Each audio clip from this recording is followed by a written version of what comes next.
Ladies and gentlemen, good morning, Assalamu alaikum, and welcome back to the plenary room.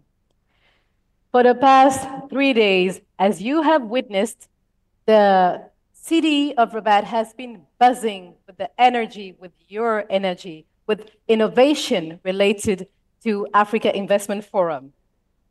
Now we turn our focus to one of the most pressing and promising areas for Africa's future, energy transition. So, as you know, we stand at a pivotal crossroad because, on one hand, the continent holds immense potential for renewable energy, and on the other hand, significant challenges remain in mobilizing the investment and expertise needed to transform this potential into large-scale, impactful projects. Today, this panel will delve into opportunities and obstacles shaping Africa's clean energy journey.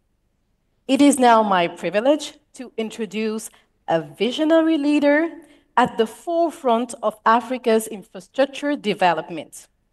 Please, ladies and gentlemen, join me in welcoming Mr. Alain Ebobisse, CEO of Africa 50, to deliver the opening remarks. Thank you very much.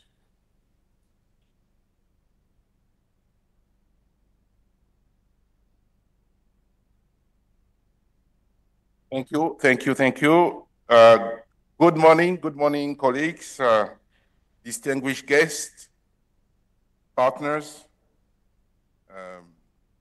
I wanted to say excellencies, but we are here to do work, so we don't have to use protocols. We are all partners, colleagues, doers. Well, it's a privilege to welcome you to this panel, Investing in Africa's Green Energy Future, here at the African Investment Forum.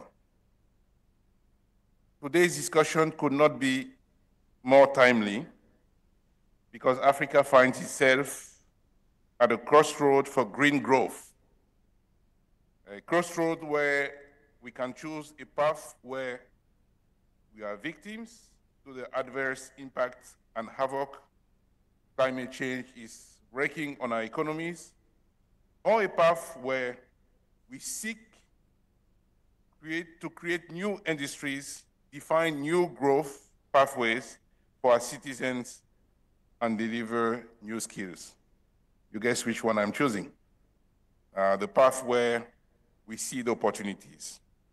Now, you know, in 2024, global energy investment will surpass $3 trillion for the first time. Yet Africa is set to receive less than 4% of these funds. And we have many of those figures that we can talk about. And yet, it is the African people who bear the brunt of this funding shortfall because, of course, we also know another figure, and this will be the last one that I will give, but it's important. Over 680 million Africans across the continent still lack access to electricity, which is a stark reminder of the important work before us. That's it. I won't talk about gloom and doom anymore because I'm going to talk about the opportunities. Because Africa's state of energy and security for us represent a significant opportunity. We see a huge opportunity to invest in renewable energy in Africa, in transmission projects, in generation projects, with very decent returns. Certainly returns which are substantially higher than what we see in Europe or the US, for example. So the potential for investors is clear, and we have to transform that potential into reality. The region is the place where robust returns and tangible impact meet on a scale, I want to emphasize that, on a scale that is unmatched and never seen before. But these opportunities will not be exploited unless we as a collective community act with speed. So I mentioned scale, now I'm mentioning speed. Two words that I like to mention as much as possible: scale and speed. And this is why we are gathered today. Now, let me start by commending the African Development Bank and the World Bank for their decisive leadership in launching the Mission 300 initiative. This is a transformative initiative. It aims to connect 300 million people to electricity by 2030. These are the kind of bold initiatives that we want to see. This has never been seen before. It's a very ambitious undertaking. But also, it's an initiative with the potential to generate significant returns, because what the African Development Bank and the World Bank Group are saying is that, of course, public sector will play a role, but they are welcoming the private sector. Also at Africa 50, we are fully committed to playing a role in making this vision a reality. We know that achieving the goals that we have set under the Mission 300 initiative will require both grid connection and off-grid solutions. Africa 50, the company that I'm leading, is actively driving progress on both fronts. We are developing an ambitious program across the continent, which includes Africa's first transmission line public-private partnership project that we are doing in Kenya, a first of its kind in Africa. We are doing the first independent power transmission in Africa, where we are bringing the private sector into financing transmission. We see many countries now adopting the IPT, independent power transmission model. Yesterday, we had a boardroom with Mozambique where we presented to investors another set of independent power transmission project, and the investors' interest was quite high. Here at the African Investment Forum also, we signed an agreement with the International Solar Alliance to operationalize and manage the Africa Solar Facility, investing up to $200 million of off-grid solutions. Again, there is money for grid, there should be money for off-grid. We believe that this is the kind of initiatives, it's still small, but it's the beginning that we need to see. So all of that also needs to go with creating new skills, creating jobs, developing technologies that will enable us to improve the living conditions in underserved communities that are impatient for change. Now, to close, a persistent narrative around Africa green energy development is the lack of bankable project. I would say the limited volume of bankable project, because we have quite a few, but we need to have a lot more. Project bankability is not a given. It's an outcome of a coordinated and well-supported project development process. It requires intentional collaboration between the private and the public sector. We have a few developers here in the panel and certainly in the room. This is why Africa 50 is proud to be the fund manager for the Alliance for Green Infrastructure in Africa, AGIA. We're managing the Project Development Fund, which is a $400 million blended capital fund facility, sponsored by the African Development Bank, the African Union Commission, and Africa 50, with several investors and partners who are with us today, including, of course, the African Development Bank, of course, the sponsor and the leader, BOAD, BADEA, TDB, many other investors, including, we should say, G7 countries, which are supporting us for this initiative to create the biggest project development vehicles that we have seen in Africa so far, to build a pipeline of bankable projects that will generate up to $10 billion of green infrastructure investments in Africa. This is a bold initiative of the African Development Bank by my chairman, Chairman Adesina, President Adesina of the African Development Bank. Honestly, this is the kind of initiative that we need to move the needle. Right now, at Africa 50, we have about $100 million of project development funds. that we can allocate to develop a pipeline of bankable projects. Asia will increase this by 4 times. So this is the kind of things that we need to do to change the game. Now, Africa 50 envisions a future in which both the public sector and the private sector players collaborate to make Africa green transition not just a challenge to solve, but a rewarding commercial opportunity that uplifts the lives of hundreds of millions of Africans across the continent. The journey to this future begins here, and it begins today. These panels bring together a wealth of experience to explore innovative financing models. I'm very impressed by the participants in the panel. That's probably why they didn't put me on the panel, because they are better than me. They asked me to say a few words, which I totally acknowledge. And they will share successful example of what has worked, and they will focus on how we can scale up.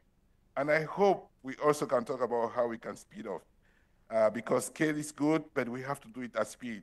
The needs are urgent. So I look forward to an engaging discussion. Thank you. Let's delve into the conversation. Thank you.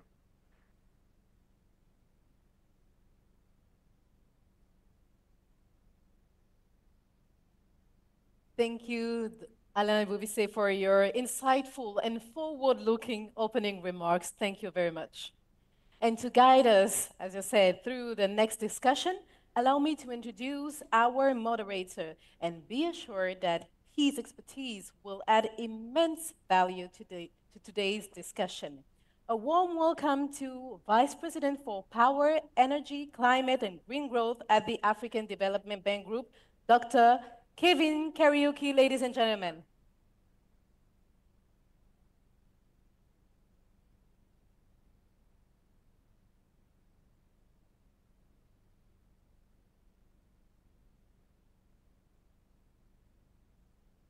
Thank you very much.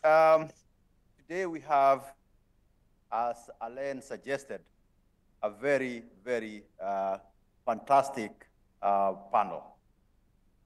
And I'm sure that the discussion you're going to have today will enrich all of us in this particular subject of Africa's green energy future. To start with, I'll invite my first panelist, Dr. Mohamed Mohildin, who is the director at GFunds Africa. Please come over. GFunds stands for Global.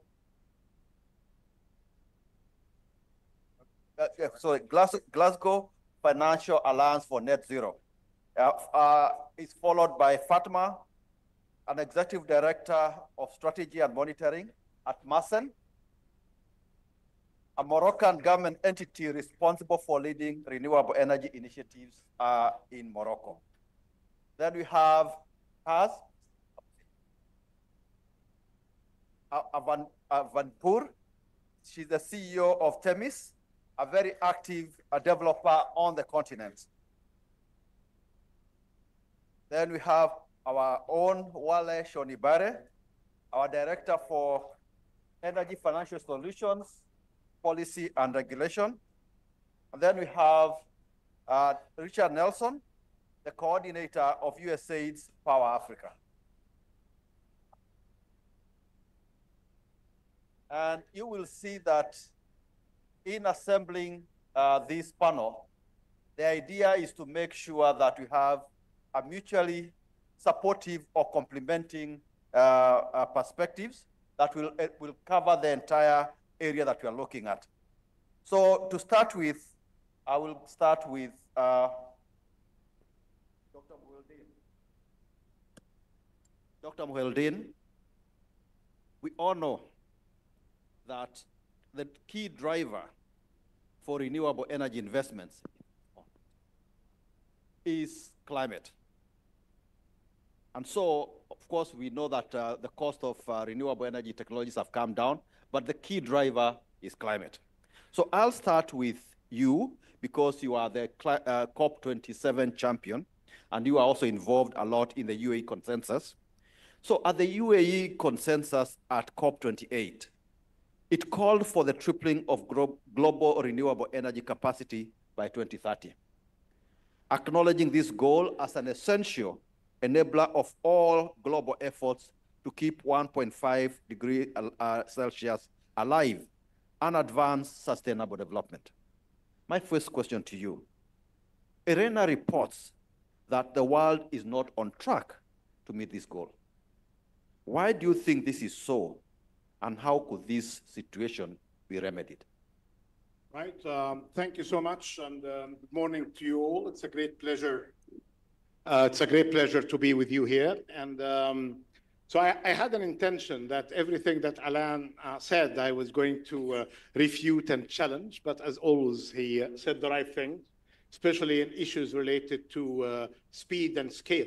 And if we go to the good old African metaphor about if you want to go far, you want to go with a group.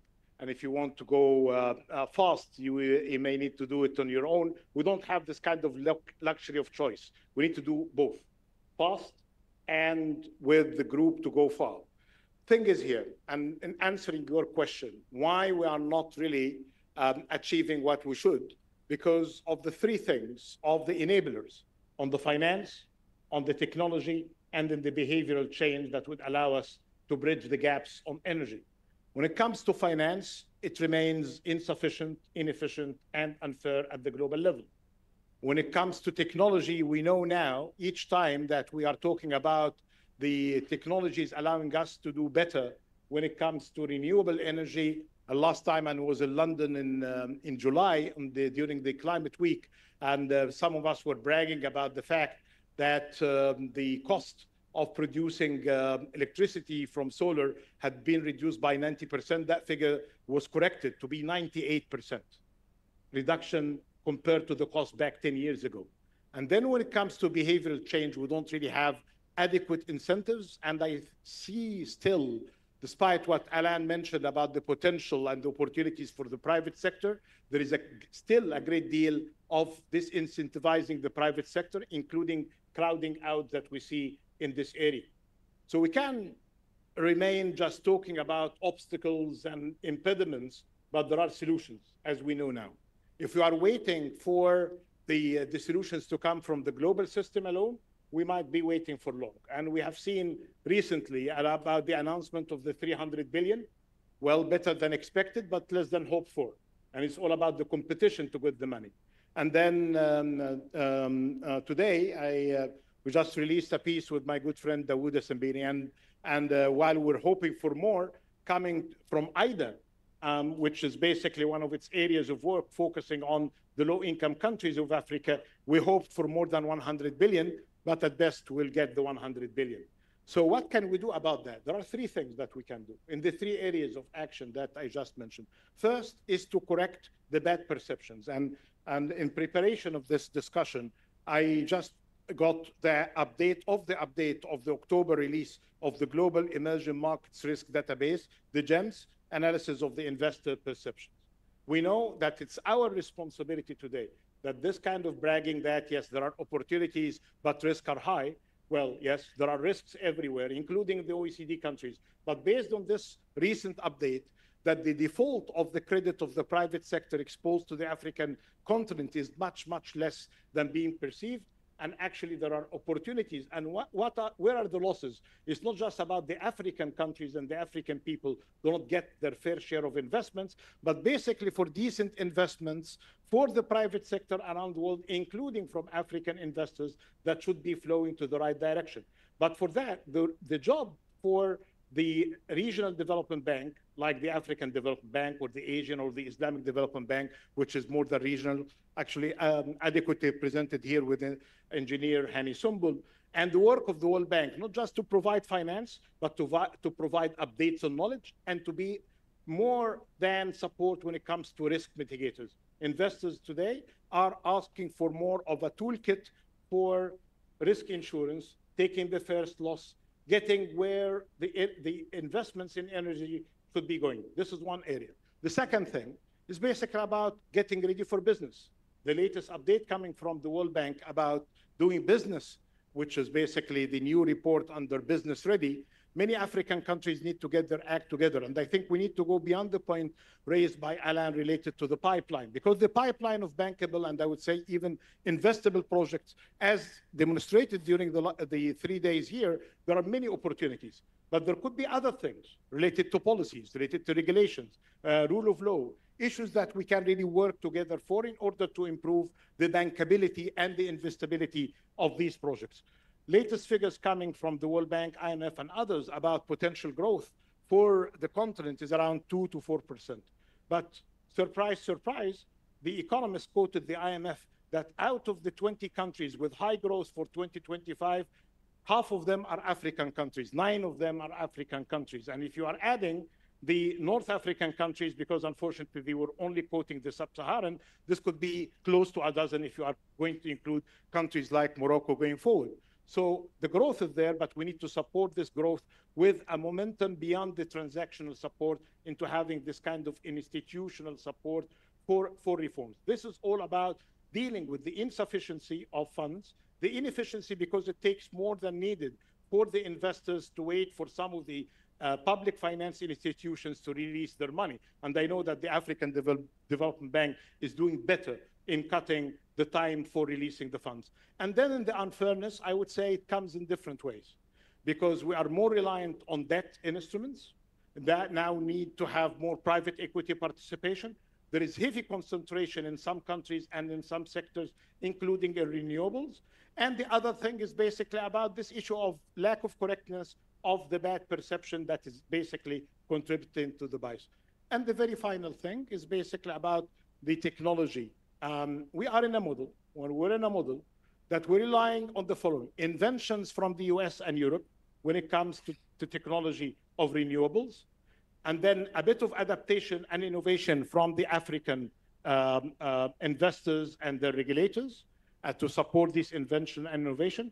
And finally, production at scale from China when it comes to solar energy and components to wind farms. I think this model is being challenged because of the deglobalization and the tensions. So every effort led, and I got some good briefing from colleagues about the talks about capturing the value add and investing more in the value chain that could minimize this kind of heavy reliance on sources of innovation and invention from outside the continent, where we can really invest in the all elements of the supply chain to minimize the risks and enhance the opportunities. Otherwise, we could be just cruising at the speed that we have, which could be, for some people say, well, it's better than nothing. But I think the potential here is telling us that we can do better in the forefronts when it comes to finance, in the technology and adapting the technology, and the behavioral change that could be supported with better incentives.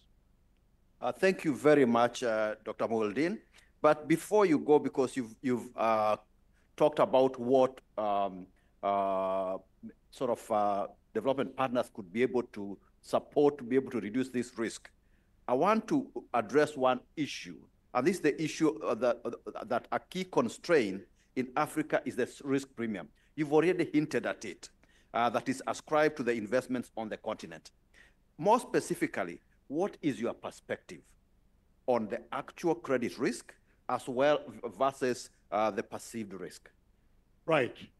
Well, actually, the continent is huge, and you can really see now, not just on the 10 countries I mentioned by number, but there are many opportunities even beyond those 10 countries that would need more granularity when it comes to risk analysis and the risk profiles that we need to know more about. This is one area. Second, that we are confused about different roles. People keep complaining about credit rating agencies, while their job is basically about issues related to risk when it comes to the sovereign borrowing or corporate borrowing outside or inside the countries when they are relying on debt. But when it comes to areas related to private equity participation, the granularity of understanding of the data and what could be the best offer when it comes to return and cost could really be addressed better. The other thing that we have seen from 3 institutions, and I may fail to quote others, but from the Inter-American Development Bank, from the African Development Bank, and more recently from the World Bank, and I understand that the Islamic Development Bank is doing some work as well in advancing the toolkit. And now when you go and go through this kind of list from insurance, from dealing with the loss, the first loss, when areas related to co-finance, and then with possibilities of entering today and with a phasing out plan.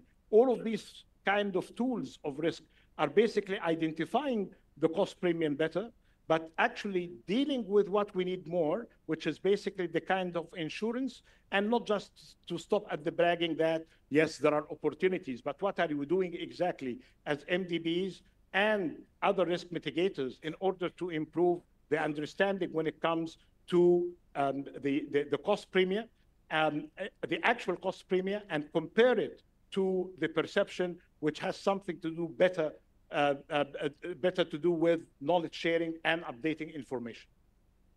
Thank you very much. Very, very enlightening. I think I'll go to you, Fatma.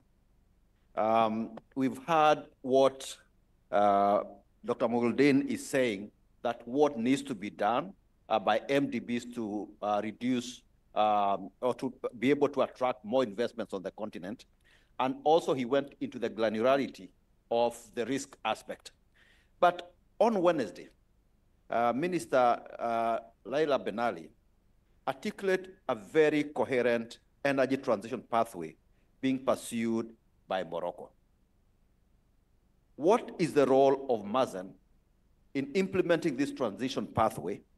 And is Morocco on target to meet its ambitious goal of increasing the share of renewable energy from 42% of installed capacity in 2020 to 52% by 2030? That's the first question for you. Thank you. Thank you for the opportunity to talk about the Moroccan experience in renewable energy.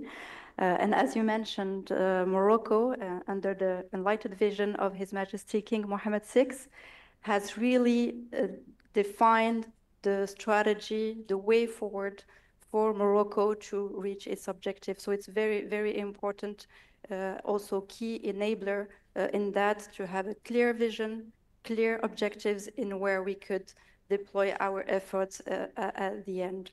So Morocco, as you mentioned, has established this objective of having more than 52% of its green electricity from renewables, so by 2030. And where are we standing right now? We're at about more than 5,000 megawatts of renewable that are currently operational. So we are right on the way with almost 44% of our capacity from green electricity. And also mentioning the speed and acceleration, we have also a clear roadmap of projects that are either under development right now or on financial close or on the construction phase. So we can mention, for example, for our past projects, and I think many of the partners in the room here have also been involved in our first projects, for example, the Noor Ouarzazate solar complex of 580 megawatts that are operational. And I think this gives also the way for other solar solutions. We have been also working on other type of wind projects like the Khuj Bayda projects, the repowering of it. And I think it's worth mentioning as well because it was one of the first wind projects in Africa and came at a time where obviously technology has evolved. And it made also sense to look at it again and see how we could repower this asset and give the best value of the resource we have in this region. The way forward now is definitely to accelerate. We have in the pipeline 3,000 megawatts of solar currently under development and more than 1,500 wind as well.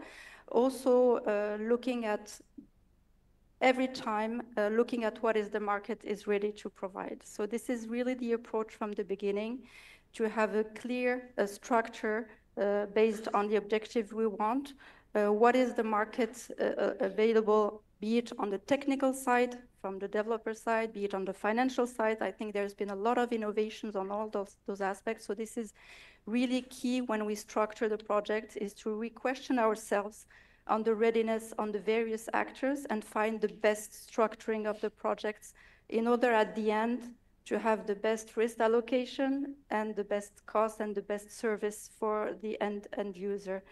So in this let's say, roadmap or pathway. We are looking now, for example, our next project is the complex of North-Middelt. It will be based on the utility scale battery with photovoltaic solutions, but also looking on the wind side at any opportunity to improve that. So the road is clear. We're really at Mazen. A few words. Mazen is the entity in charge of deploying the renewable energy project in a complementary way with the private sector. So this is also key in Morocco, where we have various actors. We have clear laws also to facilitate the deployment of those, either for the private sector, but also through institutions like Mazen. So total engagement to speed up, to accelerate, and reach our objectives by before 2030. And maybe just a last word, because this is also very important for us.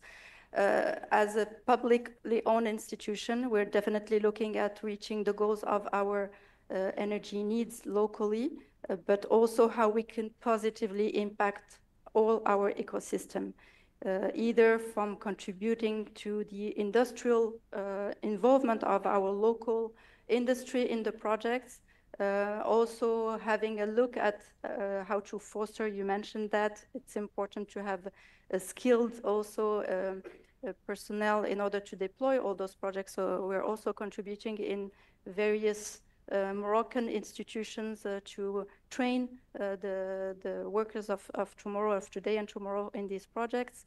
And finally, we're doing all this to ensure a positive impact on our territories. So we're also involved in looking at the population surrounding our project, how we can contribute either from a employment perspective, definitely economic perspective, but also social activities that we are involved with the local authorities, obviously, and other actors in charge. So this is our integrated approach, as we call it, have the green, best, competitive, reliable green electricity that have a positive impact on our territories.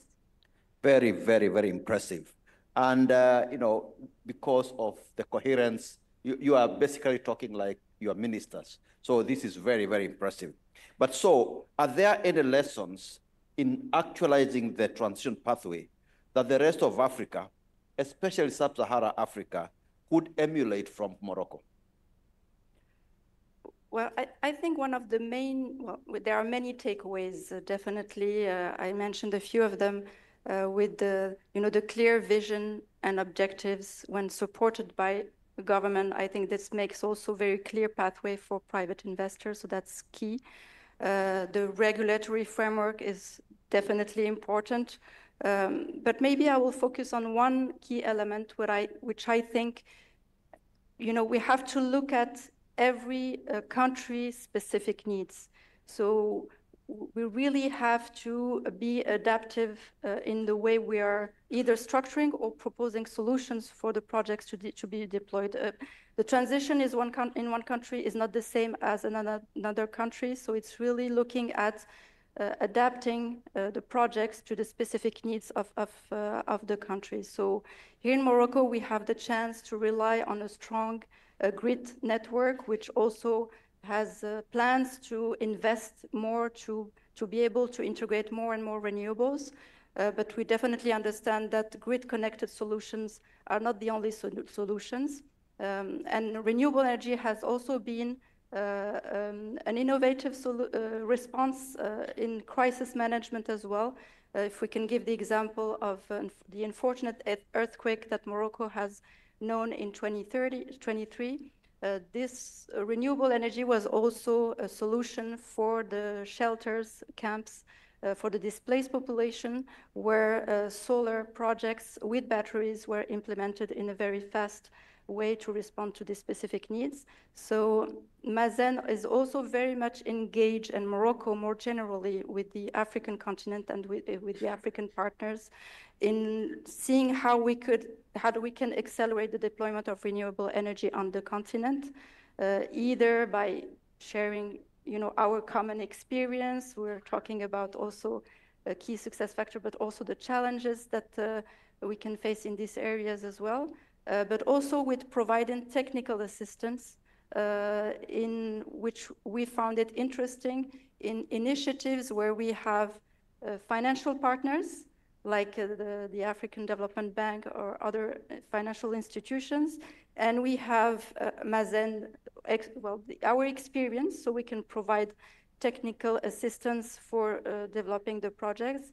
And of course, the main actors in the countries which are the end clients. So we've been doing that either on a bilateral or multilateral way for the whole value chain. So looking at initially the resource, how we can best evaluate the resource, what are the best sites to start the project, what is the appropriate structuring of the projects up to the construction and the operation also.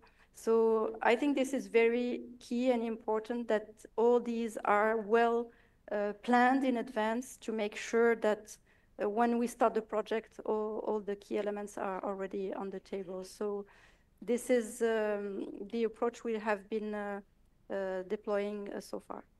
Thank you very much. I think that the big takeaway there is that transition is not a one-size-fits-all, but alignment at the government level, at the system level is required. I think now I'll move very quickly to Taz. You have been involved in the development of privately financed projects, some of which have been extremely difficult and taken inordinate time to close. From a developer's perspective and personal experience, why do you think it is challenging for Africa to attract renewable energy investments? Thank you, Kevin. And thank you for including me in this panel. We've been working together on many challenges. Maybe a little bit about Temis. Temis is a project developer and investor in Africa. We are 10 years old. We have 2 projects operational. We have a pipeline of, actually, a portfolio of 460 megawatt in different stages under development, and which is going to create 2.7 billion investment opportunities for the market in debt and equity. We also have 300 megawatt of pipeline, which is about to come to the portfolio as the project development phase. So what are the challenges? Maybe I should start with first with the capital. I believe after being in Africa for 15 years, 5 years at the bank, and then also as a developer, 10 years, one should be resilient, one should be extremely patient, and one should be committed. These 2 skill sets are extremely important. It starts with the capital. Once projects are fully developed, everybody is ready to invest in those projects. But, coming to that level requires substantial investments from the developer side. When I started Madagascar project, someone told me that 1 billion, no one will finance this. I told that person, I would like to see that day. I would like to reach to end of the project development. I know everybody is going to come. My main concern is, until I reach that point, what are going to be my challenges? Project development requires substantial investment, similar to startups by venture capital firms. Unfortunately, that capital is not available. I am very happy to hear from Alan. He mentioned the new capital raise. But I would like to base this discussion mainly on examples. 2 examples. In 2013, we started 2 projects, one in Rwanda, the other one is in Ivory Coast. One hydro, one thermal. I mean, it doesn't make big difference. You do exactly the same work for both projects. Rwanda project, capital was readily available. Ivory Coast project, we had to raise the capital. Year 3, we start the construction in Rwanda. Year 3, we saw the first dollar for hydro project in Ivory Coast. I'm still proud of this project. I think during the opening ceremony, all of you watched the video and the project was actually mentioned there. I mean, I think it is the only privately developed hydro project in West Africa, and reach financial close with bridge financing, and door-to-door to commercial operation is 7 years. Still, it's a big success, but we are not satisfied. So one is the capital. If development capital is available, developers are going to go more projects and develop much more quicker, and then reach the financial close and start the construction. Second, let's say that we find the money and we have access to capital, and it is quite easy to do all the studies and all the necessary structuring work because we have a skill set for that one. Where the problem starts, you have all the studies and you start the negotiation, and you have the government on the other side. I think we are talking here in Chatham rules, so I can be open. So two issues. One is the capacity issue. I mean, in some places, you don't have counterpart to discuss. And second issue is decision-making. Either very slow decision-making or not making a decision. In one country, we waited for a decision for 2 years. In another country, where we are developing this project and you are involved, Kevin, the country is buying electricity in average 28 cents. And our project is going to produce 4.5 cents. And we were found very expensive. And 3 years break. 3 years later, we came back to the table, but too late. Today's financing world is different, more expensive. After Ukraine and COVID, although, materials are more expensive, so project is more expensive. We cannot even offer anymore 4.5 cents. So I think it is extremely important to see the commitment of both parties and how to work hand to hand and understand actually what are very important. In another example, we have one project in West African country. I think I can talk about it in Gambia. We started only 9 months ago. And because project is followed by every party, sponsors, lenders, investors, and the government, we are about to start the construction. So it means it can be done. The other issue is actually political challenges. In one project, we work with 6 ministers. And when each minister comes, you have to explain from the beginning what needs to be done. I think it is extremely, sad to basically see this, because if everyone commits, if everyone understands and takes from where it is, I think we can go much more faster.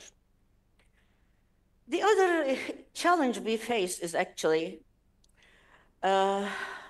transparent and predictable legal frameworks in the countries. Sometimes, you can go fast in project development, but you are stuck with these legal frameworks, specifically when it comes to the land rights and land-related issues. In one project in Kenya, we dropped the project because after 18 months, nobody was able to find a solution. So sad, because we worked on that project 18 months.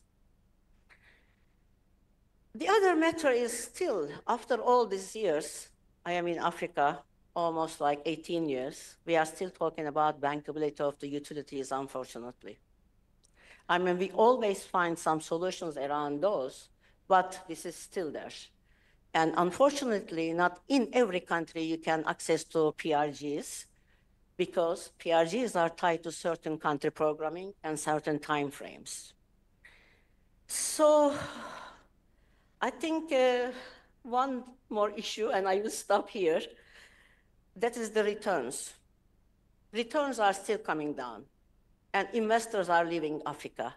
I am very sad to talk about this, because working at African Development Bank and then touching many projects in the past, and then really fighting to bring private sector in the continent, I am sad that people are leaving.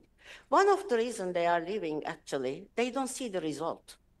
They don't see the result in quick time frame. So we need more patient capital, and we have to work on more patient capital. Let me stop here. Thank you very much, Taz. But the truth is, despite the challenges that you've spoken about, you have some decent projects that are in operation.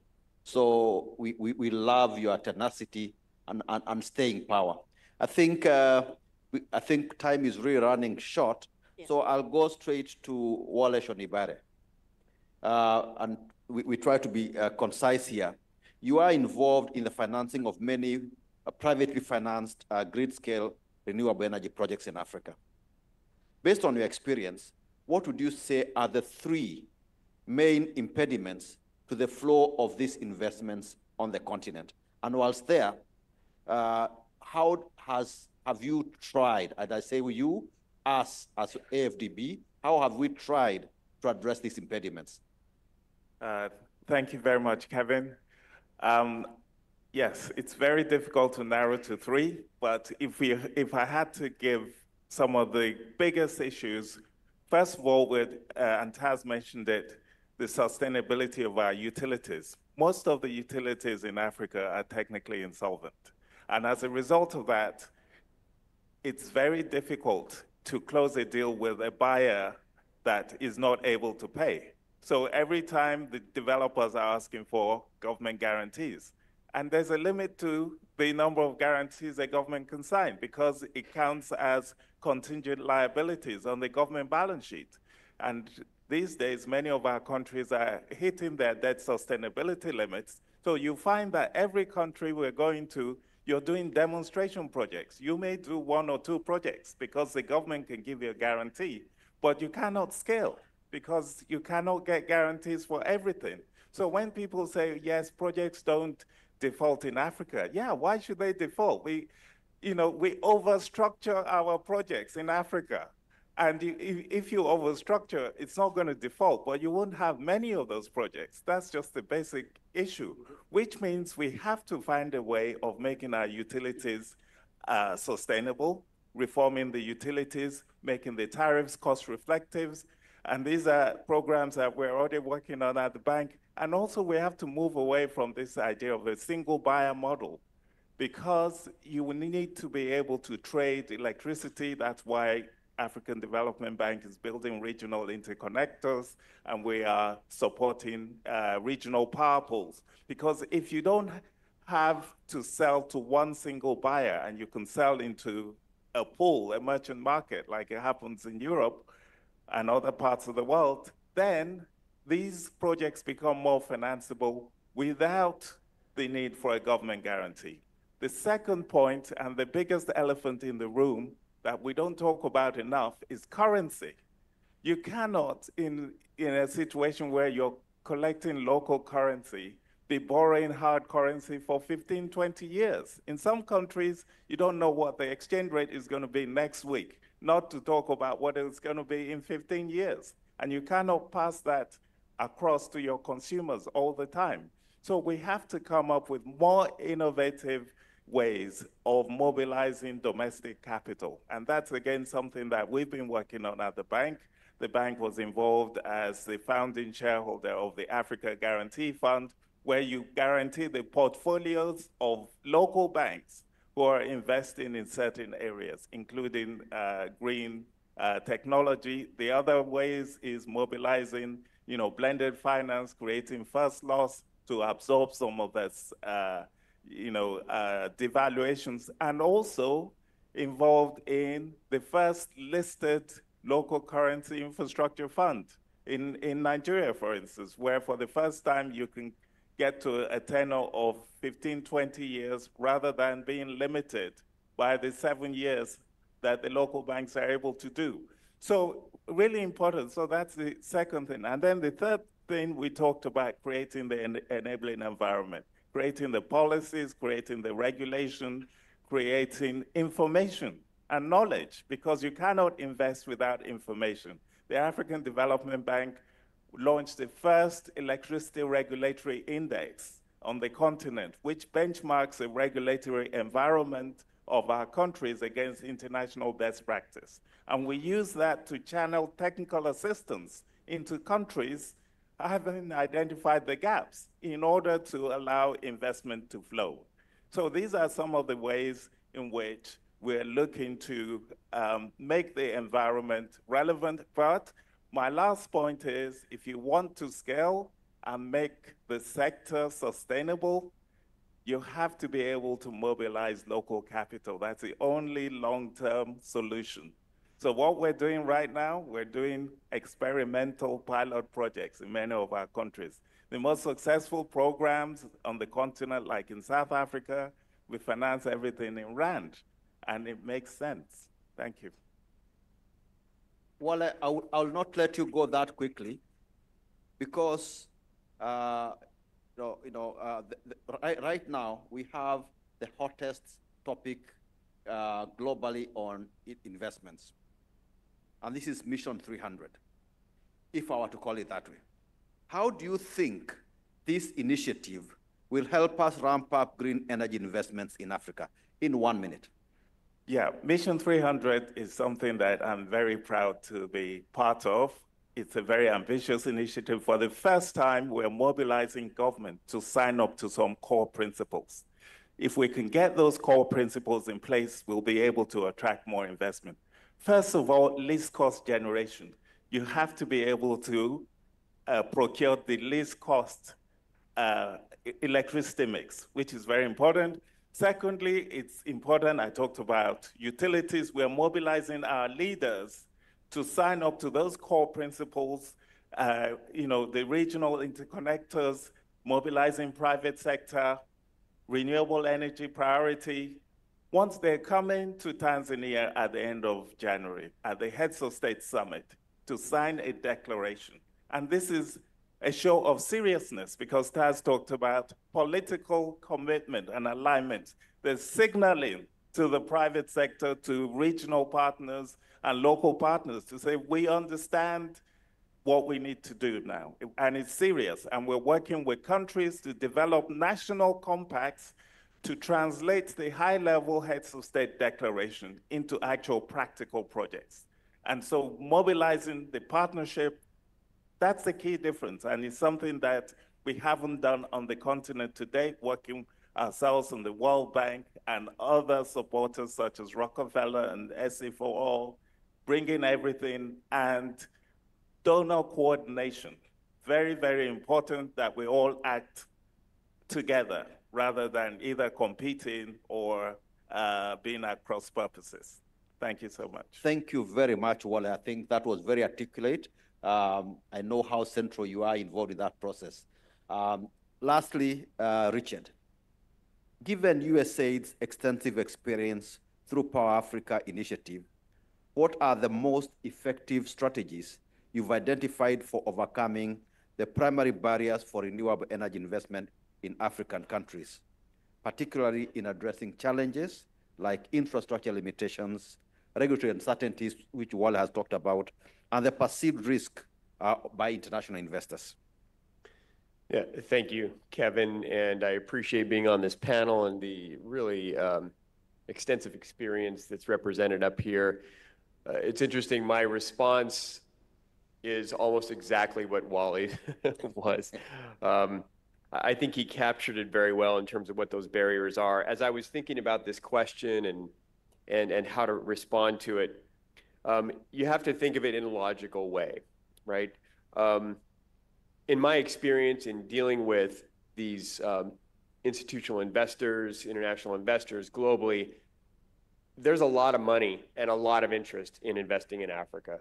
There is no shortage of money. So what is keeping it from coming here? And I think Wale hit it on the head, where there is just, we hear about no bankable projects, but really what does that mean? It means that you've got utilities that are insolvent and cannot be an effective counterparty to a long-term agreement. You've got African countries that, because of their debt burdens and their fiscal situations, are unable to provide those guarantees in the long run. They're just not able to do that.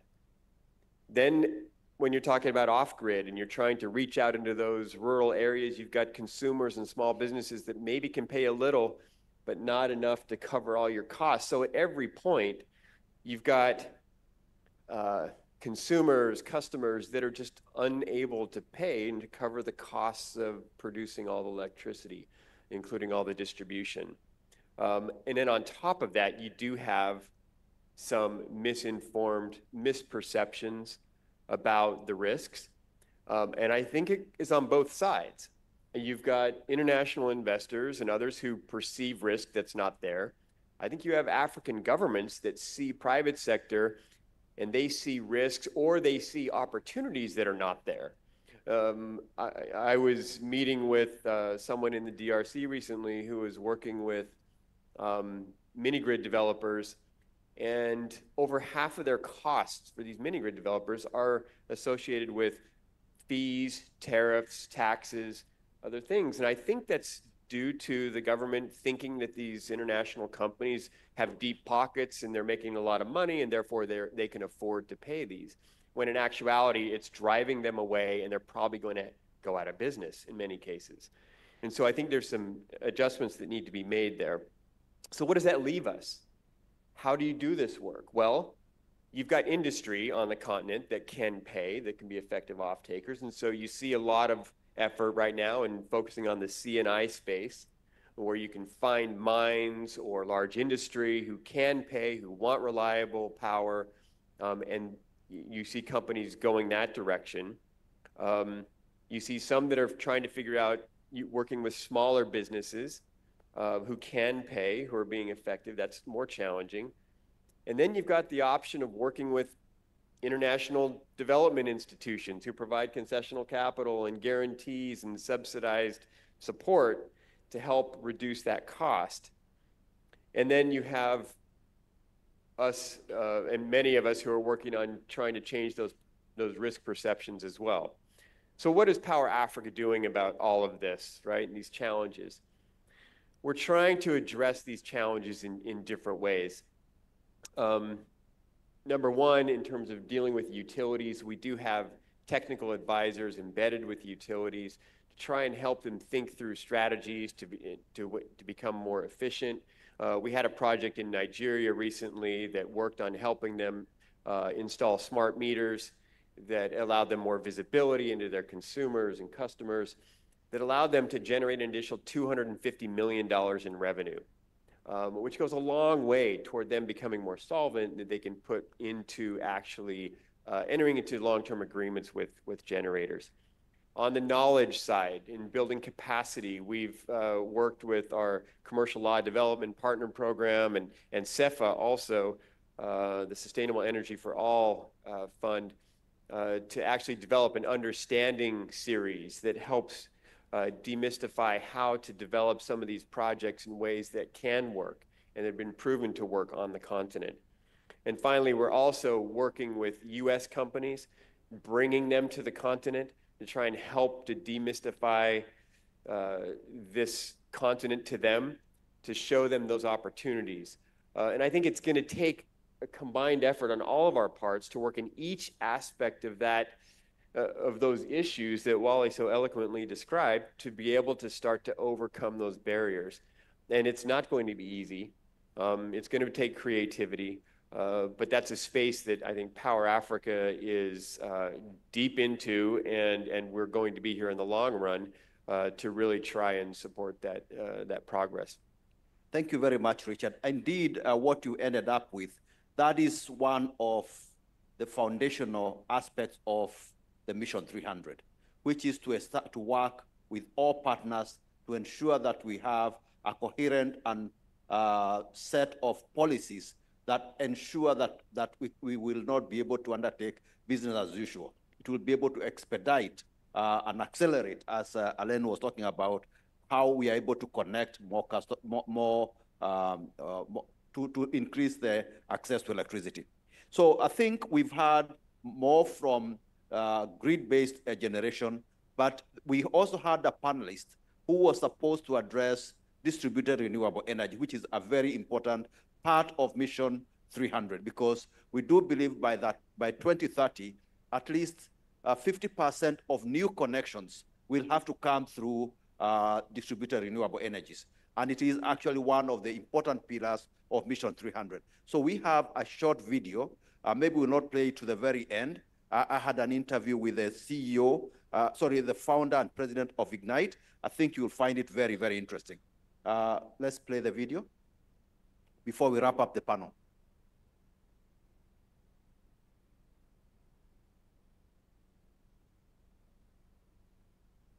Good morning, Angela. Good morning, Kevin. It is a pity we will miss you in Rabat, but I'm sure that our virtual exchanges will enrich the session on investing in Africa's green energy future. To start with, let me ask one question. You would be aware of the African Development Bank and the World Bank's initiative to provide electricity access to an additional 300 million people by 2030. What would you expect to be the role of renewables and multilateral development banks in this regard? Kevin, thank you so much for having me today. And again, I really deeply apologize for not being with you all in person. This is an extremely important gathering with key stakeholders for the future of energy in Africa. So I hope to be there next time, and hopefully we'll see you soon enough in another setting. Delighted to still join you remotely. Let me answer this first question. So really, I believe that MDBs really have a very important role and a very kind of like key power here to position distributed renewable as a cornerstone of the future of power systems on the continent. Distributed renewable energy solution, like solar system, like mini grids, are modular, they're scalable, they are deployable in off-grid markets, and they offer the fastest path to universal electrification on the continent.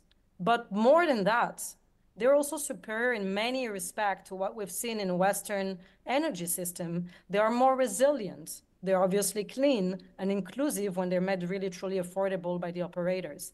And Africa, again, here, I think, can really leapfrog and even show the West the path to follow eventually. This is the way. MDB have multiple tools in their hands in order to make that a reality. First, they are very much catalytic actors. Private sector cannot do it alone for multiple reasons linked to risk that we could cover. MDBs can help with both the perceived risk and as well the relative real risk of those projects versus other competition for capital that you could see in different markets globally. So we can leverage blended finance structures, concessional capital, first loss guarantees. There's a range of tools that exist here, but not only to make it happen, but importantly to make it happen faster and really urgently. One of the tools that we believe is extremely important is result-based financing, RBF. In my opinion, this is the highest leverage instrument, which has no waste of donor money with it and no distortion of markets with it. It can enable cost-efficient energy access at just a few dollars per person when well set up with the right partners, and it ensures measurable outcomes and accountability of all the different partners involved in the deployment. Also, another point which I would like to comment on, which is extremely important, is collaborative leadership. And with the MDBs really leading the charge with that. Ignite works closely with MDBs, and that's helped like harmonize policy frameworks, ensure alignment of incentive that attract private sector participation more and more in private capital, and foster innovation ecosystem. We really believe that radical collaboration is key, and that will help us achieve our shared goal faster and better. Thank you. So, my second question, do you envisage Ignite playing a role in Mission 300 as the initiative is branded? And if so, what strategies do you plan to employ to contribute towards bridging the energy access gap? Kevin, on that, it's very easy. We are 100% aligned, 100%. Our vision at Ignite is to power 100 million people in Africa before 2030. So that would be contributing to about a third of your target. And that's our base case scenario. Can probably even do more. What's key in order to achieve that? Obviously, affordability is at the heart of our energy access objectives, success, right? Ignite strategy is really building the distributed renewable sector, the DRE sector, as the future of power infrastructure. And those words are important, power infrastructure. If you think about it as being a power infrastructure, it means it's rooted into, first of all, MDB and government partnership with private sector, like any other power structure in the world.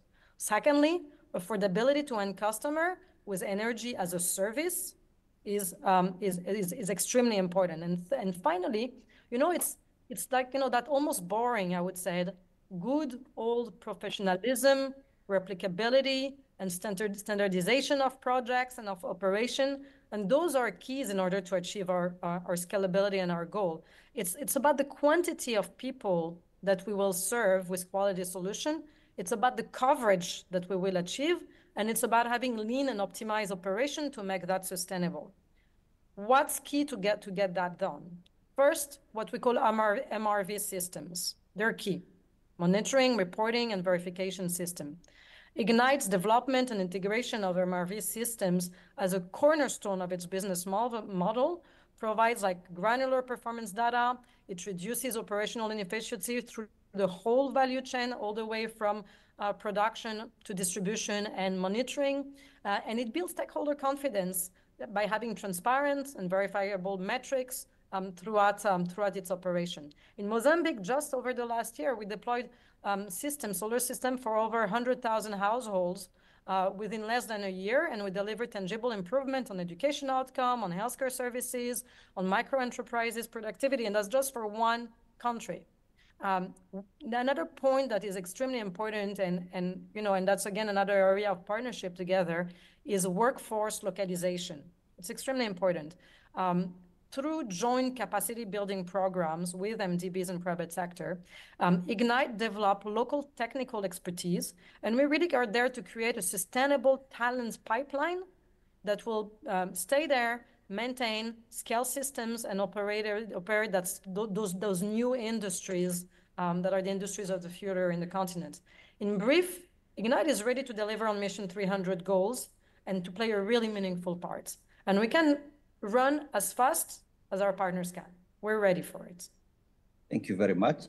But what is the difference from traditional energy access approaches? Specifically, how are these strategies different for purposes of accelerated scaling up affordable and sustainable energy solutions in Africa? That's a great question, because I think that question is actually at the heart of, there's been a lot of efforts that have been done in the last decades plus. And everybody knows that this is an important challenge and problem that needs to be solved yesterday. Yet, we're not there yet, and hopefully we will now, just in a few years, change that. So it must be about something to be done differently. And here we are really focused on decentralized at Ignite, on decentralized and scalable models for critical infrastructure. So Ignite focuses on standalone solar solution and solar system, but end-to-end solution, all the way from small homes to SMEs and small business to larger users of energy. End-to-end solution, but standalone system. Also, we deploy the productive use of those systems, which is, for example, solar water pumps, which we think is a critical infrastructure as well. And that helped bypass the traditional grid dependencies in order to get our objectives. And that means that we kind of bypass quite a few obstacles that unfortunately have led to having still an infrastructure gap on the continent. And that will ensure that we have rapid deployment in all our markets. So working hand in hand with our MDB partners through RBF, for example, again, with just about $7 per person, this is what we calculated tax. RBF-backed models enable a cost capital efficient, outcomes-driven, much faster scaling. This is mirroring the concept. If you look at those that are used to more traditional old-school infrastructure, this is really mirroring the concept of having good rated offtake agreements. And that's the model that centralized infrastructure use that can be really replicated at rather low cost per home and per people served for the distributed infrastructure model. I think we can and that's stop offering it now. a sustainable mechanism to deliver energy access at scale. One important point again that I'd like to sort of... So I think I see our next panel is here. So very, very briefly, for half a minute for each of you, kindly give us a parting shot on how you think that what your crystal ball tells you about Africa's green energy future. Starting with Fatma from the very end. Well, we've talked about many challenges that we need all to gather, to have the right answer and solutions for those countries. But I would say that I see more all the opportunities that we have mentioned down the line, with at the end so many population with no access to energy today, with renewable energy, be it on off-grid or other type of solution, a key response to all those populations, to industries. So my main takeaway, I think, is we have seen many partners here in the panel or around this summit. These common actions would definitely by bringing together public and private around green energy solutions. That's, I think, the future for our continent. And we are all engaged here in Morocco to, contribute to that as well. Thank you. Owale? For me, the key word is sustainability. We talk about sustainable energy. We need sustainable financing. We need sustainable utilities, sustainable power systems. Everything has to be done from first principles. So if we keep that in mind, I think we'll be able to scale, not just do demonstration projects. Thank you very much. Taz? I will be very quick. I mean, partnership in very large projects, and then I think off-grid could be done a different way, but let's partner to deliver big ones for the base load. Thank you. Richard? I think interconnectivity among countries, better utilities, connecting people to the grid, and I also think partnership through that interconnectivity, and I think through that interconnectivity, competition that helps to lower that, and that can happen if there's better interconnectivity. Thank you. Dr. Bouldin? Right. Better implementation should be within a systems approach. And that system means that the Mission 300 needs to be within the inclusive, sustainable growth of the country. It needs to be mindful as well to measure disruption that could come from the CBAM, the cross-border adjustment mechanism of Europe. So these technologies need really to be with low emissions. It needs to be mindful to competitiveness, including from the spillovers of the new industrial policies, including the IRA of the US, which may continue under a different name. It needs to factor in the new advances of our knowledge today, and it's good to see a session on sustainable innovative solutions, because there have been some advances, including in the carbon credit markets and risk mitigation mechanisms, that we need to factor them in all of the solutions to minimize the risk and enhance the opportunities, not just for the sector of the transactions, but for the whole people. I think in conclusion, I think with the panel that we have here, we've had wonderful things. I believe that the future of Africa is indeed green. And on that note, I'll invite you all to give this wonderful panel a hearty round of appreciation. Thank you very much.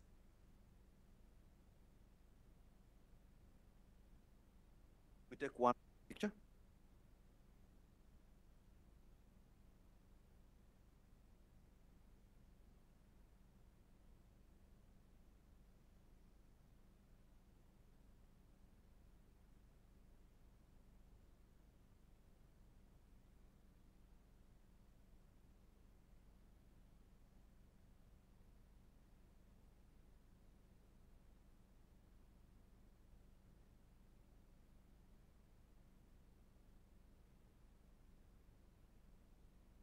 Thanks again, Dr. Kariuki, for your excellent moderation, and to our panelists for shedding light on this vital topic.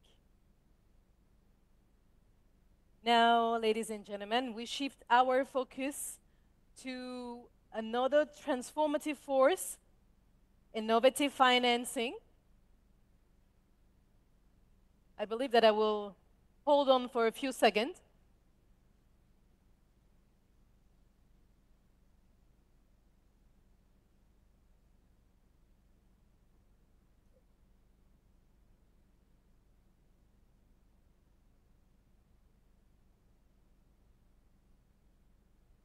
And ladies and gentlemen, this is not a break, so I invite you to get back to your seats so that we can continue the session.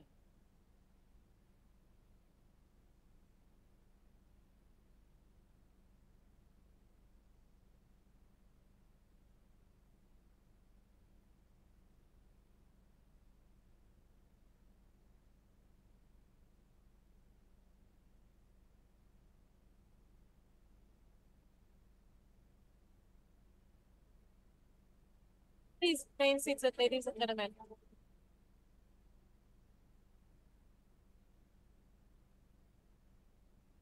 Now we shift our focus to another transformative force, innovating financing. Africa's development story requires bold and creative approaches to unlock untapped capital and drive sustainable growth. So this next session will explore how we can reimagine financing, leveraging new models and impact investment to bridge the gap between ambition and realization. So it is now my great pleasure to introduce our next speaker because she's a distinguished leader whose expertise in finance and development is helping drive Africa's economic growth. So please, ladies and gentlemen, join me in welcoming to deliver the opening remarks for this session, Vice President for Finance and Chief Financial Officer at the African Development Bank Group, Hassatoun Salle, ladies and gentlemen.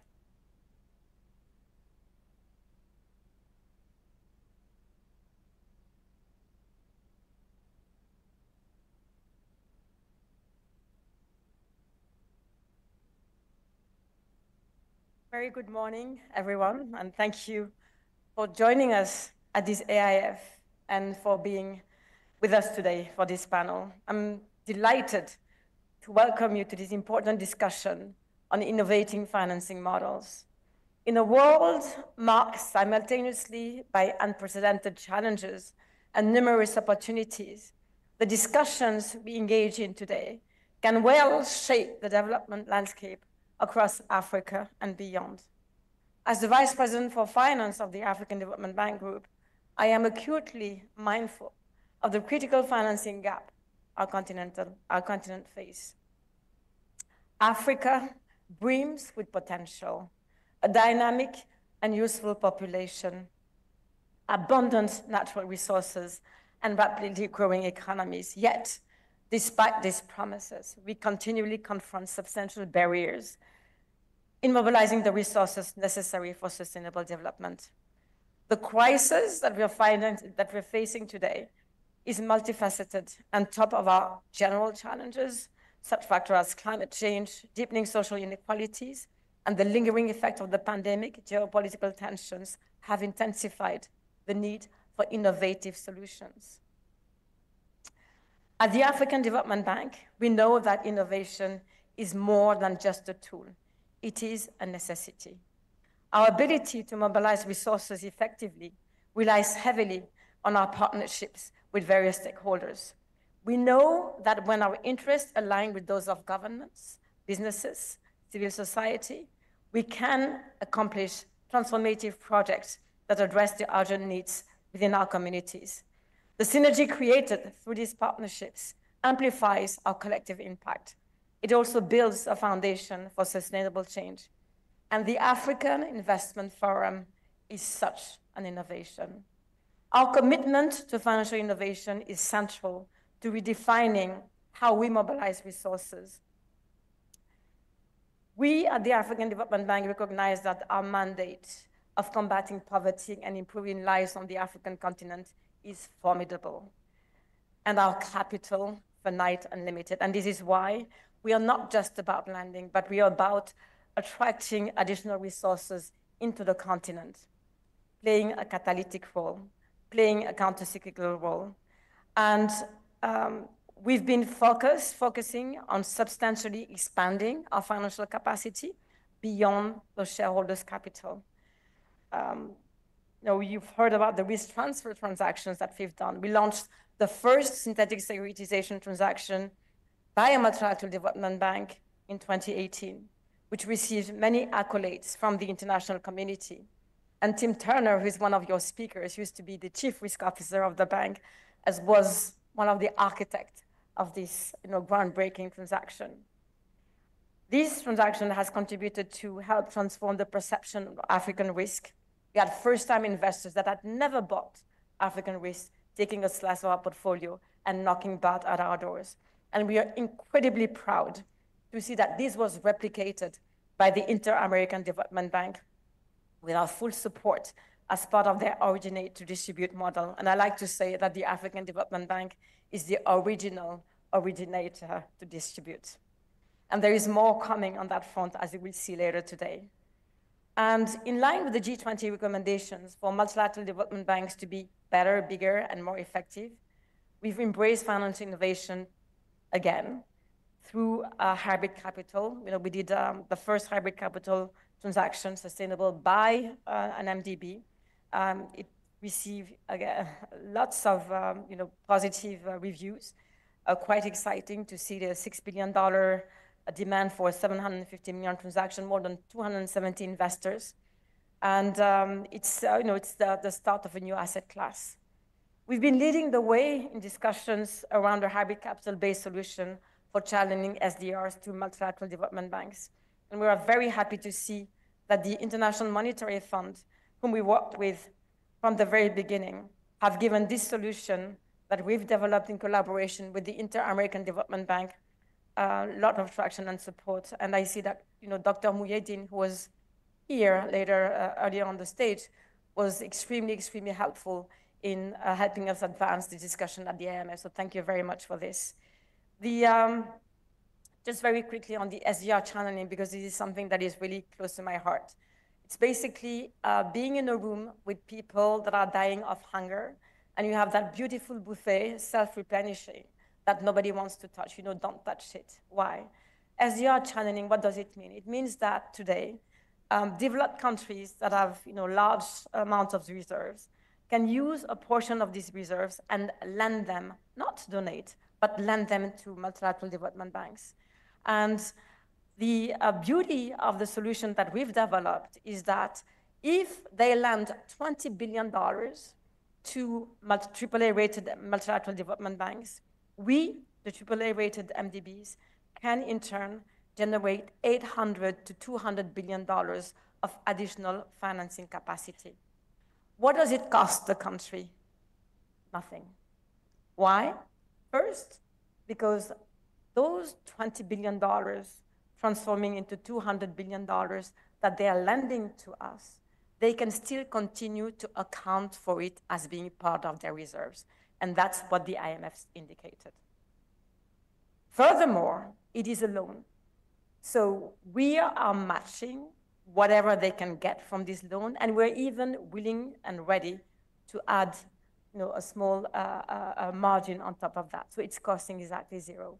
So today, there is, at a time where many of the developed countries are indicating that they have tight fiscal space, SDR channeling is a solution. So the same way that the G20 have asked multilateral development bank to embrace innovation, to do more, we are also asking our shareholders to embrace innovation.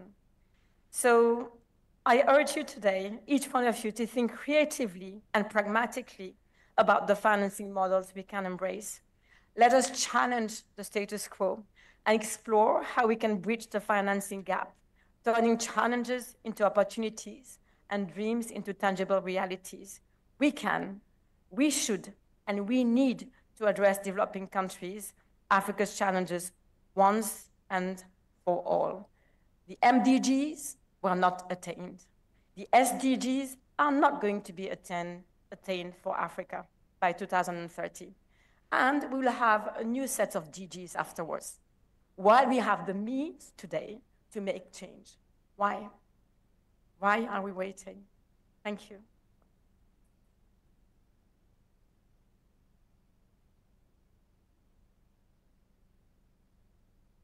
Many thanks, Asatu. And now that you have set the stage, and to lead us in this pivotal conversation, I am pleased to introduce our moderator, Jean-Paul Djemba Abesolo, Chairman and CEO of Mata Capital, ladies and gentlemen.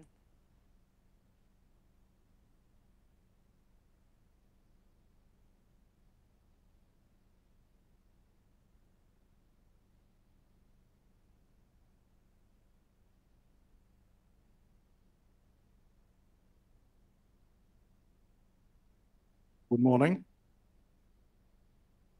I'm going to introduce the panelists, and I will ask them to, all of them to stand up and come, and I will be introducing them. So please welcome Ms. Lamia Merzouki. She is the Deputy Managing Director of Casablanca Finance City and the Chief Operating Officer. Please welcome Mr. Akin Daoudou, who is City's CEO for Sub-Saharan Africa. Please welcome Farouk Mohammed, who is the Managing Director of Standard Chartered Bank. Please welcome Tim Turner, who is currently Senior Advisor to the President at TBD. Please welcome Riyad Yusuf, who is a partner at Goldman Sachs.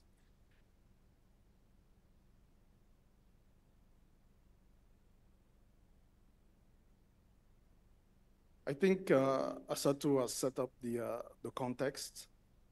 We are all aware that Africa has a huge financing gap, and the Africa Development Bank estimates that Africa has about close to 200 billion infrastructure gap annually. And clearly what we have seen is that traditional financing sources have not managed to bridge that gap. And in today's panel, with these experts, we're going to be talking about the existing innovative financing models, but also the emerging ones. Without further ado, I would like to start with Lamia. And Lamia, I just want us to share with the audience what Casablanca City Finance City is doing in terms of mobilizing more capital, not only for its members, but in general, to address this financing gap. Thank you. Thank you, Jean-Paul. Good morning, ladies and gentlemen. It's a great pleasure to be here, and thank you, Yassine, and all the AFDB team for the invitation. Well, actually, we may try to develop the most cutting-edge financing tools and groundbreaking instruments if we don't have the right enabling environment, and if we don't have the right combination of on-the-ground expertise and highly skilled talent pool, we will not be able to unlock the potential of those instruments. And this is where actually business and financial centers come into play, because one of our main roles is to put in place a conducive environment. And today, for instance, in CFC, this is why we have the privilege to host the Africa 50 Fund and several other funds like Infraco Africa, which are investing in infrastructure in Africa, sustainable infrastructure for Infraco through blended finance, PPPs, and so on. Africa 50 is also using what they call the asset recycling, which provides a smarter capital allocation. And what do those investors need? They need first a safe lending platform. Then they also need a friendly doing business environment with a stable legal and regulatory framework. And last but not least, of course, they need to have access to the talent pool.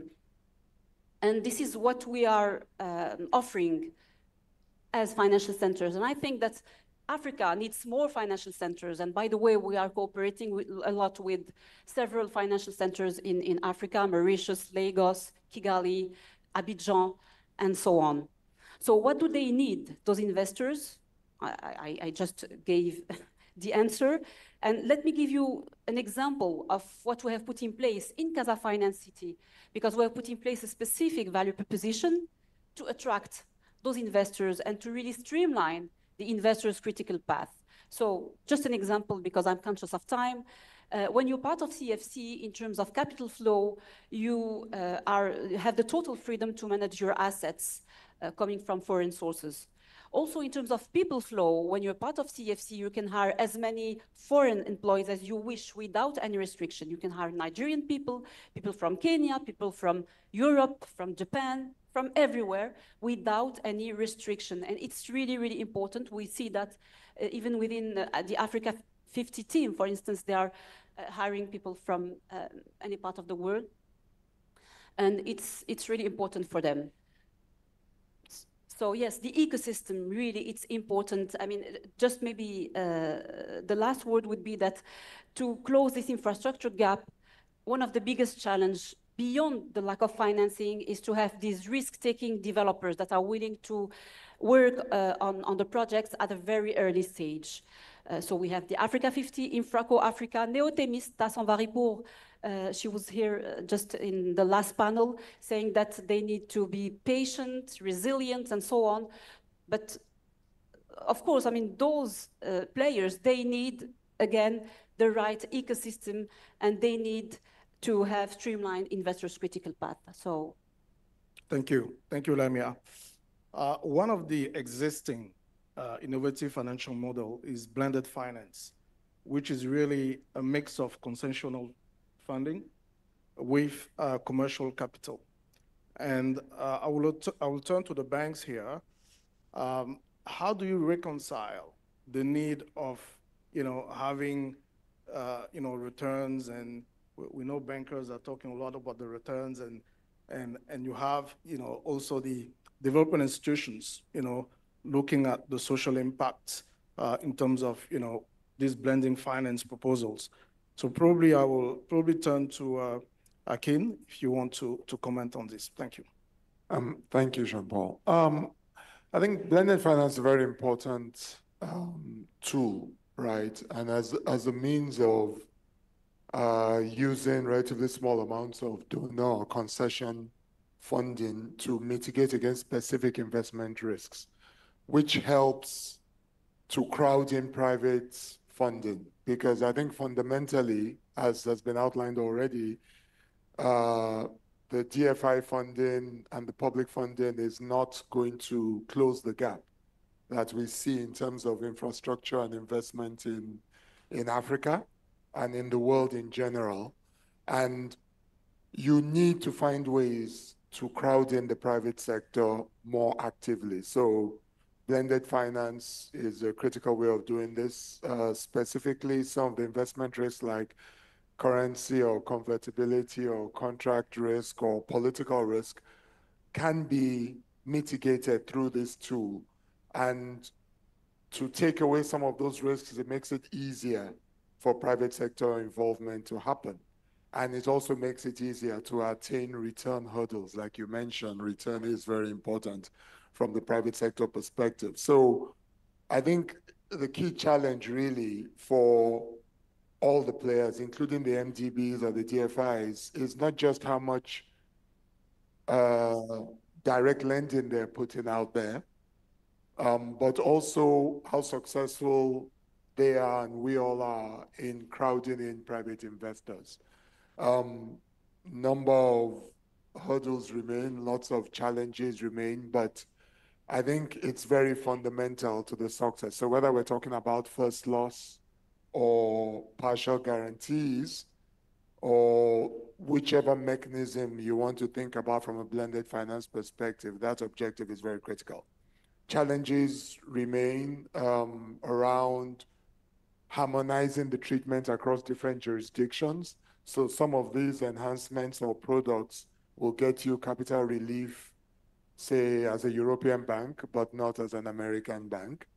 Some of it has to do with, some of the changes have to do with how the rating agencies themselves view these structures. There seems to be a need for greater harmonization, greater standardization, and, not having to go with each structure every time to the rating agencies to get it rated, so that you can benefit from some of the relief that comes from that.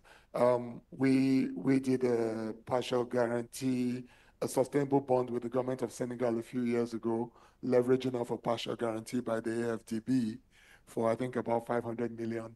And that was one example of the sort of thing that I think we need to do more of, and we all need to do more of across the board using different structures. So that's sort of the summary of where we think is why it's important, and still talking about what has been done and what more needs to be done to be more effective. Thank you. Thank you. Farouk, Yusuf, any complementary views? Thank you. Just to add, my colleague has said, I think the benefit of crowding in, not just on the funding side, it's also on using resources, because we talk about trying to get more transactions through the pipeline. So you can work with the commercial institutions to use their infrastructure for executing transactions as well as for originating. And I believe that as Standard Chartered, we have been involved in a lot of blended finance transactions in Africa. And we find this as a very good tool to work with the MDBs. First, to leveraging capacity, not just for the funding side, but also for origination and resourcing. Secondly, also the way the instruments, particularly the first loss or the partial credit guarantee instruments are structured, it allows better risk allocation. My colleague talked about regulatory treatment. Also, commercial banks and under the current regulatory treatment, for longer tail risk, the capital requirements go significantly higher, particularly if you are in sub-investment grade borrower territories. And with the rolling guarantee structure, that addresses one of the key issues that commercial banks face, particularly when you're trying to finance long-term projects, as we see a lot of the critical infrastructure projects require long-term funding. And these blended finance tools that we see allow us to allocate risk to where they are better served and allows us to price more competitively on this. So the whole idea is you have concessional, which is in its one end of the spectrum is concessional funding directly from MDBs. You have commercial on the other side, which cannot go to the longer tenors required by the infrastructure projects particularly. And the blended finance gives a very good mix of how we can actually price well below the commercial curves of the borrowers, yet get to the longer tenors which are associated with the projects that we are looking to finance. The other next step, in my view, is around how do we scale these? A lot of these transactions are done as very bespoke transactions where you have a guarantee amount established by an MDB for a particular country based on a request, whether it's policy-based or project-based, and then the market comes in and tries to fund it. I think there is certainly more, and Madam Asatu also talked about originate to distribute. So I think that's where I see a lot of scalability, not just in releasing the capacity of MDBs which exists, but also looking at future. So looking at the synthetic risk transfers, but having a portfolio fund approach to try and use the first loss guarantees and create a fund approach so that you can crowd in private capital, not just from commercial banks, but also from institutional investors who are quite keen to take the duration risk. And I think that's where going forward, we should look at focusing on and move not just into doing single transactions, but looking at more portfolios for future projects. No, thanks, Farouk. I think we're going probably to move to the another form of innovative financing, mindful of time. But I just want to probably make a comment here, is that expectations of clients, whether they are sovereigns or corporates, where they hear about blended finance, the expectation on pricing is that it should be much, much more affordable than what it is. So I'm just echoing that, especially for the banks. And that's, the cost of financing has become very, very, important given all the crisis that has happened. I think, the possibility of lowering the pricing will definitely be of added value. We'll move to another aspect of innovative financing, which is asset securitization. Obviously, I think we have seen how existing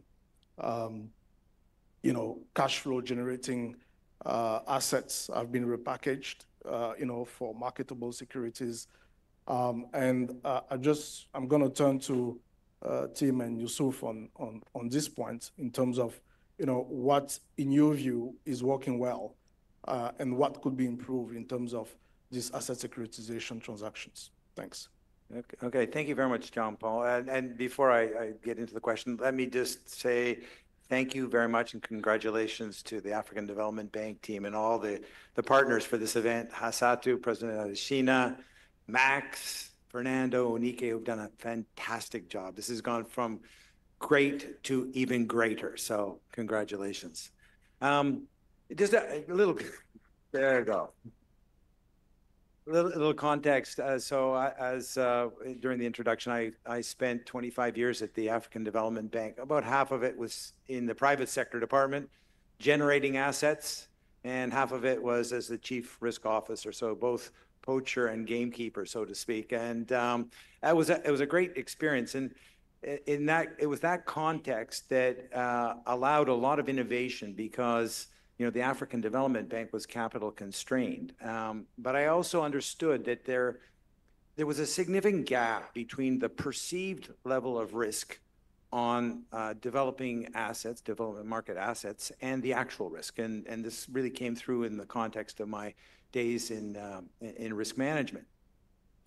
So we knew that there was an opportunity to be able to package our assets and to create pathways to enable institutional investors, private capital to support development. And that is essentially has become the passion for me for the last decade or so in finding different pathways, different instruments and bridges to do that. And I think Hassatu mentioned during her introduction the room to run securitization, which was highly innovative at the time, has now been replicated by the Inter-American Development Bank.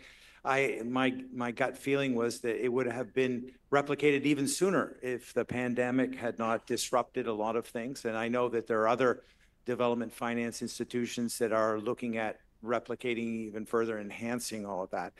And I mean, when you look at the securitization, it's quite remarkable because there was a portfolio, I think 45 assets, different loans across the continent, all private sector that had been originated by the African Development Bank, put into a reference pool, and then securitized and tranching the risk. The junior tranche went to well, at the time they were called Mariner Capital. I think they're now New Market Capital. I believe they may even be in this room, as a matter of fact.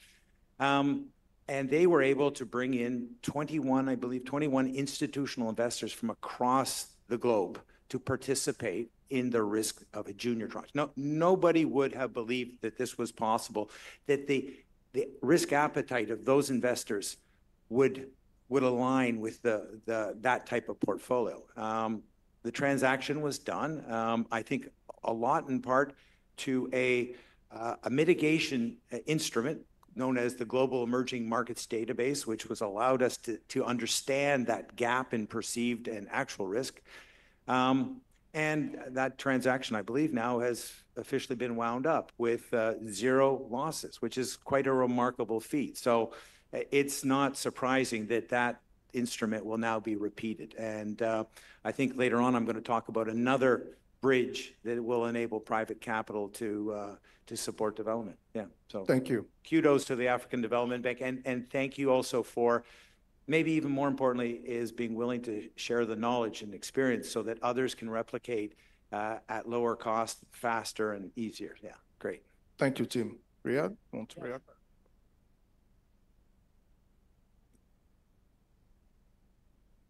Now that's better. Thank you.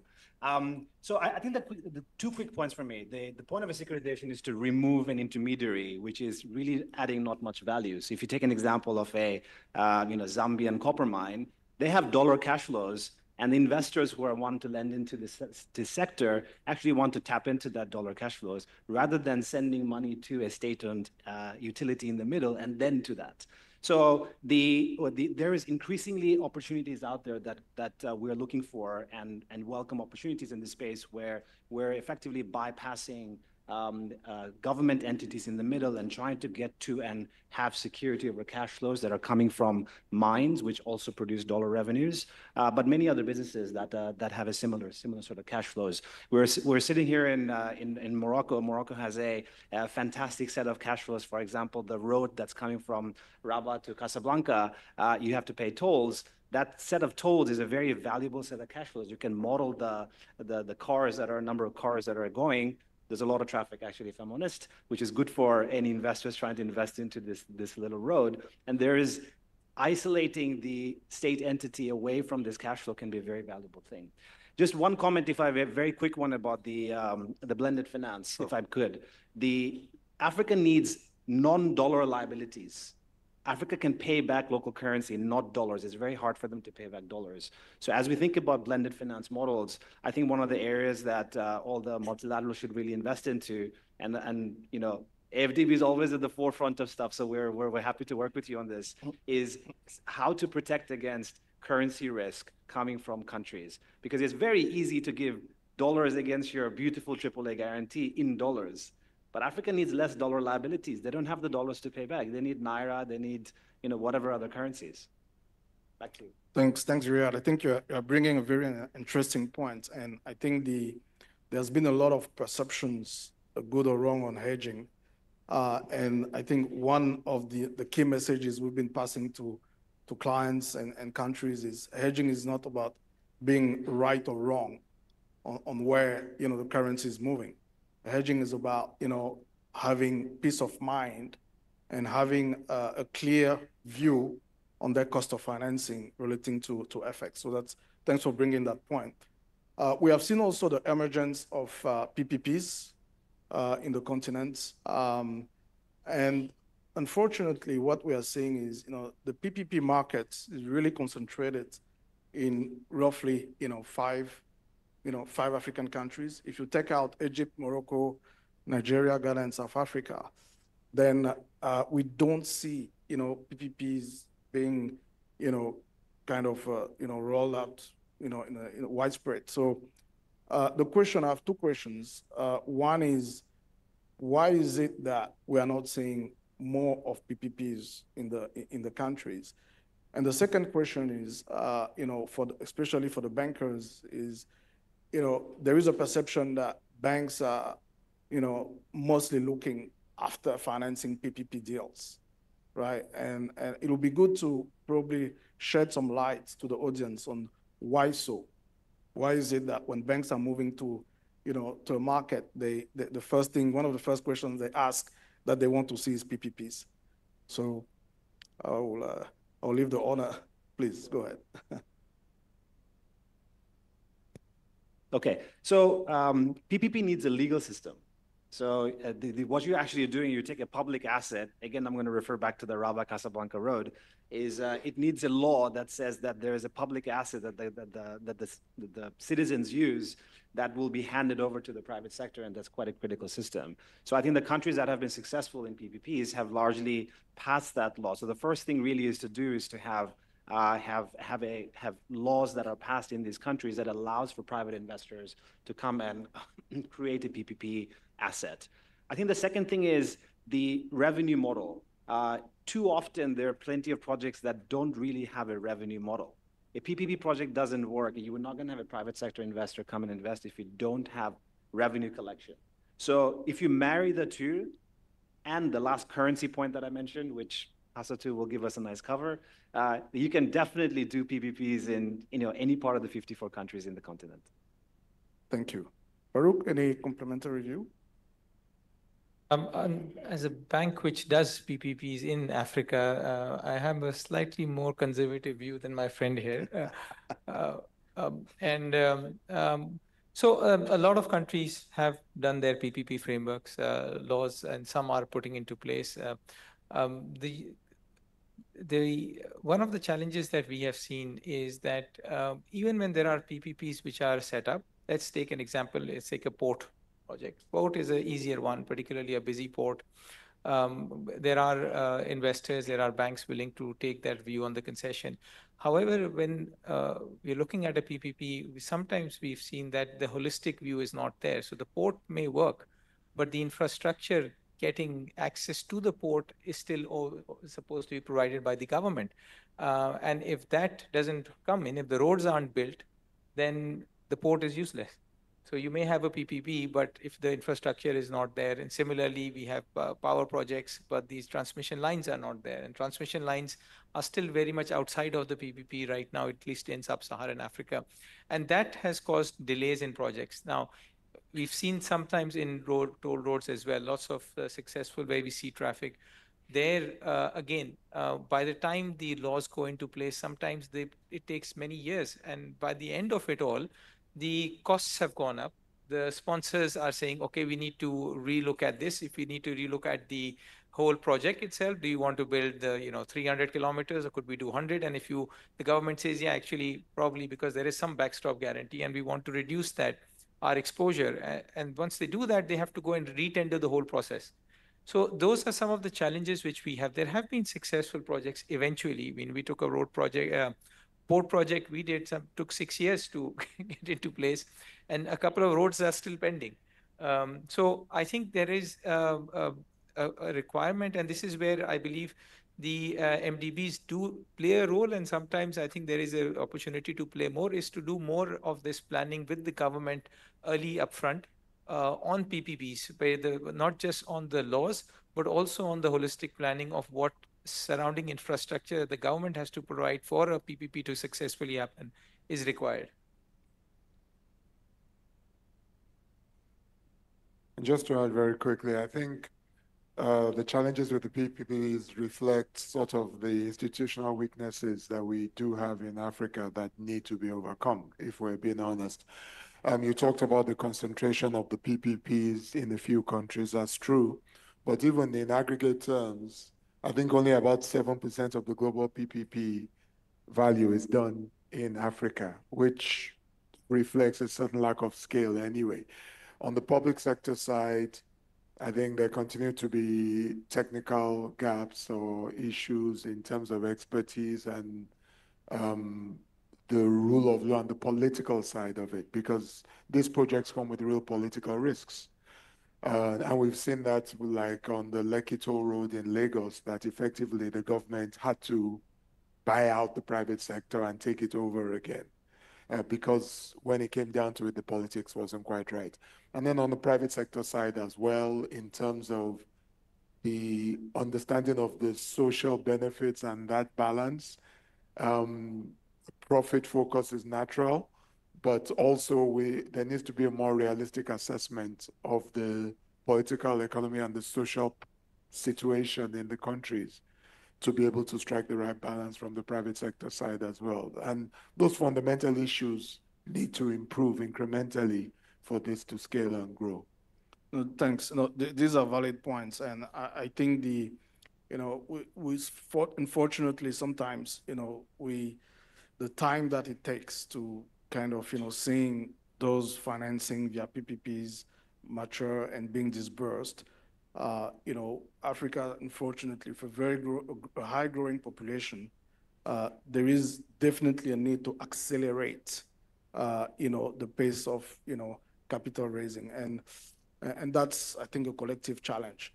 And Lamia, I will come to you. I mean, we talk about some of the innovation funds that have been set up. We have seen funds targeting, technology, targeting renewables, and so forth. And just wanted to get your views from, Casablanca Finance City in terms of what you are doing in terms of, triggering these funds to, to develop further in terms of innovation. In terms of innovation, or? Innovation. Yeah, because, I mean, we have more infrastructure funds than innovation funds, so to speak. We have some, VCs, but not that much. Okay. But in terms of innovation, yes, we're trying to do a lot. Actually, for us, there are at least 2 mega trends that are shaping the future of finance. The first one is technological innovation, of course, with fintechs, blockchain, AI. And the second one is the rise of sustainability. And I myself, I'm convinced that the future of finance can only be sustainable. So with regards to the first topic, fintechs, Actually, we launched a few years ago a project called the Africa Innovation Lab. The purpose aims to, we aim to bring together the best innovative startups in the financial sector and connect them to business opportunities around the world. So we have had a one-year program, acceleration program, across several verticals like RegTech, crowdfunding, ESG, and so on. And today we are about to launch the second cohort. With regards to sustainability, as you may know, today Africa only generates 2% of its estimated potential of carbon credits. And according to the Africa Carbon Market Initiative, the continent could export by 2050 more than 2 gigatons of avoided CO2 emissions. So Africa could really become the energy powerhouse for the world if we put in place the right frame conditions in terms of capacity building, in terms of technology transfer, in terms of financing, and so on. In this context, we believe that the carbon markets, if well designed and implemented, would really represent an untapped avenue to channel investment flows and finance projects in sustainable development in Africa. So we think that we should seize this opportunity, and this is what we're doing in Casa Finance City.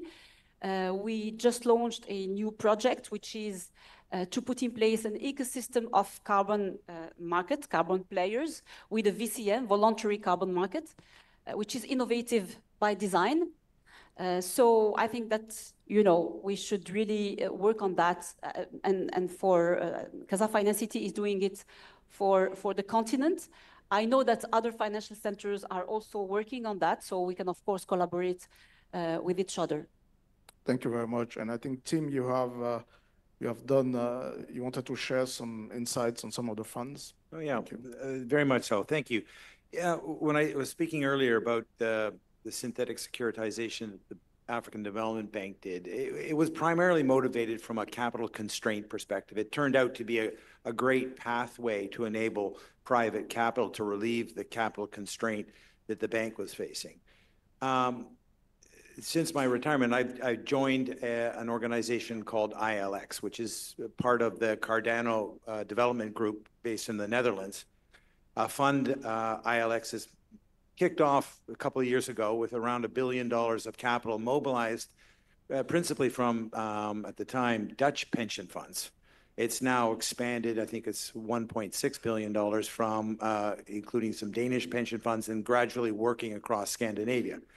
The thesis of ILX is that, and we've been talking about blended finance, is that, in fact, if properly structured, institutional investors do not need lending to be attracted into the development world.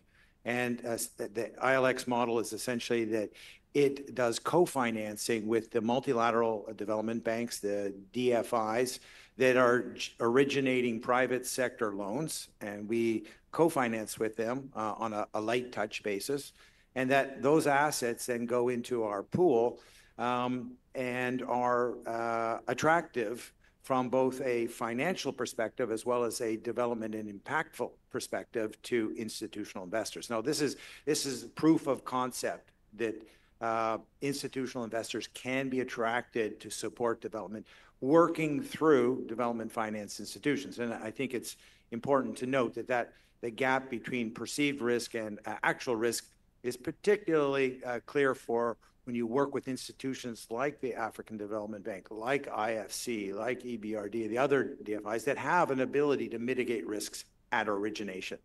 And it's an extremely scalable model. And my expectation is that we'll see lots of other ILXs develop over the next few years.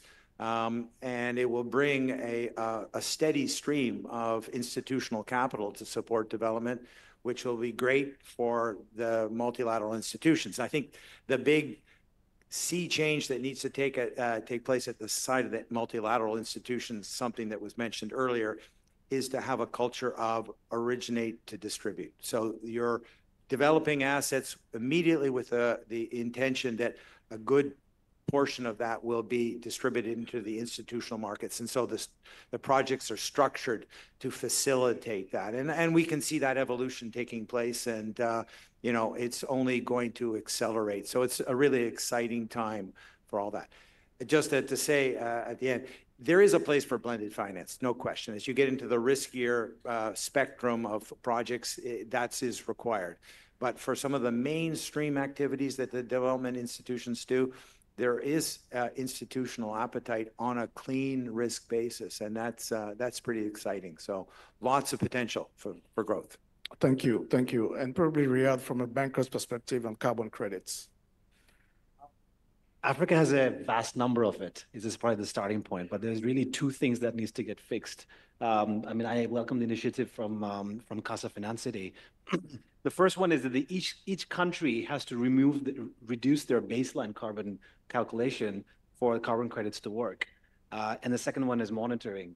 So who can actually catalyze this? If you think about it, who has the gathering power for ensuring every nation, every time there's a carbon credit written, voluntary or otherwise, it's removed from the baseline? It's actually only African Development Bank.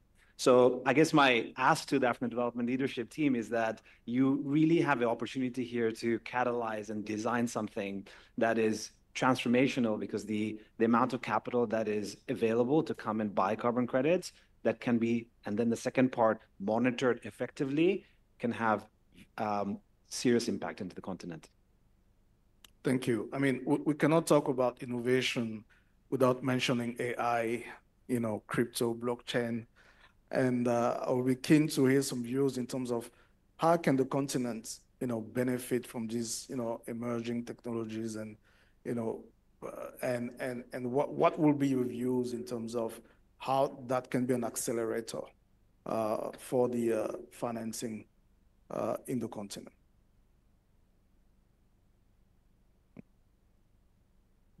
No takers for that, right?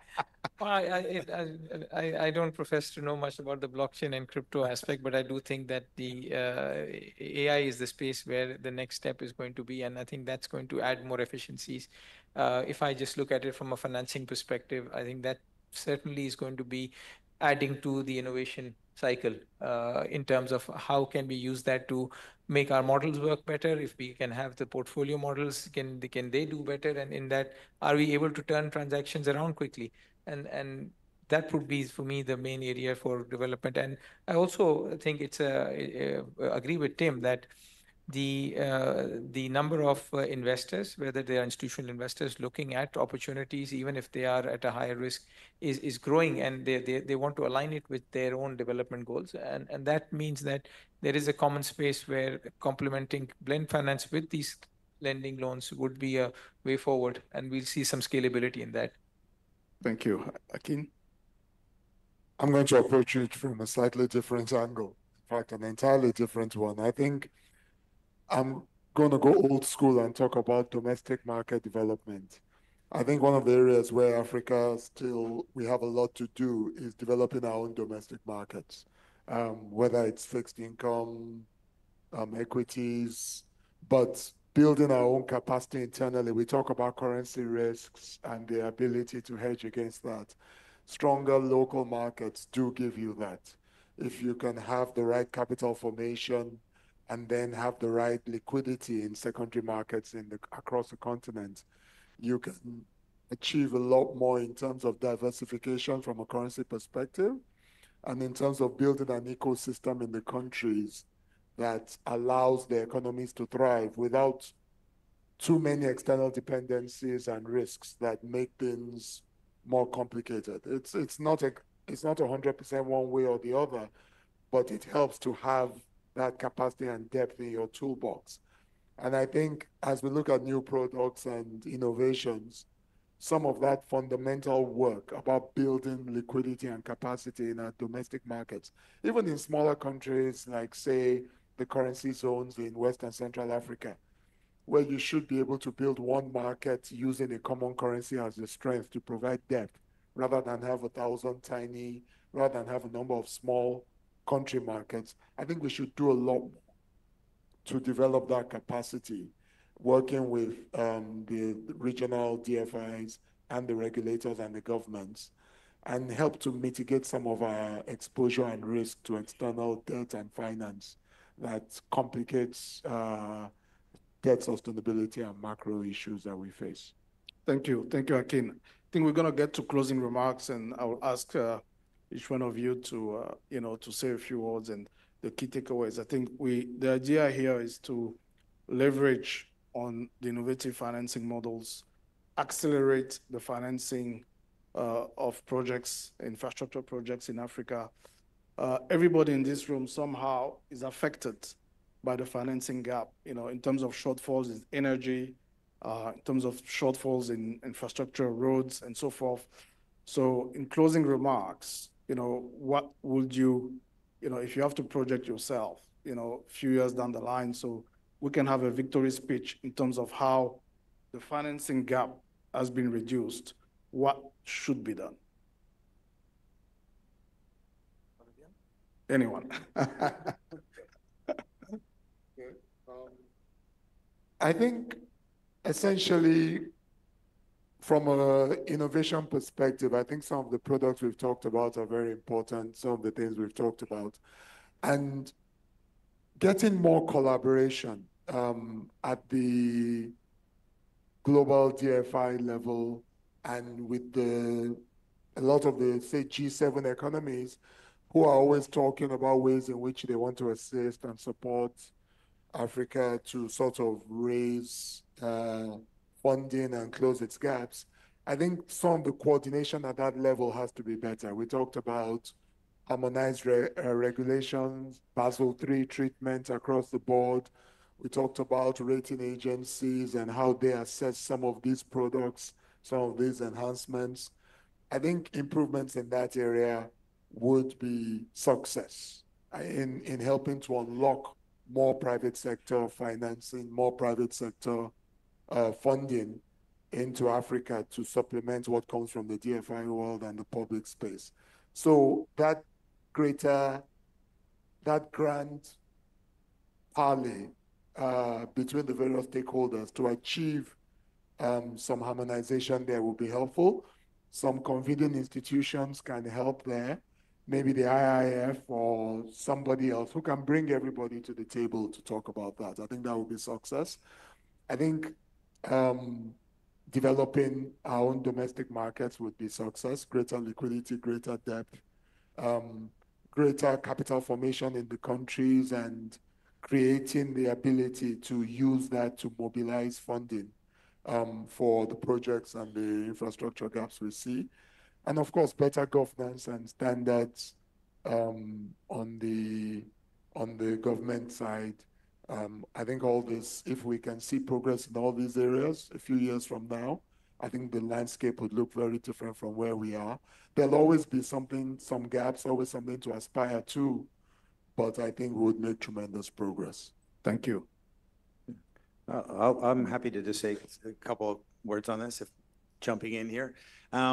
I think it's clear that the development finance needs are way beyond the capacities of the public sector to meet that on its own. And therefore, mobilizing the private sector to come in and support development is a critical element. I've talked about two examples of bridges, pathways that have enabled private capital to support development. And they're just two simple examples that are working. I say, let's build on those working models to scale, okay? Success will breed more success. And as we narrow the gap between perceived risk and actual risk, I think we would just see a further scaling up of the flows of private capital, and that's only going to be good. Thank you. I would think in terms of partnerships, clearly the MDBs have a role to play alongside the commercial institutions. And that crowding in effect is quite going to be important going forward. Adding to that, if there are more guarantee instruments, which we all know brings in more crowding in than direct loans. And I think that the World Bank is also aligning to that. African Development Bank stepped up and done these few transactions, at least 3, 4 of these in very short time, which is a proof of concept that the moment you mobilize something like this, there will be takers for it. And I think that's going to be very scalable if the MDB community gets together alongside that. I can make a quick one. We talked about today about every type of loan that requires paying back the loan, as in the country or the corporate needs to pay back, except for one. Carbon credit does not need paying back. This is the single biggest, quickest, easiest way to get cash in the door, which does not require paying back. Thank you. So I think you've said it all, but let me add the perspective of financial centers again. I think that Africa needs more financial centers, and we are really ready to work together in a co-development and co-emergence approach to help grow the pie and to build institutional capacity, again, to be catalyst and forcing device to have the right and conducive business environments for all those investors, banks, all the operators, and so on. And thank you to echo my words about the carbon credit opportunity. Again, that is a great, I mean, it's the greatest opportunity in Africa. It's about sustainability, again, because Africa has the greatest potential to make massive leapfrogs. So we absolutely need to seize this opportunity. No, thank you. And I think that, what comes across very clearly is that, it will empower, different stakeholders, from local communities to global institutional investors to, bankers as well. And, it touches all of us here in this room to be able to make that change.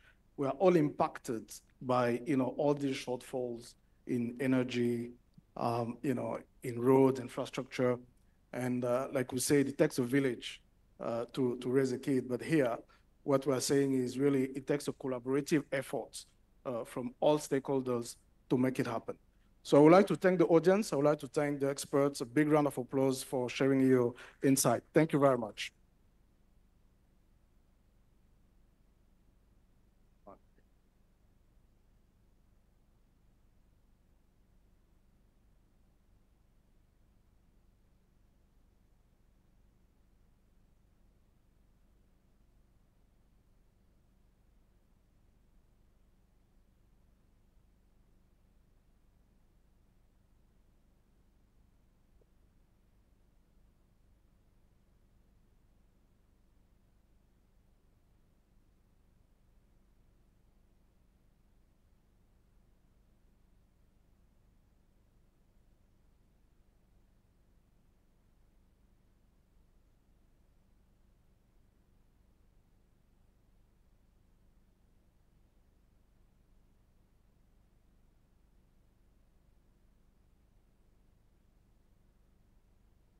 Well, thank you very much, Jean-Paul, and this wonderful panel. In a few minutes, you and us will have the privilege to witness the signing of the letter of intent for the multi-originator synthetic securitization transaction platform in a few minutes.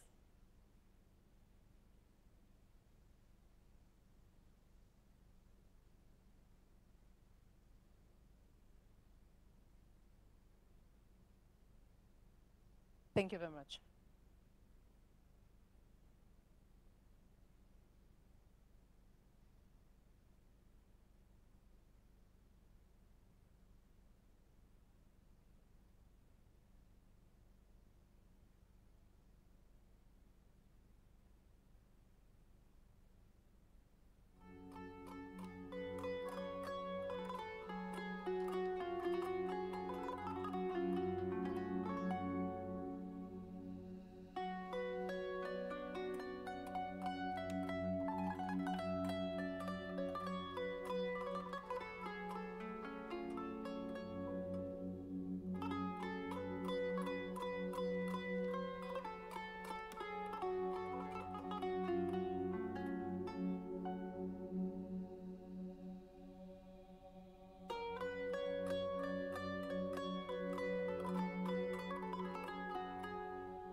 Ladies and gentlemen, we kindly invite you to take your seats.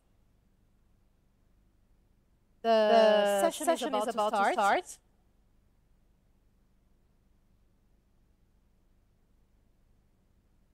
So I'm pretty sure that you're having very interesting conversations, but I still invite you to take your seats. Thank you very much. We will start in a few minutes. Thank you.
Ladies and gentlemen, once again, we are asking you to take your seats.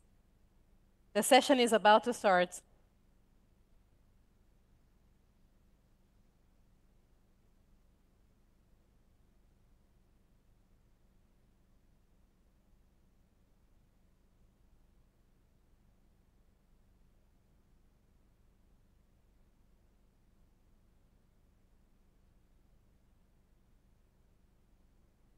So I am not sure if you have observed this as well, but I've noticed that the room has become much more crowded.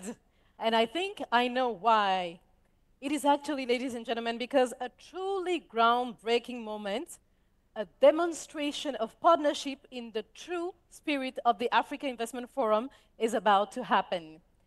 Today, we have in this room, the Salle Royale, the privilege to witness the signing of the letter of intent for the multi-originator synthetic securitization transaction platform, SST platform. So this is an innovative collaboration between several of AIF founding partners, and we are about to hear directly from the deal's esteemed signatories the context, the vision behind this transformative agreement. Let's celebrate this remarkable milestone together and kindly join me in extending a warm welcome to Dr. Akinwumi Adesina, President of the African Development Bank Group. Thank you, Mr. President, to come on stage. Yes. I also invite Boitumelo Mosako, CEO of DBAC.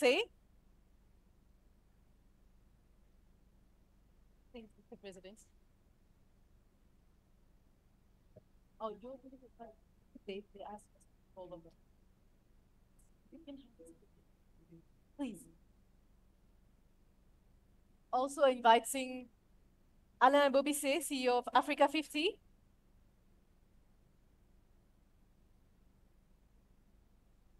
and Dan Sheffer, Executive Director of Academy Securities. Here.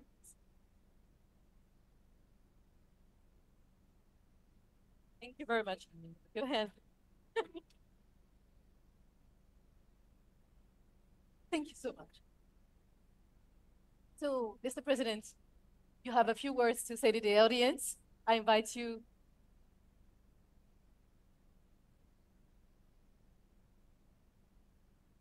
Thank you very much, Marie-Angele. Good morning, everybody. I wish to welcome you to the special session on signing of the letter of intent on the originator synthetic securitization platform.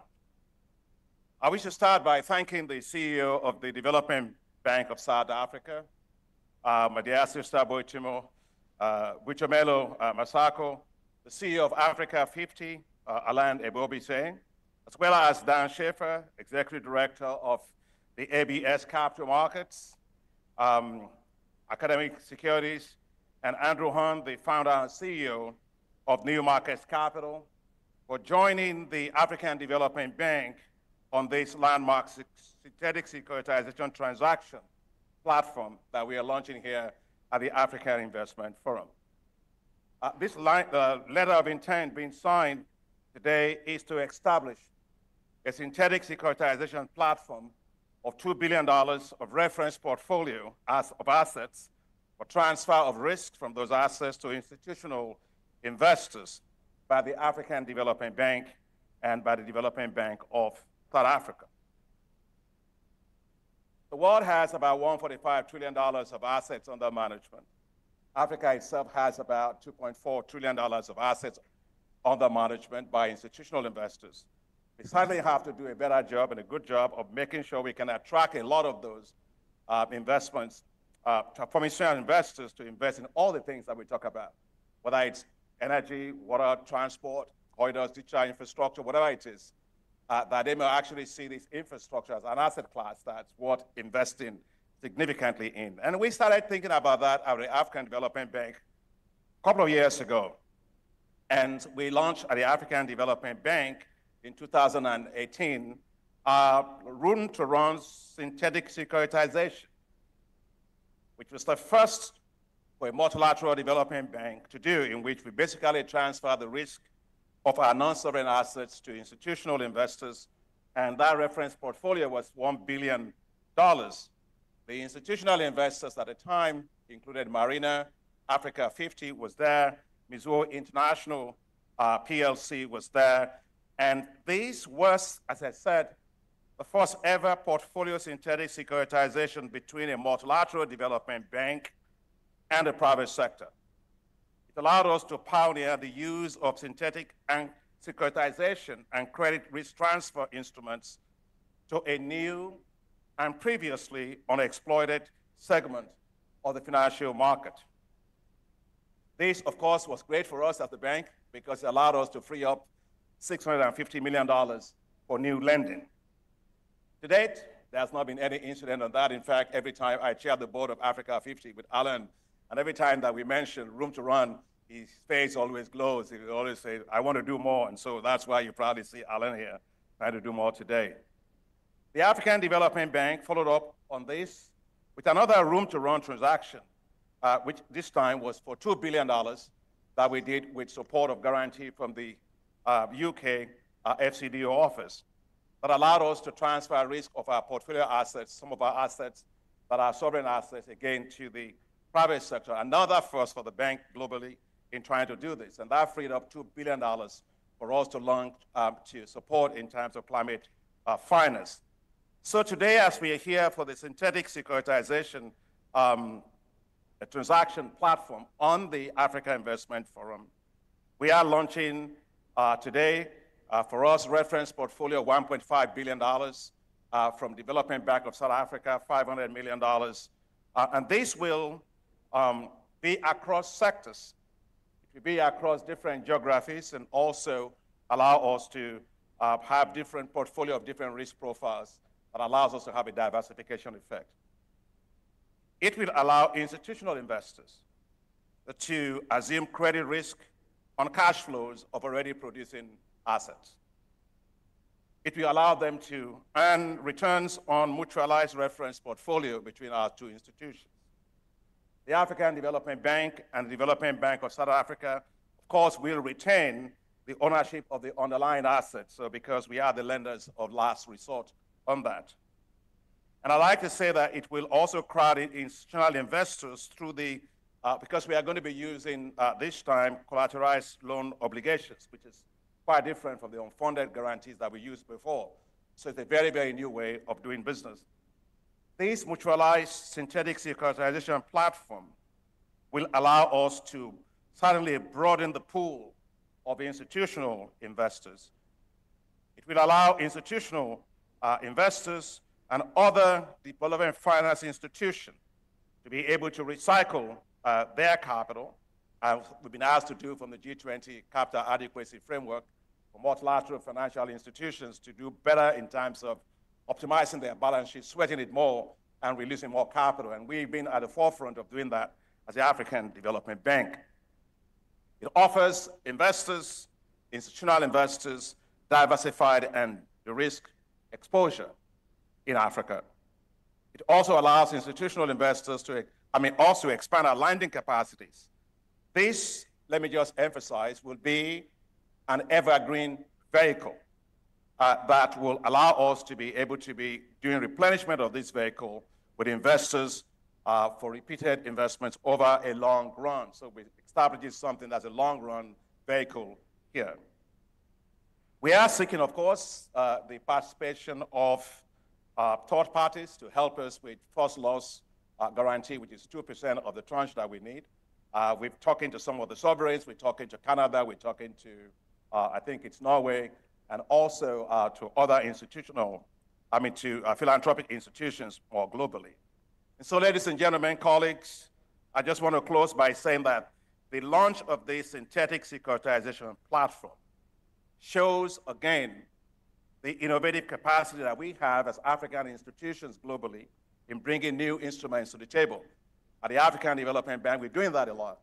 We did the hybrid capital globally. We did synthetic, we're doing the special drawing rights, working with IMF on that with Inter-American Development Bank, and also portfolio insurance for ourselves. So we're leading on this thing, but this one that we are doing today shows the innovative power of our AIF partners. We have African 50, we have Development Bank of South Africa, we have all of our partners that I believe are also going to join us. So let's do more to free up more capital, sweat our balance sheet better, so that we can go to scale, and institutional investors are key, and this is another demonstration, the fact that in Africa, we have the capacity to launch instruments that will de-risk, that will get institutional investors, both global and African, to actually begin to see investment in Africa as a profitable venture by taking risk, the Africa Risk Pact. Thank you very much, and welcome again to this session. Thank you very much, Mr. President, for these insightful words. Of course, Mr. President. Although we are tight on schedule, almost as always, I would like for you, Boitumelo Mosako, to share with us the inspiration and objectives driving this transformation agreement. I think you need to use the mic.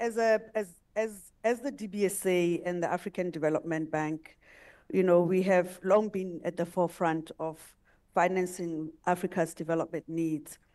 And however, as it's already spoken of, the sheer scale of the infrastructure required and the funding gap is beyond the reach of any single institution. Therefore, it is imperative for us that we actively involve other stakeholders, such as asset managers, institutional investors, to bring additional resources and expertise. And one of the most effective ways to scale up is collaboration through blended finance structures, and I think the President Adesina has already elaborated on this, which enables capital providers to participate in the most appropriate tranche in a project capital stack. So this approach not only de-risks investment, but also ensures that projects are fully funded and remain viable.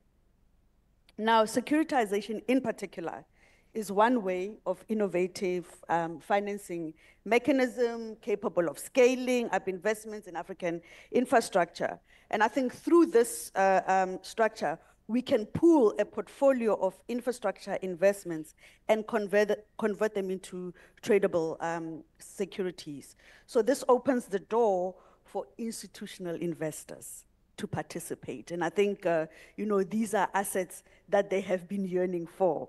Now, these securities can be structured with credit enhancements, guarantees, catalytic first loss tranches, which reduce the perceived risk of the investments and make them more appealing to asset managers and institutional investors. So this is a very, exciting opportunity, that we are seeing being part of this multi-user synthetic securitization platform together with, and that's significant, together with the African Development Bank. And we really appreciate the leadership of the African Development Bank in pioneering this. Thank you, President Adesina, and and to be part of this and to be part of the initial partners. And we're looking forward to contributing, our portfolio into this structure. And when you look at the assets that we are talking about as DBSA, we're talking sovereigns, we're talking, private assets of the bank as well, and this is a perfect example of how development finance can be scaled up through strategic collaboration and institutional investors. This platform will enable, as DFIs and MFIs to focus on originating impactful development projects which are packaged to appeal to institutional investors, hence crowding in private capital into critical infrastructure projects. At the heart of scaling up collaboration is the need for us to build trust and create financial structures that work for everyone. And this is not simply about pooling resources, it is about ensuring that each stakeholder's strengths are leveraged in a way that benefits the entire ecosystem. We are working as a system. Collaboration is about creating an environment where risks are shared, returns are aligned with sustainable development as the unique outcome.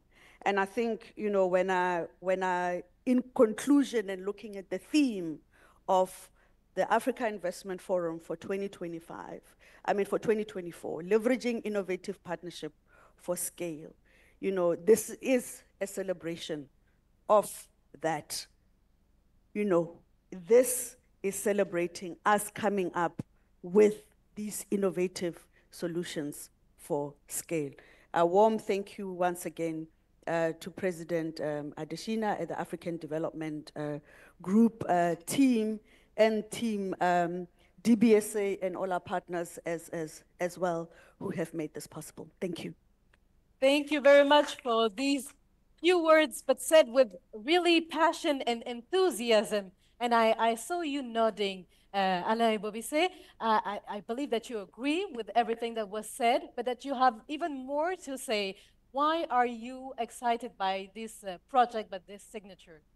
Well, thank you very much. I'm excited by what my chairman, Dr. Adesina, has said in introducing this panel, this signing, and also what my sister Butimilo said.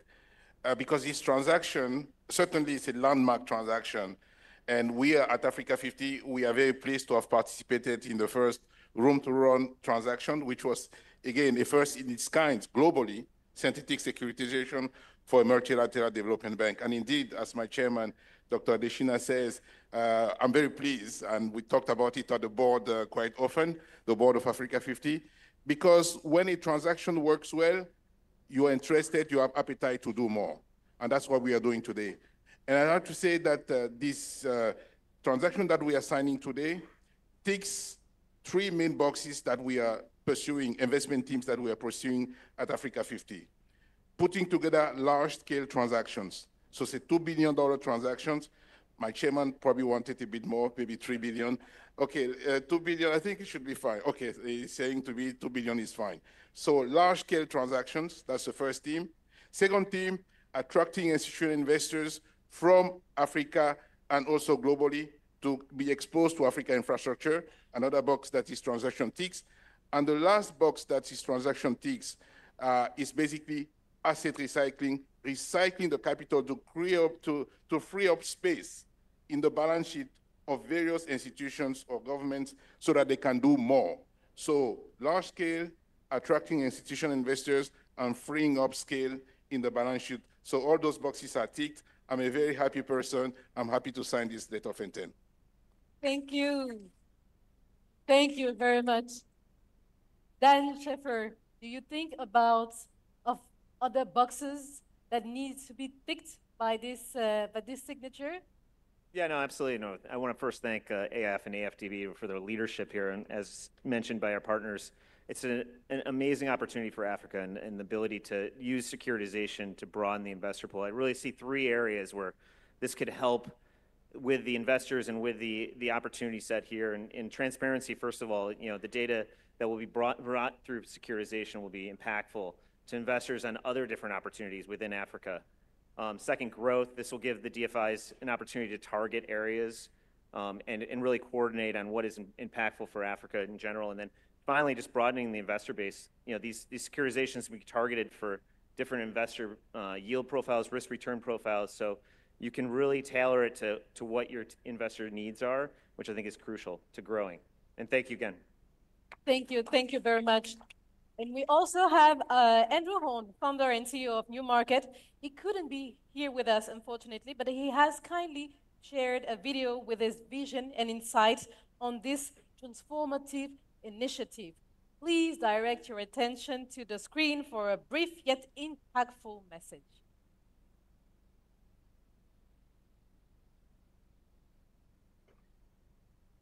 Bring you greetings from Philadelphia, Pennsylvania, the birthplace of the United States.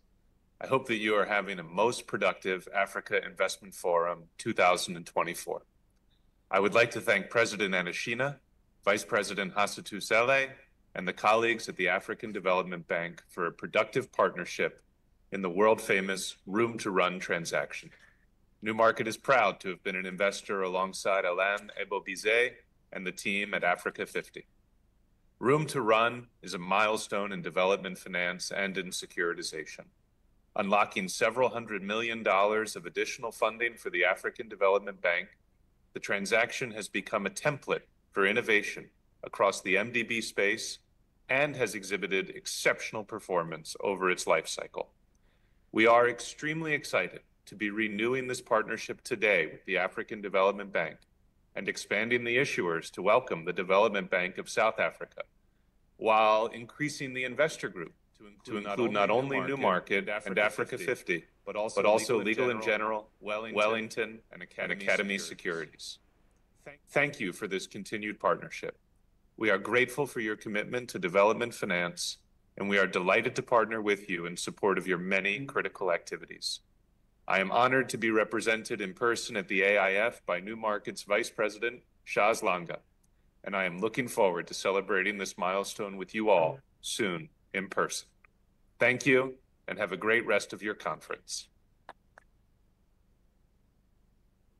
Thank you for this inspiring message. Now we will proceed with the signing ceremony. As you can see, the setup is being made. I invite the protocol team to take their positions as we move forward with this important moment. And I kindly ask everyone to stand. And I invite our colleagues from protocol to set the scene. Mr. President also is invited for the signing.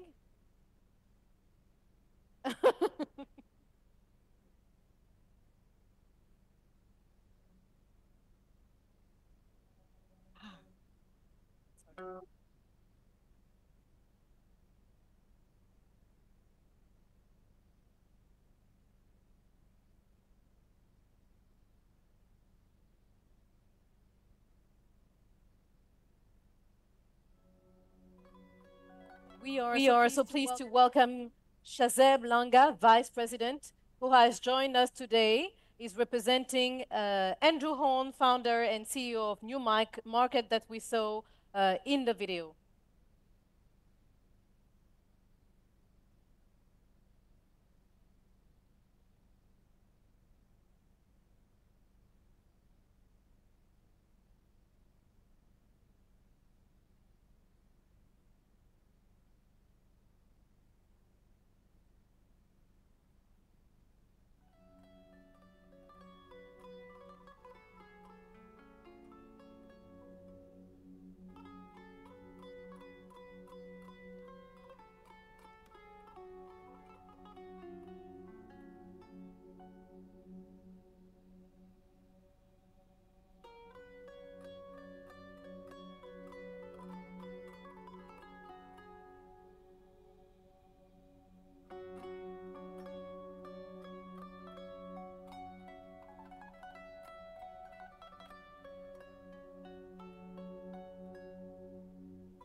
Now we do invite all the signatories to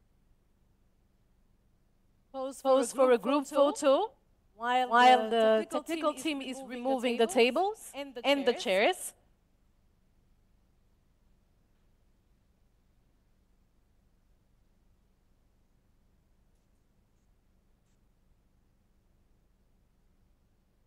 Please, I invite you to remove the tables, please. Please, if you could remove the tables.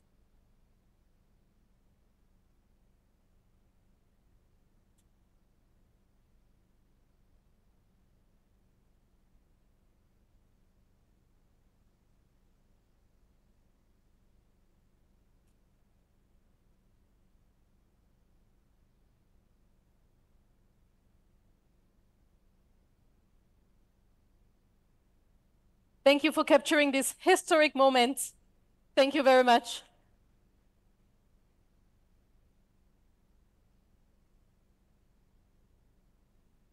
And once again, thanks to all the signatories.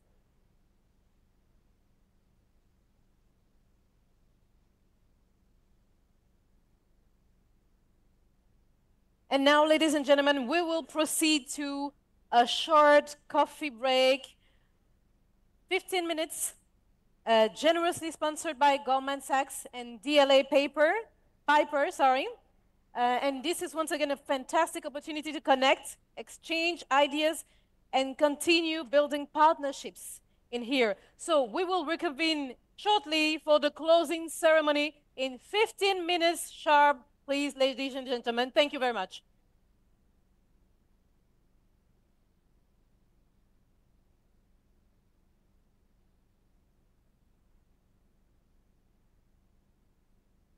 And then we kindly invite you to free the front row so that we can do the setup for the closing ceremony.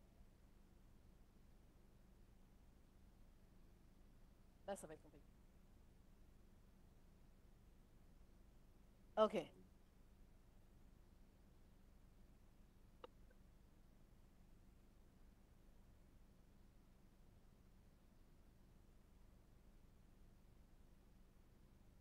Ladies and gentlemen, I invite you, if you have left your bags or belongings in the chairs, to take them because we are about to do the setup for the closing ceremony. So we kindly invite you to free the front row so we can proceed. Thank you very much.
Ladies and gentlemen, I know. Ladies and gentlemen, if you could kindly take your seats, particularly to delegates and participants who are within the hallways and the alleyways of the hall. Kindly take your seats. The program is about to begin. To the members of the protocol team, as well as security, kindly ask our guests who are enthralled in conversations to find their seats. Our program will begin shortly. Thank you again for your cooperation. You're doing a whole lot better than we did during the opening ceremony. Boy, what a job that was to get people to find their seats. So thank you very much for making our job that much easier this morning. Protocol and security just help us ensure that everyone's in their seats. Thank you very much. Mr. Andre Bass, could you kindly have your team as well as security help us ensure that everyone's taking their seats as we get ready to proceed.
the Honorable Madam Nadia Feta, Governor of the African Development Bank Group for Morocco and Minister of the Economy and Finance. His Excellency, Senator Bola Ahmed Adekunle Tinubu, GCFR, President of the Federal Republic of Nigeria, ably represented this afternoon by Mr. John Owan Eno, the Minister of State for Industry. Honorable dignitaries of Moroccan institutions here present, to your titles, your grades, and your qualities, all protocols duly observed. Dear distinguished founding partners of the Africa Investment Forum, distinguished executive directors of the African Development Bank Group, distinguished representatives from intergovernmental institutions, senior management and staff of the African Development Bank Group, representatives of media houses from across Africa and around the world, distinguished guests, ladies and gentlemen. Saidati wa Sadati, ladies and gentlemen, distinguished guests, esteemed delegates, visionary investors, and private sector players, welcome to the official closing ceremony of the 2024 Africa Investment Forum here in Morocco's beautiful capital city of Rabat, a truly vibrant city that creatively blends hundreds of years of history, high-tech modernity, a stunning Atlantic coast with a serene and majestic royal presence. Once again, Sharaftuna Kuna fi Rabat, meaning we're honored to host you here in Rabat. On behalf of the Kingdom of Morocco that has graciously hosted us these past 3 days, the founding partners of the African Investment Forum and our sponsors, welcome. My name is Victor Oladokun, and it truly is an honor to co-MC and moderate this official closing ceremony. With me, Marie-Angèle Touré, co-moderator of this event. You know, I'm smiling because I know Marie-Angèle has a surprise up her sleeve this morning, but I'm just going to wait and see what it is. I see that smile this morning. All right, yeah, that confirms it. Well, over the last 72 hours, we have absolutely no doubt that we've had countless opportunities to experience Dar El Kebira, the house of hospitality that Morocco truly is, where doors of opportunity have been opened to help turn your innovative, creative ideas into concrete reality. We trust and we hope that has been your distinct and very unique experience at these Africa Investment Forum days. Well, as we continue our program, we have a lot more that you're going to hear about, particularly with regards to corridors, economic corridors across the continent. I'm glad to see that President Soumaila Suberu is back in the room. He wasn't here a few days ago, and we also have another special guest who will be talking about some very exciting stuff that's been happening. Well, just before I hand over to Marie-Angèle, I'm just going to say that like many of our African fabrics, whether it be Kente, Adinkra, Kitenge, Ankara, Ashoke, or the local Sabra fabric here in Morocco, progress demands hard work. It also requires creativity, but more so, it requires harmony. And together, as delegates and investors, you've shown all of that over these past 72 hours. Once again, we say congratulations, well done, and good success for the future. Marie-Angèle, over to you. Thank you, Victor. Assalamu alaikum wa marhaban bikum. شرف ليا كون معكم أليو. دابا بريتكم تصافكو بزاف بحال إلا قلت شي حاجة عادمة بالعربية. شكرا بزاف.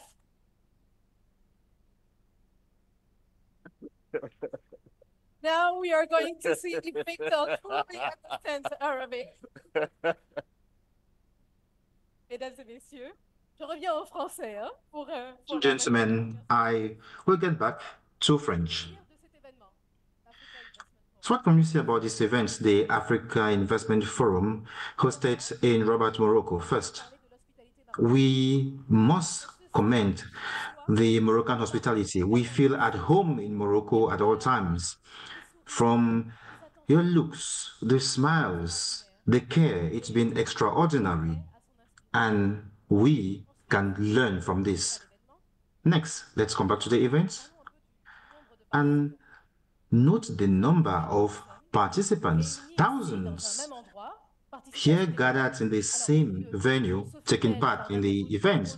The Sofitel Jardin de Rose is majestic, and we really enjoyed jam-packed halls with participants. We do commend this. Also, the quality of speakers.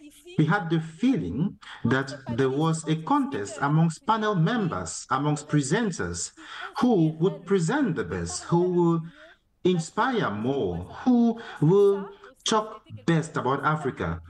And so this was quite a success.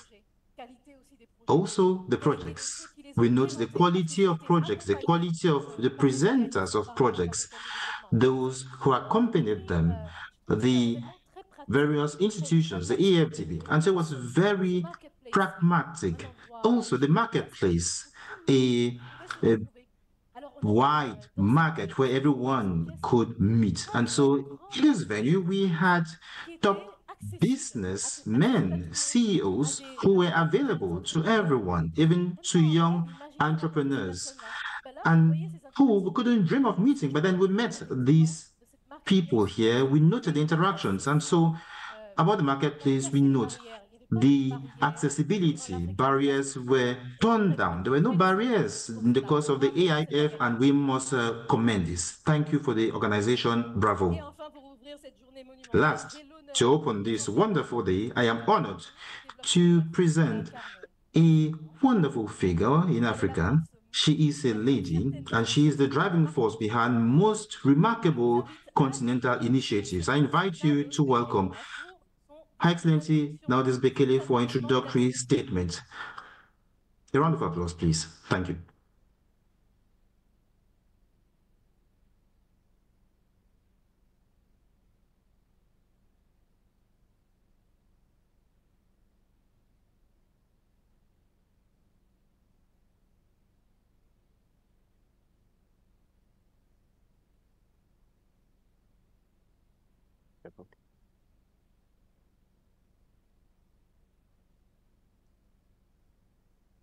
Good afternoon, Your Excellency, Dr. Nadia Feta, the Minister of Economy and Finance. My dear sister, I want to say thank you for the hospitality, and through you, I would like to express my gratitude on behalf of everybody that is there to the government and the people of Morocco. You know, every time I come here, the hospitality is just amazing. So thank you very much, like everybody has been saying. Excellencies, representatives of heads of state and government, honorable ministers, my own dear brother, Dr. Akuyemi Adeshina, the president of the African Development Bank Group and chairman of the Africa Investment Forum, your wonderful, I shouldn't say better half, but significant half, my sister Grace. Thank you very much for supporting my brother. The senior members of the African Development Bank, distinguished leaders of development finance institutions, multilateral development banks, and private sector executives, ladies and gentlemen, good afternoon. As I stand here today in this room, filled with visionaries, trailblazers, and leaders shaping Africa's future, I feel humbled and energized. What unites us here is not just a shared ambition, but a shared responsibility to unlock Africa's potential and set it firmly on the path to prosperity. Africa is moving. Goods are moving. Ideas are moving. Money is flowing. People are traveling. Education is reaching across borders, and our youngest entrepreneurs are showing us the way through digital platforms and social media. These flows, ladies and gentlemen, represent the heartbeat of Africa. Our role is to make sure it beats stronger and faster, and that every corner of this continent feels its pulse. It's therefore both a privilege and a duty to speak to you today about regional economic corridors as pathways to connectivity and transformation. But first and foremost, I would like to convey my profound appreciation and congratulations to President Adesina and the African Development Bank for convening this transformative platform, which showcases Africa's vision, ambition, and determination to unlock its vast potential. Mr. President, my dear brother, your visionary leadership has unified us to forge partnerships and close deals that have the power to redefine the investment landscape across Africa. Please join me in celebrating Dr. Adesina's transformative leadership at the African Development Bank. His visionary efforts and infectious optimism have left a profound and tangible impact across the African continent and beyond. Thank you, my brother, for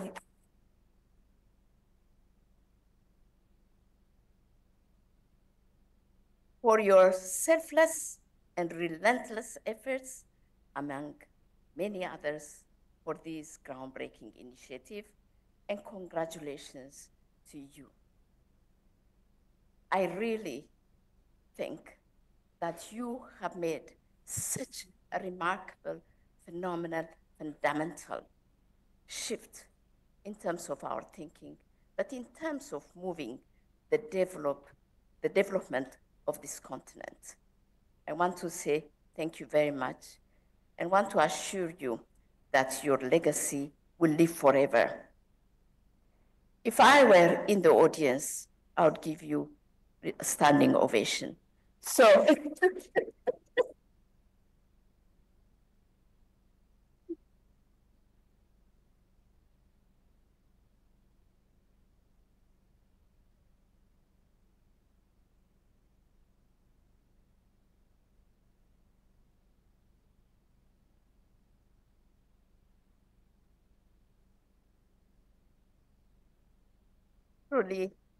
truly, you are a transformative leader, a servant leader, and we owe you a lot. Today, I feel the power of connectivity from PIDA Week to the African Investment Forum. I come to you today directly from Addis Ababa, where we just concluded the 8th PIDA Week, a gathering of over 1,000 participants from across the globe, heads of states, ministers, private sector, leaders, and partners. Together, we celebrated the remarkable strides made through the Program for Infrastructure Development in Africa, the PIDA, which connects Africa not just physically, but economically, socially, and intellectually. And we analyzed, discussed, and committed to the development of the 69 projects under PIDA PAP 2.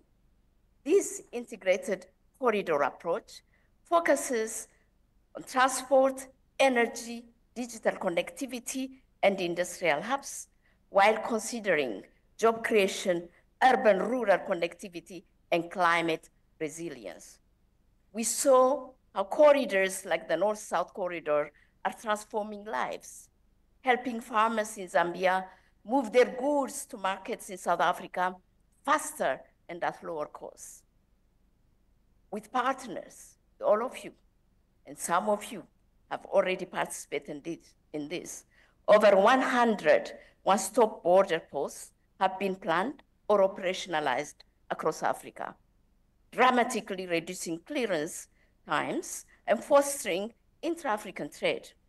For instance, the Chirundu OSBP between Zambia and Zimbabwe has cut vehicle clearance times, which took 7 to 10 days, to just 2 hours. Similarly, the Sinkanze OSBP between Burkina Faso and Togo reduced border crossing time from 2 days in 2011 to under 4 hours by 2018. But this is just the beginning.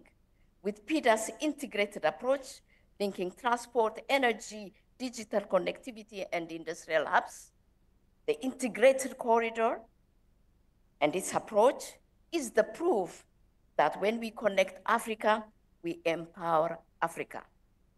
Ladies and gentlemen, building on the momentum of PIDA Week and the AIF of this week, I am honored to announce that our DANEPAD, together with ADB, will host the 3rd Dakar Financing Summit on Infrastructure in the 3rd quarter of 2025.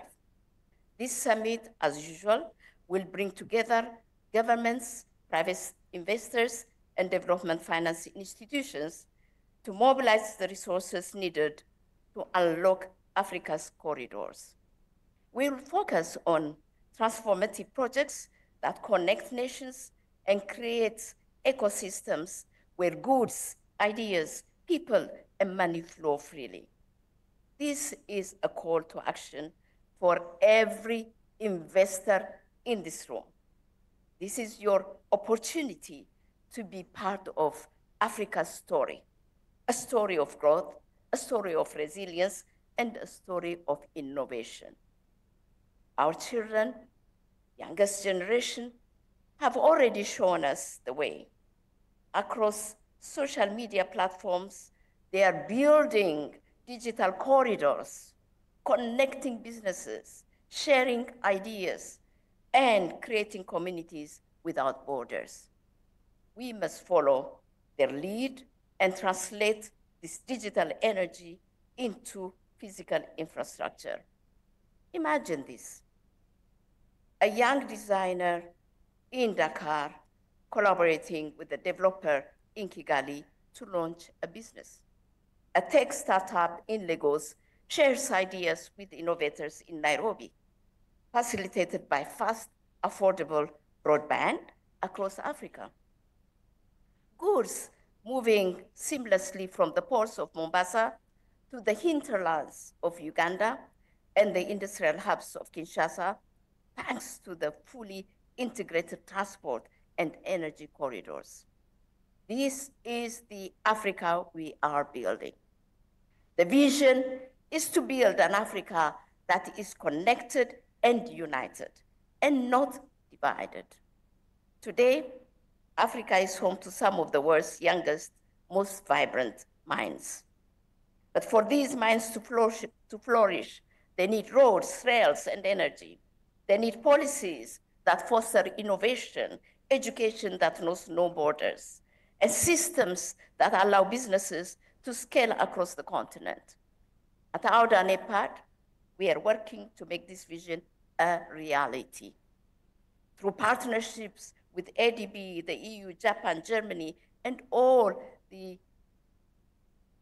financial institutions here and the private sector, we are championing initiatives like the Continental Power Master Plan, creating a unified electricity market, the Green Infrastructure Corridors Program, driving sustainable development, expanding our digital corridors to power borderless education and trade. We are not just building roads and ports. We are also creating opportunities, value chains, and unlocking Africa's potential. To fully realize this vision, we must focus on 3 critical pillars, and we are working hard on this together with you. The first one is harmonized policies. Seamless trade and movement require unified regulatory frameworks. The second one is innovative financing. Public funds alone are not enough. We must attract private capital and foster public-private partnerships. And for this, we're working with member states to create a conducive environment. The third one is inclusion of women and youth. Africa's transformation must include 70% and plus of its citizens, the women and youth. Programs like the $1 billion 2030 Women and Youth Financial and Economic Inclusion Initiative ensure their voices are part of the conversation. Ladies and gentlemen, Africa is ready. Africa is ready. The question is, are you ready to invest? Invest in the corridors that will connect our businesses and communities. Invest in the digital and physical systems that will power our industries. Invest in education, innovation, and the free flow of goods, ideas, and people. The 2025 Dakar Financing Summit will be a defining moment for Africa. It will be your chance to shape the future, not just for the continent, but for the global economy. Let's work together to turn Africa's potential into wealth for all. Let us transform our corridors into vehicles and pathways to prosperity. And let us build an Africa where connections drive opportunities, where trade fosters unity, and where dreams become realities without borders. The time is now. The opportunity is Africa. Please join us. Thank you very much.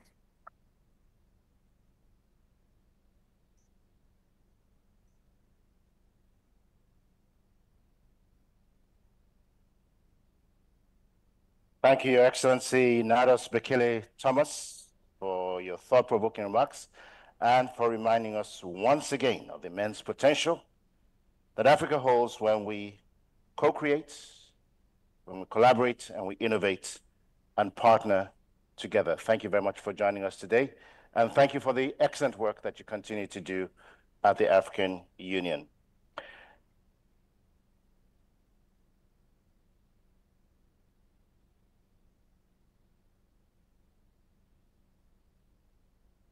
Now, before we transition, I'd like to say to my co-MC, Marie-Angèle, Shuma Lik, you speak perfect Darija, the Moroccan dialect. Yalla, Safkumaya, please applaud this talented lady.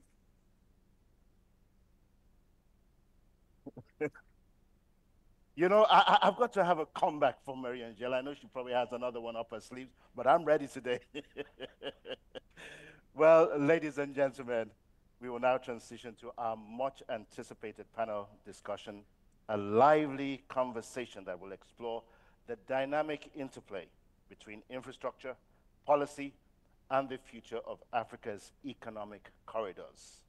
It is my honor to introduce our esteemed panelists, Samaila Zubeiru, President and CEO of the Africa Finance Corporation, a leader in financing and advancing transformative infrastructure projects across the continent. Please give him a warm welcome.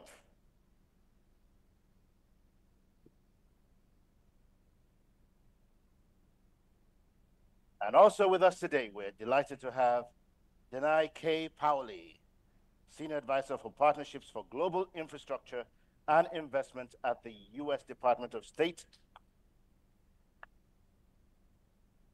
And as a leader, she works at the nexus of public, private, and development sectors and brings a tremendous wealth of experience as well as a global perspective to Africa's development agenda. And with that being said, I'm going to transition right across the stage to engage with you. But first of all, let me say a very big welcome to the both of you, because a few days ago, you were missing in action here in Rabat, and for good reason. You were in Angola with President Biden, as well as the presence of, I believe, Zambia DRC, and the Vice President of Tanzania, as well as many other global players. Congratulations to you and welcome. It's really a joy to have you with us here today. So I'm going to start first with Sumaila. During the meeting with President Biden, as well as President João Lourenço of Angola, you announced that you would be kicking off and actually bringing on stream the Lobito rail corridor, and that's going to take off in 2026. First of all, I'd like to say congratulations to you. What was your take on that event, and how critical, how important is it to the work that we're all doing here? Thank you very much for the opportunity to be here. I'd like to start by congratulating my Egbon, President Adesina, for convening this forum again. And I remember the first time we had this forum in 2018. You know, at that time, the idea was to showcase African opportunity and to create a framework for partnership and collaboration amongst African financiers, as well as financiers globally, to showcase the good that is possible from Africa, to showcase the solutions that we have and create a framework for us to work together. And that has happened across several fronts. First, with the support we get from them in our business as equity partners, the loans we get, their support for our industrial park that we have built across several countries, the partnership that we enjoy with DBSA, you know, to co-finance projects. So, for example, on the Lobito Atlantic Rail that we're financial advisors, they are part of the parties that we mobilized. With TDV, we have worked on several projects together. With Badia, they're not here. We have several projects. Afrexim, we collaborate across several fronts. ITFC, recently we just approved the transaction in partnership with them. So it is a partnership that is working. We have collaboration across each other, and we would continue to collaborate to do projects. So the Lobito Corridor, again, is another example of collaboration that we have between the USPGI, the European Commission, the African Development Bank, the governments of Zambia, DRC, Angola, and now the government of Italy, and soon the government of Tanzania. So this, like we've all mentioned, is not just about a rail corridor, it's about an economic development corridor that would showcase what is possible when leaders come together with a shared vision for prosperity. This is about helping show the prominence and the vital importance of Africa towards the energy transition that we're all embarking upon. I keep repeating it, Africa has significant resources. You need infrastructure to unlock that. The Lobito Corridor will unlock the supply chains for critical minerals, provide critical minerals at a lower cost, lower emissions, and provide vital inputs for integration into various supply chains, both in Africa, in America, in Europe, and other parts of the world. So this is a historic moment. I mean, the president, like you mentioned, was very glad to be part of this. And he was very glad, you know, for the partnership that we have between the US and Africa, and our promise of building something that is sustainable, you know, for both continents. So this was a truly historic moment in which we demonstrated what is possible. We demonstrated the fact that we can build systems, you know, when we collaborate together. We will reduce travel time, reduce inventory costs. So many benefits coming from this project. And we're very glad to be part of it. Let me jump in really quickly here. You talked about the capacity to move goods, services, obviously, along this corridor. But beyond that, what are the plans to ensure that it's not just a corridor that moves mineral resources or whatever the commodities are from source to the ports and potentially outside of Africa, to actually developing along this corridor a whole ecosystem of industries that can add value to what it is that we produce and not just export? I'm really curious here. So for us, you know, we've always said that for Africa to change, we must structurally transform our economies. What that means is that we must capture and retain more value on the continent. And we have several initiatives that demonstrate that. So my early reference to the support that we're getting on our industrial parks speaks to that. We have focused on capturing and retaining value in Africa. In fact, the reason why this project is important to us is because we had earlier on amongst the partners here commissioned a battery minerals value chain study that demonstrated that it was far cheaper to produce battery precursors in Africa than anywhere else in the world. In some cases, it was 3 to 4 times cheaper to produce them in Africa than in the US, Poland, or China. So we already have the basis for doing this. Just that in the development of it, we realized that we need several things to come together. One of the things that we need to come together was infrastructure, and that's why we were keen to develop the rail. The other thing that we know is that anytime you do a project like this, there's several other benefits that come. So earlier in this week, we met with President Lorenzo, and he offered us an opportunity to build transmission interconnectors, from the excess capacity they have, to Tanzania and to the South African power pool. And I said to him that we need the capacity for the rail, that with this kind of capacity, we would develop the rail and would develop the industries there. So we are already developing the largest copper smelter in Africa, in DRC. We are already producing copper concentrates from that particular mine. We are already producing green copper. So industrial decarbonization is already happening in Africa. We refurbished a hydro dam to provide renewable hydro energy for processing the copper ores to concentrates and soon to copper anode. We are also supporting the production of copper sulfate. So we are focused on the processing of the minerals. We're not going to export raw materials. Awesome. I mean, some will happen, but the idea is that we'll reduce that over time. Our target is we would increase the amount of value created from maybe 10, 15% now to 60, 70% over time. Awesome. That's really... Also for the agricultural value chain, because that's already taking place now. Well, Dr. Adeshina is in the audience, so you better talk about agriculture here. We'll talk about that in a few more moments. Somebody once said, and I say this with reference to those who questioned originally the purpose, the whole raison d'etre for the Africa Investment Forum. Why? And why is it necessary? Why are you putting all of these resources into this? But what comes to mind is, if not us, who? If not now, when? The Africa Investment Forum, represented by all of the partners here in the room, is an idea whose time indeed has come. So again, we want to say congratulations and thanks to the visionaries behind this dream.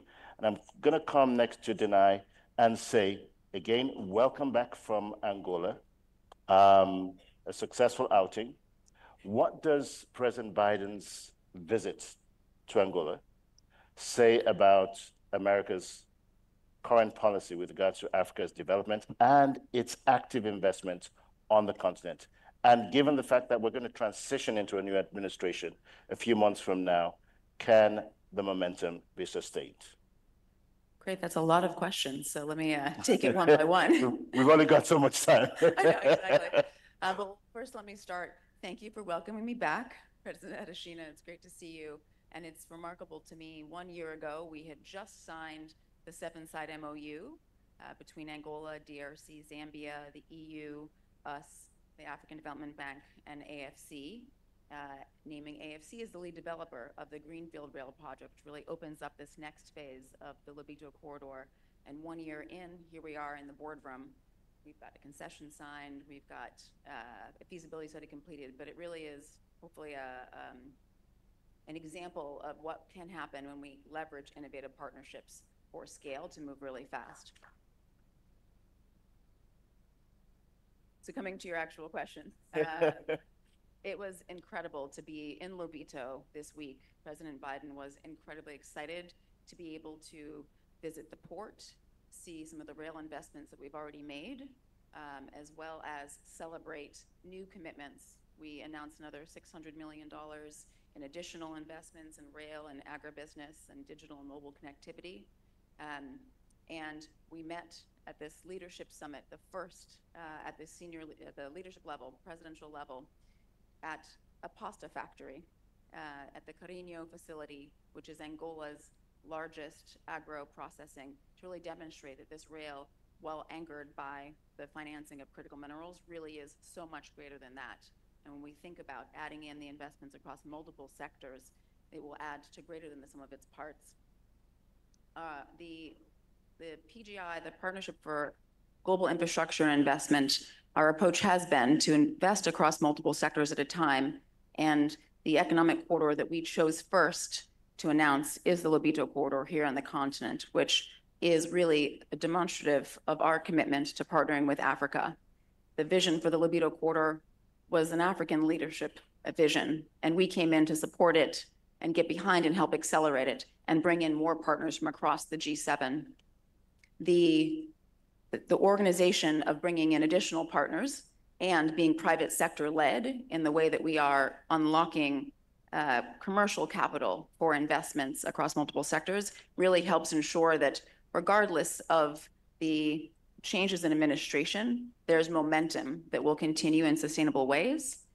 Broadly speaking, we have bipartisan support for this initiative, and we brought in lots of partners to ensure that it continues and the rails and the trains run on time to break ground in 2026. Thank you very much. And it's been said that globally, there's about a $40 trillion deficit in infrastructure funding, and as much as 70 billion to 100 billion in Africa on an annual basis alone. What more do you think we can do in terms of the public and private sector engagement to accelerate development and investments on the continent? I'm sure you heard a lot of new ideas in Angola. You guys brainstormed a lot. What other new ideas are coming on the horizon that you see? I think what's interesting actually, particularly about PGI, is we are a White House-led initiative, but our implementing team is at the State Department, which really recognizes that in order to move large infrastructure projects, you need the political will as well as the financing. We've held a number of investor forums, including our first one outside the US in Lusaka in February, and it really is bringing together the political leadership as well as the financing community to help de-risk large-scale investment. Ultimately, you need collaboration, you need communication, you need strong processes, but you need to bring in a number of different partners in order to be able to move projects quickly to ultimately impact people, right? The rail is only there because you can move goods, but you can also connect people. You create jobs. You really help accelerate the economic growth trajectories of a region. And it is really only through bringing in these diverse sets of partners and often unexpected ones that really will make the difference going forward. Thank you very much. Well, I was going to, go ahead. So I was going to just talk about the financing for this. So this is a public-private partnership that is going to be open access. So the initial studies indicate that we need 3 million tons to make this, actually 2 million tons to make this viable. And we already have secured about 500,000 tons. And that is just for outbound traffic. We know that there's significant inbound traffic. So this is a viable project. And the fact that we've signed the concession agreement means that this will get done. And we have sufficient capacity within this room to get it done. When we pull together as Africans, we will deliver this project. We're keen to have partnerships, but we will deliver this project. And in delivering this project, we would also create the framework and partnerships to deliver other projects. President Biden mentioned the need for mobilizing more capital into Africa. And truly, that's what is required. But in mobilizing capital to Africa, we Africans must take ownership of that process. We must first take the initial steps to do the risk and fund the projects, and then we can scale with partners. So we have agreed amongst ourselves that we will fund this project. We're not looking at just our balance sheet, but how we can mobilize others to work with us. At the Africa Finance Corporation, at the African Development Bank, DBSA, and all the partners in this room that have indicated interest in doing this project, we would not just invest our funds, we would create a framework to mobilize the pension funds in Africa and the institutional capital in Africa to invest alongside us. So with projects like this, we would bridge the funding gap for infrastructure by making this work, and we will make this work. Thank you very much. Both of you sound very bullish and well-deserved so. I'm a little bit, I'm kind of curious here about how it is that infrastructure investment along the corridor will benefit rural and urban populations and not just facilitate inter-country trade. What are your thoughts on that, and what are the plans to ensure that the investments truly are inclusive? So I'll give you an example. Anytime you work on a project like this, there will be several people that will find application of the infrastructure. And that application would generate ideas and opportunities for additional investments. So when we say that we want to mobilize capital, not just from our balance sheet, but from others, we're thinking about creating a tranche to mobilize commercial banks to participate. We create a tranche for them. We know that they are not able to take the kind of tenors and the risk that we typically would take on this as multilateral development banks, but we'll create a window for them. Creating that window for them means they have exposure to the project and they can finance SMEs that will benefit from the project. So think about a rail terminal. Once a rail terminal exists, it means a certain number of people will always go through that. It means that local people can make food to sell to passengers. It means that people can come there and create a market. I mean, you've been to several train stations. They're all markets, and that market is for the people that live within that society. So this is going to be an integrated development that will carry everybody along. Thank you very much. I see that we have 3 minutes left on the clock. Both of you representing your different constituencies, the United States, AFC, but also representing all of the Africa Investment Forum partners. I'd like for you to share with the audience here what your biggest takeaway was. You were there in the moment with others, an exciting moment. What are your big takeaways? What is it that excited you the most, that really gives you hope in a new Africa emerging? So for me, it was just the power of partnership, the power of collaboration, the fact that once we come together with a shared vision for prosperity, with a shared vision of how to overcome unemployment in Africa, with a shared vision of how to overcome poverty and inequality in Africa, and demonstrate that we have a strategy that we have already started to fund, we'll get partners to help us scale. Again, for me, I've always said that there is no global net zero without Africa. Africa has what it takes for a less intensive carbon future, and this project is going to bring it together. Thank you very much. And Danae, your take? Yeah, absolutely. To me, in addition to the shared vision, it really is the interconnectivity and the potential of when you bring together multiple investments across sectors at the same time. We had showcased Salle, a US-owned telecom company that is one of Angola's fastest mobile operators. We're helping them expand in Angola and the DRC. They're also partnering with Carinho, which is Angola's largest food producer, to expand mobile money to rural communities along the corridor. We have an American bridge company that's building bridges across rural sections of Angola that will help move some of those family farmers closer to the bridge, where they can expand storage alongside the rail and the investments that we're making there so that they can get their goods to process and back out. We announced the first food shipment from Carinho into the DRC to help expand food security and access to high quality food products. And so there really is just the interconnectivity of bringing together all these different private sector companies that are making investments and then supporting that through these very larger group investment projects in core infrastructure to really accelerate the impact on citizens, rural and urban, across the continent. Thank you very much for those closing comments. Danae K. Paoli, as well as Salle Zubero. Welcome back again from Angola. I just want to end this session with a short story. In 2017, Dr. Adesina called an early morning meeting of a senior leadership group. And he said he was sick and tired of the asymmetry of information about Africa, the risk perceptions, different narratives about the continent. And to change that, he was going to create, format, and partner with several global and regional partners to create the Africa Investment Forum. The deadline, 12 months. We thought it was all impossible. A number of us pleaded for at least 18 months to 2 years. He was insistent. He said 12 months and no more. The rest, as they say, is history. And it really is encouraging to see what has transpired since 2018 to where we are. I can only imagine where the Africa Investment Forum will be 10 years from now. To Dr. Adesina, to all of the Africa Investment Forum partners, and to you, our guests, we say congratulations, well done. And at that point, I'm going to hand over to my dear colleague and co-MC, Marie-Angèle Touré, as she takes us on to the next segment. Thank you very much. Thank you. Thank you very much.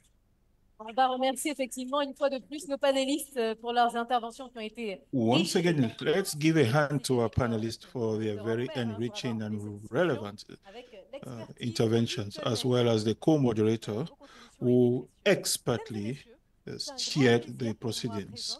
Ladies and gentlemen, at this stage, I am very delighted to introduce the next speaker, an influential voice in the way discussions on business, finance, and development are shaped on the continent of Africa.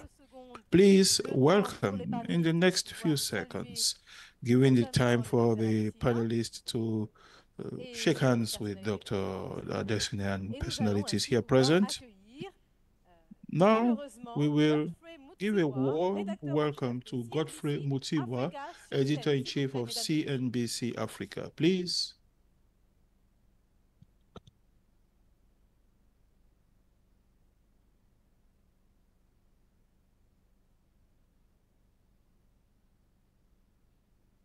Thank you, Madam Master of Ceremonies. I do not have the Arabic that you have, but I have learned shukra.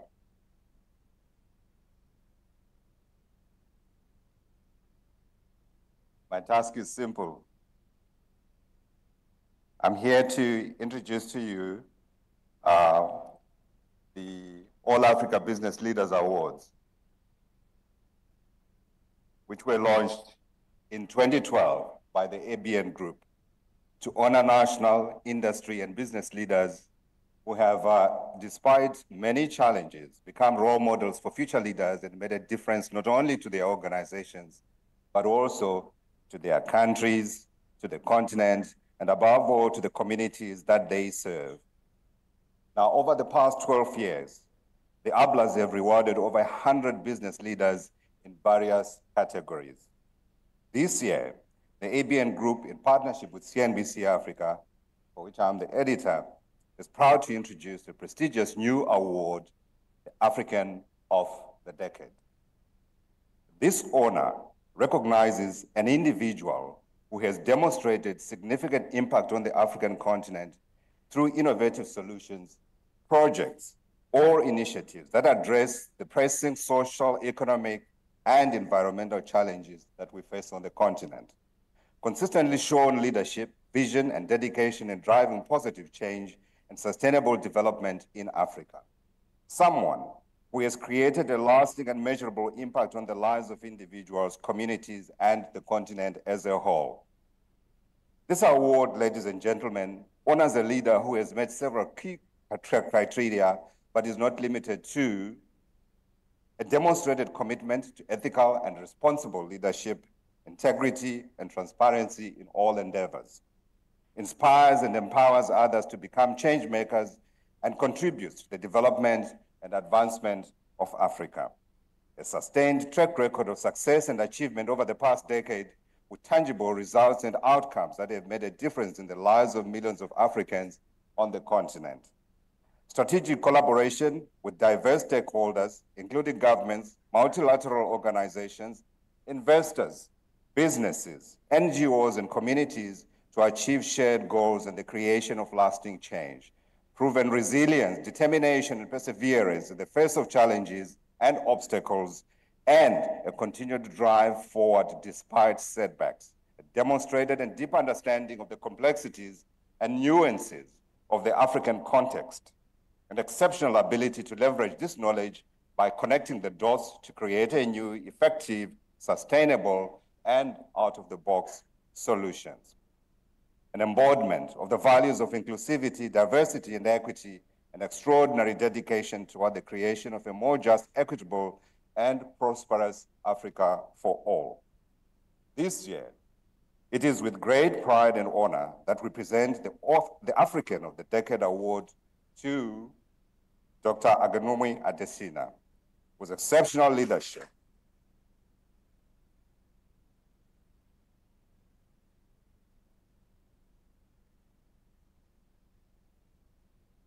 for his exceptional leadership and commitment to Africa's progress, which has made an undeniable and lasting impact. Almost 10 years ago, in fact, more than 10 years ago, Dr. Akinwumi Adesina's impactful tenure as Nigeria's Minister of Agriculture revolutionized the country's agro-industrial value chains and transformed the lives of millions of smallholder farmers. Furthermore, as the visionary leader of the African Development Bank, he has elevated the continent's potential on the global stage. Through the bank's high-five strategic initiatives, let me remind you of them. Light Up and Power Africa, Feed Africa, Industrialize Africa, Integrate Africa, and improve the lives of the people of Africa. And his ambitious collaboration with the global community on several transformational initiatives, including with the World Bank, to provide electricity to more than 300 million Africans, his leadership has been at the forefront of improving lives across Africa over the past decade. It is now my privilege to invite Dr. Rakesh Wahi, Chairman of the ABN Group, Mr. Sid Wahi, Executive Director, and Mrs. Roberta Naika, Managing Director, to present the African of the Decade Award.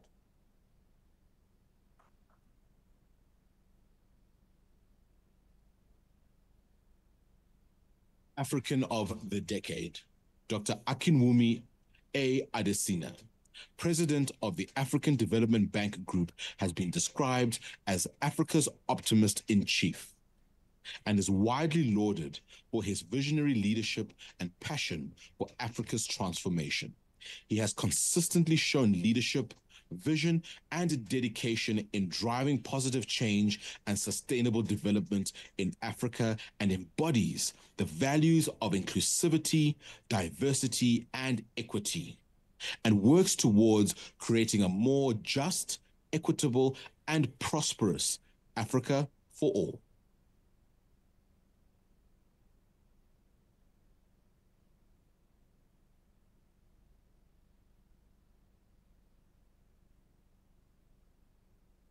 Ladies and gentlemen, please help me put together your hands for the African of the Decade, Dr. Akinwumi Adesina.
Quelle belle surprise et quel bel hommage.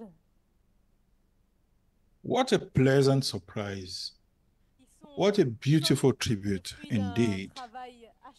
These are all the fruit of sustained hard work and lots of perseverance.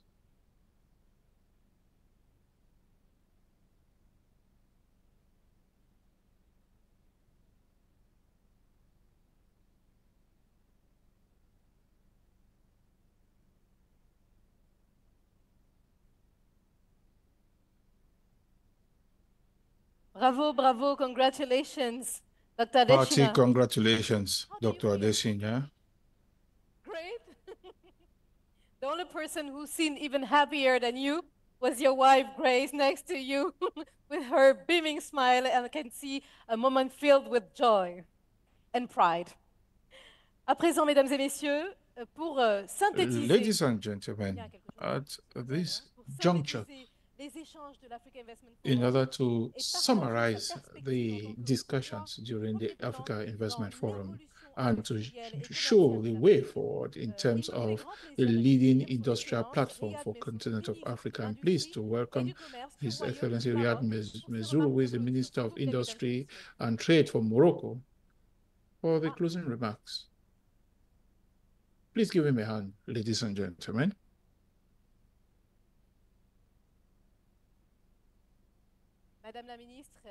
Well, it's Honorable Minister Feta Al-Alawi. I'm sorry, I was sort of misinformed. So, ladies and gentlemen, good afternoon. You know, I am not the Minister of the Industry. Since the absent are always in the wrong, I'm not going to talk about industry. I'll talk about what I master. President and Chairman of the Board of Directors of African Development Bank, the African leader of the decades. I would like to add the S. Dear Mrs. Adesina, honorable ministers, distinguished business leaders and investors from around the world, ladies and gentlemen, all protocol observed. As we conclude the 5th edition of the African Investment Forum, which gathered more than 2,000 participants, hopefully one day it will be 12,000, and delegates from 25 countries, allow me to express my sincere gratitude to all of you for your participation and active engagement throughout the various sessions of this forum, which reflects your strong commitment for achieving the development aspiration driving this forum in the first place. During these 3 days, our beautiful capital, Rabat, the city of light, was even brighter, because it was the center of engaging discussions and fruitful exchanges, bringing together African and international leaders, visionary investors, and major players in economic development. Together, we have been able to cover a range of issues on innovative ways to transform our continent's opportunities into driver of inclusive and sustainable growth. The inaugural Founding Partners high-level panel, which was very inspiring and charted the course of this 2024 AIF success, show us how the collaboration between private and public sectors could lead to powerful synergies resulting in transformative growth. Allow me at this point to welcome the great decision made by the Arab Bank for Economic Development in Africa to join the African Investment Forum.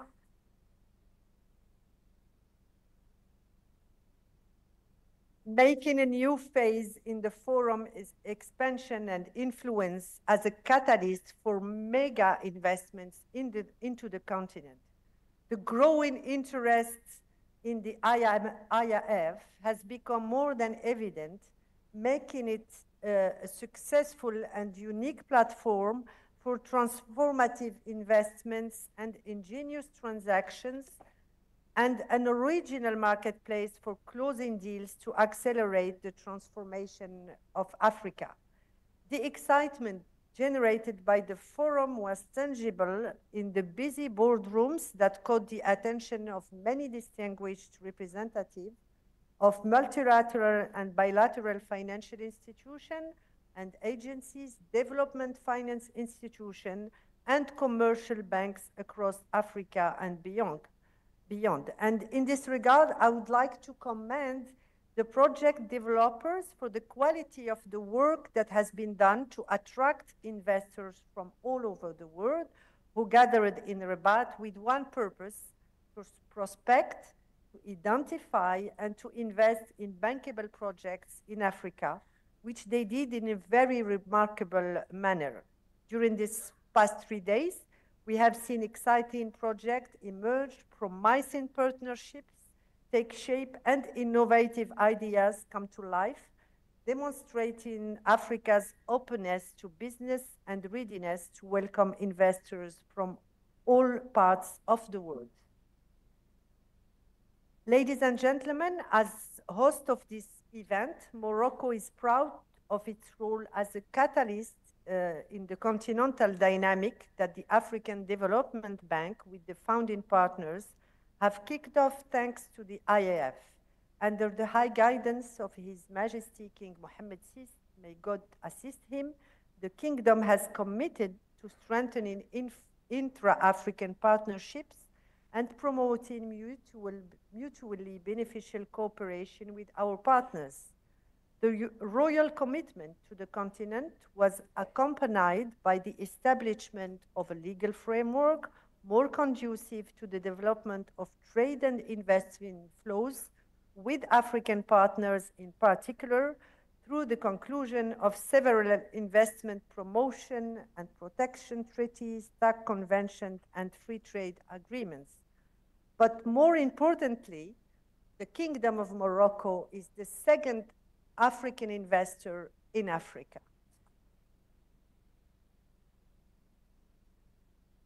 And this investment started with the big companies, of course, OCP, fertilizers, banking sector, but today we see medium-sized company with a large footprint, and we would like to encourage them.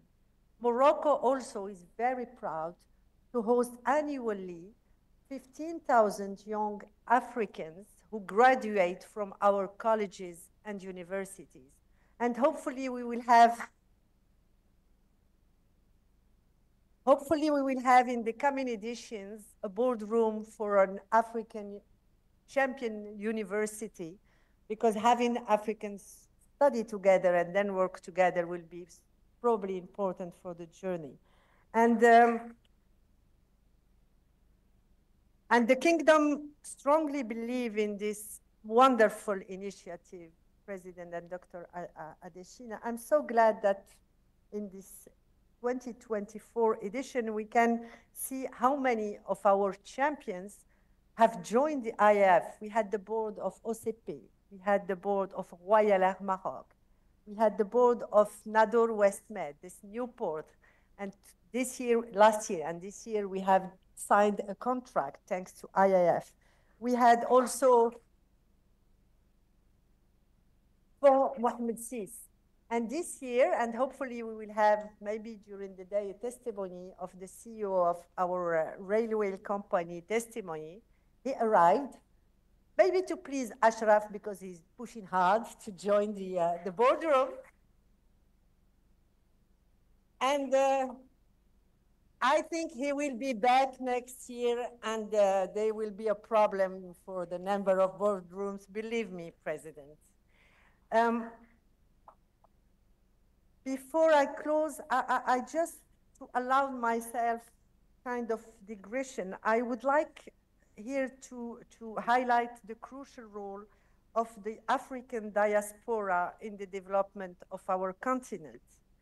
The African diaspora represents a reservoir of talent, of knowledge, skills, and resources that are precious to the socio-economic development in Africa. So I'm deeply convinced that even the AIF can have this role, not only facilitating the partnership between African entrepreneurs, but also those in this diaspora, so we can further foster sustainable and inclusive development for the entire continent. So to our brothers and sisters living outside the continent, I just want to tell them Africa's future is happening now. It is happening with a lot of, I would say, enthusiasm. So I really commend them and ask them to come back and join this beautiful journey. We have good projects. Thanks to Dr. Adesina and the bank, we have the energy, we have the enthusiasm, and we have the money to finance their projects.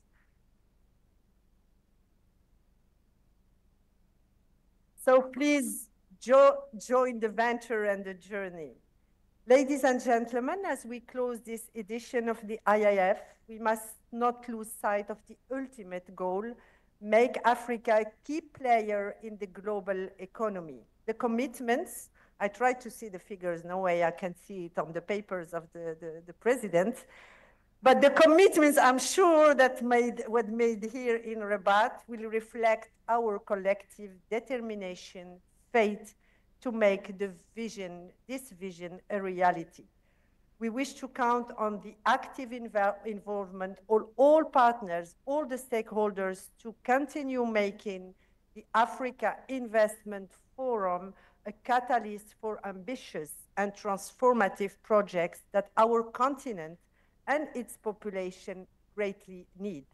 Together, we can accelerate the economic transformation of Africa and pave the way for a prosperous and brighter future for our continent. And with these few words, thank you again, Dr. Adesina. Thank you to all the staff of the bank and all the participants.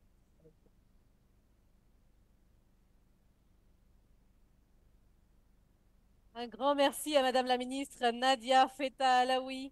Thank you very much, Madam Minister Alaoui, Fatah Alaoui, Minister of Economy and Finance, speaking on behalf of the Kingdom of Morocco. She shared very powerful words with us and underscored the crucial role of Morocco in the industrial transformation of Africa.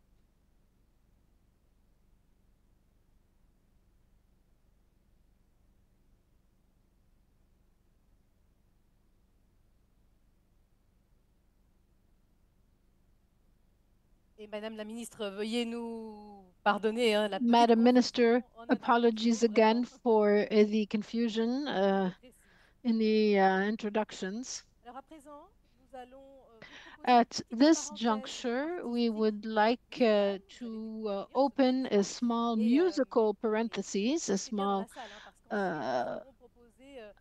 please stay in the room.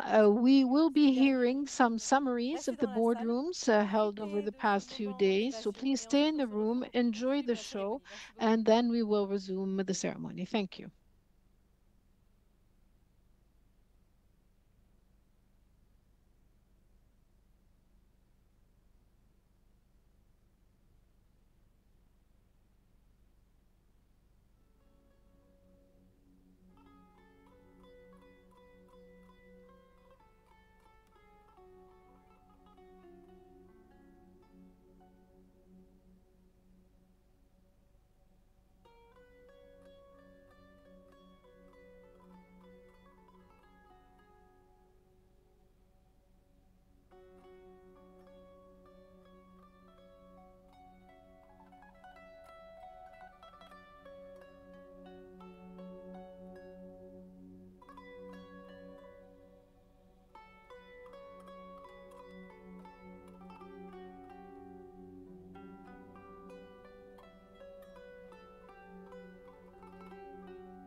At the talk of black man power,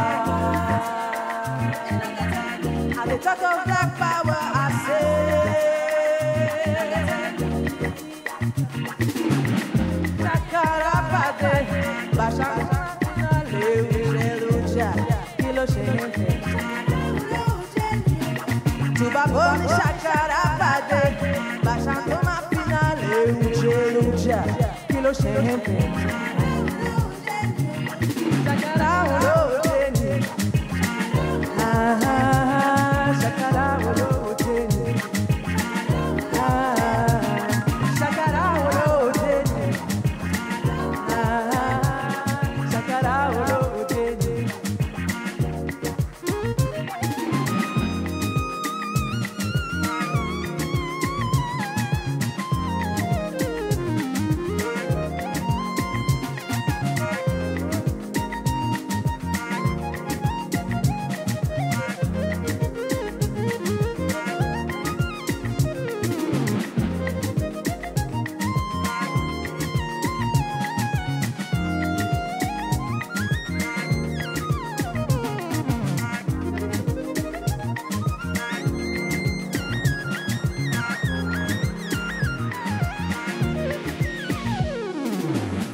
Call a woman African woman, no go free. She go say, call her for that. Lady dance, call her for that. She go dance, lady dance. African woman go dance, she go dance the fire dance. She go dance the fire dance. She go say, if you call a woman African woman, no go free. Go say, call him for dance, she go dance, lady dance. Call him for dance, she go dance, lady dance. African woman go dance, she go dance the fire dance. She go dance the fire dance.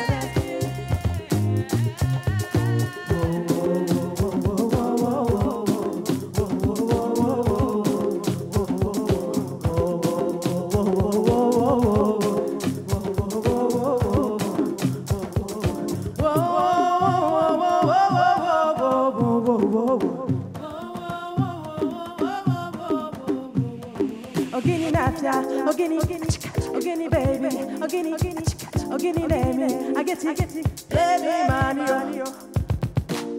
I'm a maker, my you, oh my little I go my you, oh my little do maybe, but I'm do maybe.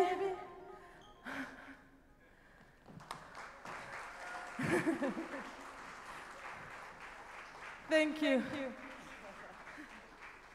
Thank you very much.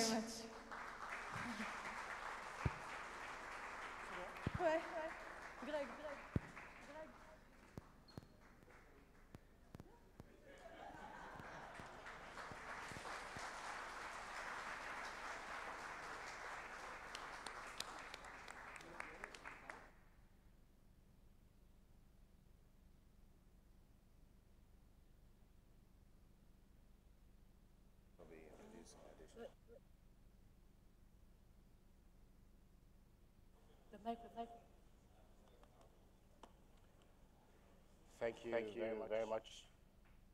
Let's give a round of applause to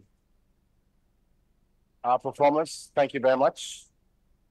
And for very, very authentically bringing back the memory of Fela Anikulapo Kuti. A very good end there. Well, following that energetic, uplifting, and inspirational performance, we'll now hear the announcement that I'm sure many of us are waiting to hear.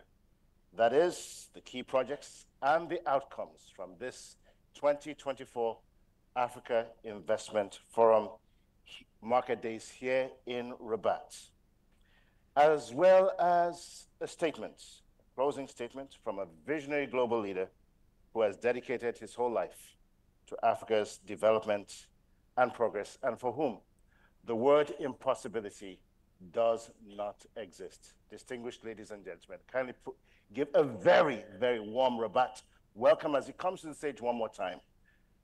The Africa's optimist in chief, the president of the African Development Bank, my good friend, Dr. Akinwumi Ayodeji Adesina.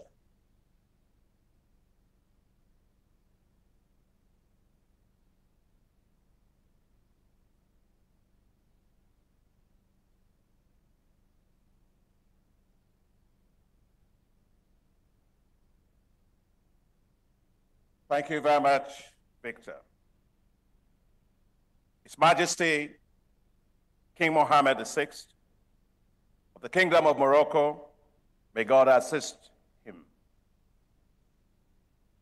His Excellency President Tinubu, President of the Federal Republic of Nigeria, ably represented here, came in now today by Senator John Owan Eno, the Minister of State of Industry of the Federal Republic of Nigeria. Thank you very much, Your Excellency, for coming.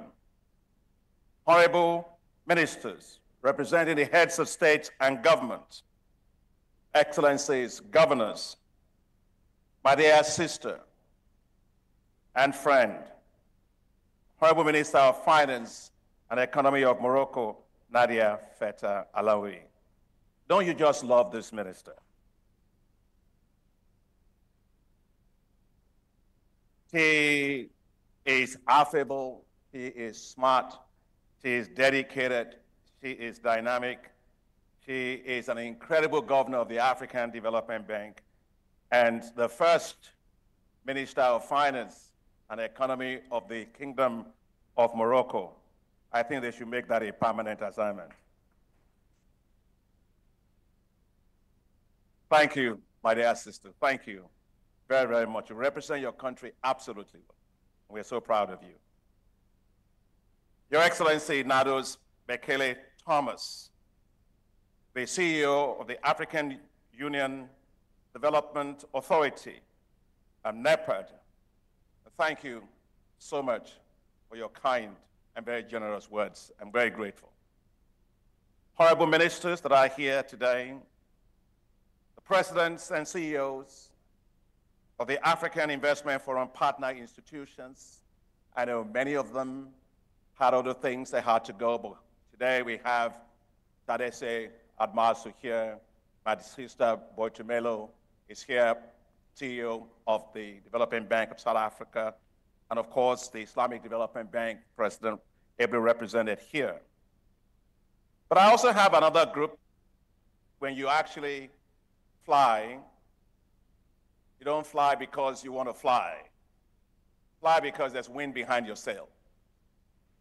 And as a well-governed institution, that wind behind my sail are the executive directors of the African Development Bank, of course, the governors of the bank.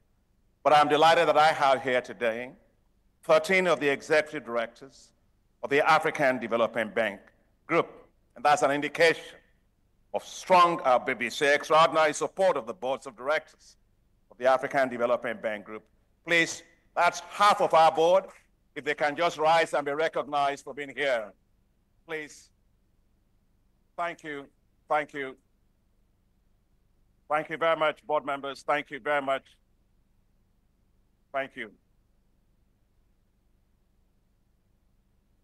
My darling wife, Grace, and the Bekele was saying whether she's my better half. President Obasanjo has a different story.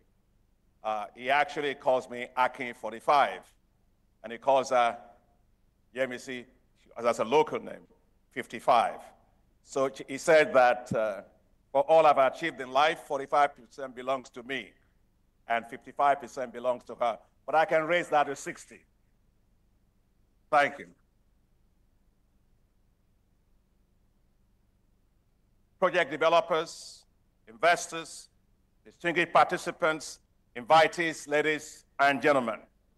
3 days ago, we all gathered right here in the beautiful city of Rabat for the Africa Investment Forum Market Days 2024. I wish to express our deepest gratitude to His Majesty, King Mohammed VI.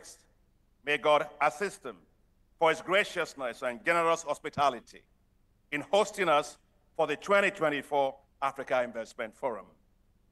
We are also grateful to His Excellency Prime Minister Aziz Akanouche and the entire government of the Kingdom of Morocco for your very warm hospitality that we've enjoyed since we landed in your very beautiful country. The beauty of your heart, soul, and mind. The beauty of your culture and traditions. The beauty of your openness and welcoming everyone with open arms.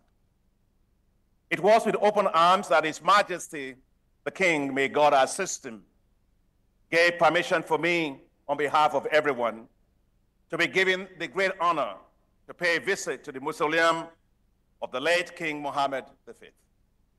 I have the honor of paying our respects collectively to the memories of King Mohammed V and his two sons, late King Hassan II and Prince Abdallah. May their souls rest in peace. You have a great heritage, a heritage of determination, a heritage of continuity and stability, a heritage of resilience. As we all gathered here in Rabat, we join our hands and hearts with determination to drive investments into Africa, to accelerate its growth, to move forward successful projects with continuity, and to forge new alliances for stability and resilience of the economies of Africa. We came here to this historic royal city of splendor, Rabat, a World Heritage Site, to make collective history. I am delighted that at the Africa Investment Forum 2024, we have you, 2,300 participants, an increase of 60% over the attendance last year in Marrakesh. Thank you for coming. The waves of the Africa Investment Forum are cascading investment ripples from Africa to all parts of the world. You see that at this year's forum, with investors and participants from 83 countries from around the world. The theme of the Africa Investment Forum, AIF, that brought us all together, leveraging innovative partnerships for scale, speaks to why you all came. You came because you believe in Africa. You came because Africa offers a compelling investment opportunity. You came because you know that Africa delivers. You came to forge strategic investment partnerships. Partnerships between project developers and investors. Partnerships between governments and the private sector. Partnerships between financial institutions. Partnerships for value creation. Partnerships for shared prosperity. The Moroccan proverb says, one hand alone cannot clap. We need each other to succeed. Project developers, investors, governments, and financial institutions. We must all clap together. Across 41 investment boardrooms, investors and project developers and government leaders gathered in financial institutions to review, to discuss, and to engage on 37 investment projects. I must say, the level of rigor this year for projects has increased. In terms of project readiness, with greater focus on investment-ready projects, an enhancement from the previous editions of the forum. The projects varied from transport, power, energy, agribusiness, industry, mining, pharmaceuticals, private equity, tourism, urban infrastructure, water management, and water and sanitation. Dear colleagues, friends, ladies and gentlemen, because of you, and only because of you, really, I am delighted to announce that thanks to you and our collective efforts, we have attracted a total of $29.2 billion of investment interest across projects. That's right. Absolutely wonderful. And several additional investors expressed their willingness to continue their engagement and work further on transactions alongside with all the AIF partners. I'd like to say that some investors were seeing some of these projects for the very first time. And really, to garner such a level of investment interest and willingness to pursue work on the projects is truly outstanding. Can you hold the hand of the person next to you and say, thank you for being here? Just see what we did. Good.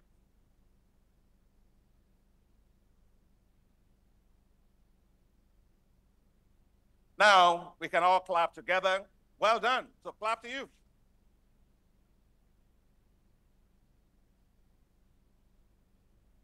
Thank you. Well done. The AIF Market Days is a continuum, and we, the AIF founding partners, pledge to work closely with all investors to support the AIF projects throughout and to bring them to financial close. The Africa Investment Forum 2024 has been such a rich experience. As I went around and as I listened in the corridors, hallways, dinners, when I'm not dancing, I get sometimes to listen to people. I hear a lot of things, and some of the things that I heard are as follows.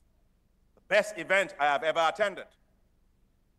This is exactly what Africa needs. This event is different. People talk about transactions and are ready for action. Now, you all made all that possible. But just to be sure that I captured all those sentiments well, let me ask, because I'm a Democrat, democratic person. Let me ask by a show of hands, how many of you found the forum useful for investment decisions? Wow, just look at that. Wonderful. How many of you feel satisfied? Wow. And how many of you plan to come back to Africa Investment Forum 2025? Well, thank you. We would love to have you back. Thanks. I am excited that already we have 15 new entities, including banks, insurers, and export credit agencies who have lined up to be new AIF sponsors for next year, a clear indication of value creation of the forum. Fantastic. And there is room for more. I am also excited that others have expressed interest in joining the AIF as partners. We are truly becoming a global investment movement for Africa. All this will not have been possible. All this have been possible due to the hard work and efforts of many people. I wish to thank all the African Forum founding partners, African Development Bank Group, together with Africa 50, Africa Export-Import Bank, Development Bank of South Africa, Islamic Development Bank, European Investment Bank, Trade and Development Bank, the Arab Bank for Economic Development of Africa. I wish to express our deep appreciation as well to all our sponsors. Japan. Japan had 100 investors. Last year they had 80, and this year they had 100. Just imagine, let's give it up to Japan. Japan FAPA, Goldman Sachs, JP Morgan, Standard Chartered Bank, Africa Guarantee Fund, White & Case, MEGA of the World Bank Group, Martha Capital, Finance, Pagas, Azalai, Casablanca Financial City, Texel, DLA Piper, NLNG, and of course, CNN, our global media partner. I wish to immensely thank the AIF planning teams. You know, when you get to stand up on stage and discuss and share and so on, the people who actually do the work are the ones you don't really see. They work assiduously, they work selflessly, they work so tirelessly, with passion. You don't see them, but just like you don't see your heart, or your heart is what makes you to be alive. And so these people, without them, there'll be nothing to talk about. I want to recognize Max Ndiaye.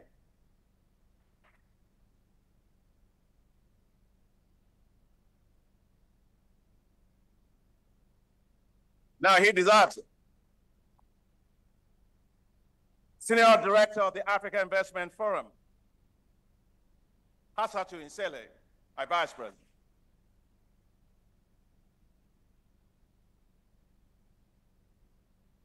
Yasin Fall, Special Representative.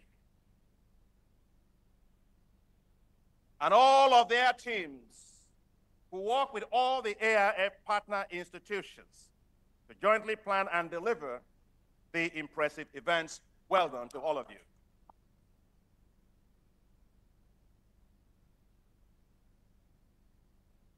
They did not work alone. They got great support from all the AIF partner institutions. We work as a one AIF team across all AIF partner institutions. So I would like all the staff of our AIF partner institutions, from senior vice presidents to vice presidents, to director generals, to managers, to NSO leads, to general counsels and legal teams, the operations and ecosystem staff who led the project originations across all of our AI partner institutions, to please stand. Thank you very much. Thank you. Thank you, thank you for all the work. Thank you. Thank you very much. Well done. Merci beaucoup. You guys are just awesome. I'd like to thank the event manager. Don't you like these tents? I mean, it's like, I actually thought they were houses when I first came. Avant San, who built and equipped these impressive tents for our meetings. Thank you very much. To the management and staff of Sofitel Hotel, the IT teams, the communications teams, the protocol and hospitality teams, who welcomed us and worked late nights just to make sure they could meet us at airports and get us here. Now, we got two guys here, Victor and Marie-Angel, who are fantastic moderators for us. Now, I told Minister of Finance that they spoke very nice Moroccan language, you know, and I will put them to test after we finish from here. But you guys are really awesome, and thank you very much.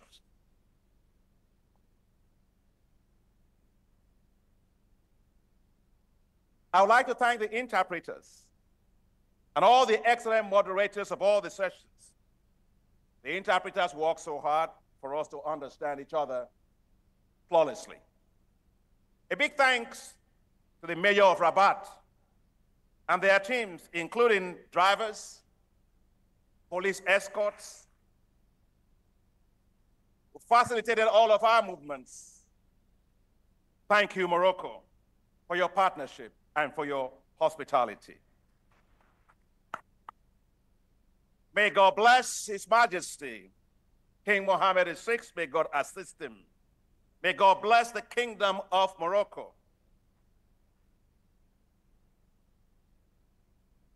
May God bless the Africa Investment Forum. And may God bless Africa. Yes, we will thrive. Africa, we will thrive. Your Excellencies, partners, colleagues, and friends, this is my final attendance at the Africa Investment Forum in my capacity as president of the African Development Bank Group. That's because when you all gather here next year, wherever you gather, I will have completed 2 5-year terms as president of an incredible institution, the African Development Bank Group. I am proud of what we have achieved. I am proud of our AIF partners. Thank you. And so I'll ask them to stand, because I won't have the opportunity to thank them at another time. President, and if you're representing them, you're here, just stand on their behalf. President of the Africa Export-Import Bank, Benedict Orama.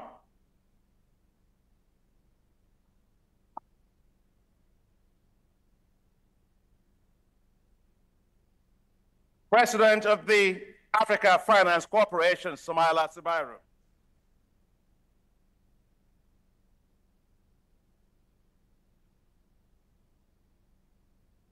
Chief Executive Officer of Africa 50, Alane Bobise.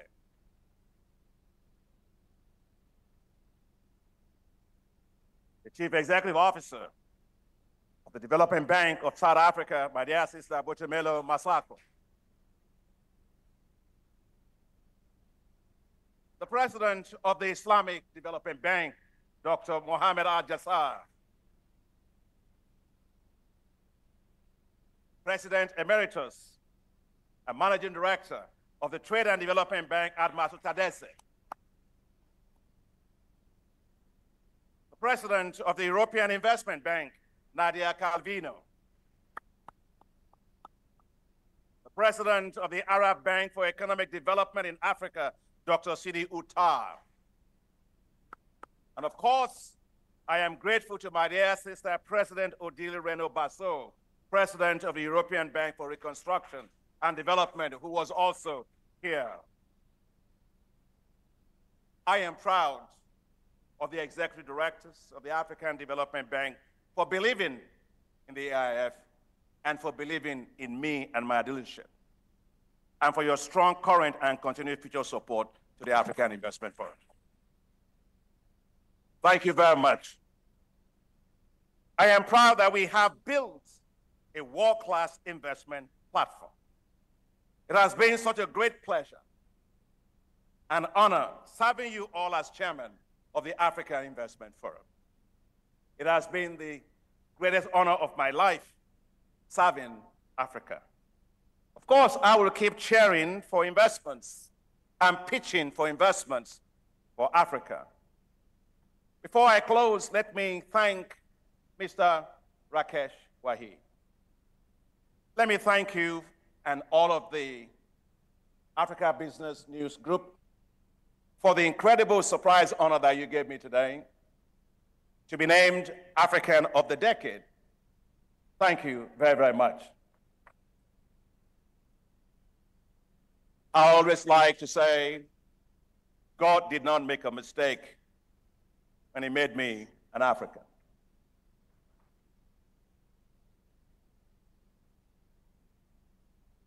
I'll live as an African.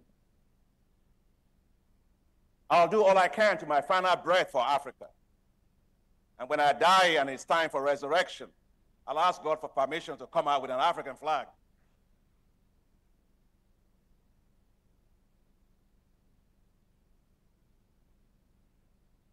When you get our words are recognitions. But those recognitions are not just for you. They're recognitions of an army of believers who join you to do what you're doing. Because the award allows you not only to, it allows you to be inspired, to be motivated, to be more dedicated, to be more relentless to the vision that one has. And I will say this, we will not stop believing in Africa. We will not stop making sure that we make Africa to be like a lighthouse. And the rest of the world will say, that is the place to be. That is what this honor will continue to help me to do. But I'm not alone. We're actually all here together. It's for all of us. So thank you very, very much. And now, let me wish you all very good journeys back home. Et pour terminer en français, Madame la Ministre. Your concluding words in French, Madam Minister. Absolutely fantastic. Et je garderai le souvenir. I will keep wonderful memories of the exceptional reception that you offered us, the dinner, the music, the songs. May God bless you all. Have safe trip back home. Keep thinking of Africa and keep believing in Africa and keep investing in Africa. Thank you very much. Dr. Additioner, thank you very much. Could you remain standing? Thank you very much for a rousing closing speech there.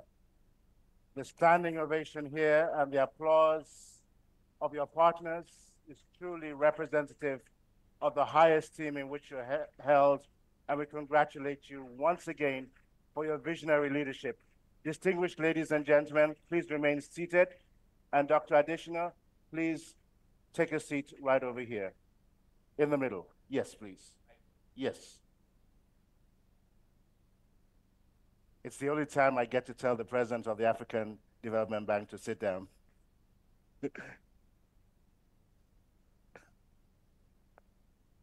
Thank you very much, Mr. President. We'd be remiss if we allowed you to depart at this time without allowing your partners to share a few words about you and the journey that you've all collectively taken since 2018. So with that being said, brevity, as they say, is the spice of life. We're going to ask the production team to cue the video. Please share and enjoy the comments from your partners and friends. If it would suit you better to stand and to watch, because I'm going to invite the partners later on onto the platform, or back in your seat, maybe you'd like to do that. Let's do that once Dr. Additioner is seated, then we will cue the video. It's very short, but just a few choice words from partners of the Africa Investment Forum. Team, kindly cue. So welcome to the inaugural Africa Investment Forum. What an impressive gathering. Your presence here shows that you care about Africa and that you have confidence to take up more investments in Africa.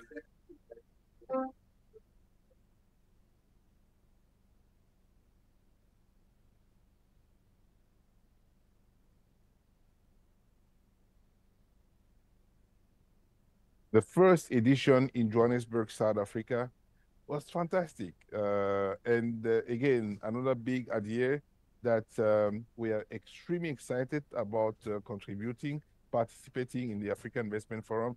And definitely the AIF is just one example of all to show really how in a very short period of time it became well recognized.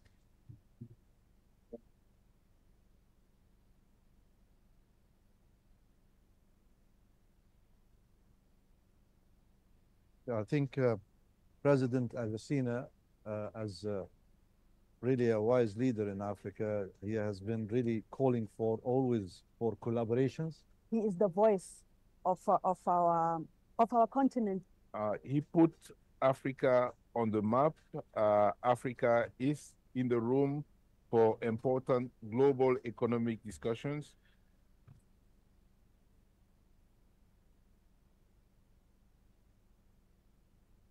There was an exemplary meeting that was convened, but the leadership of President Adesina was quite remarkable at that event. And I just looked at the whole thing and I said, this is Africa at its best.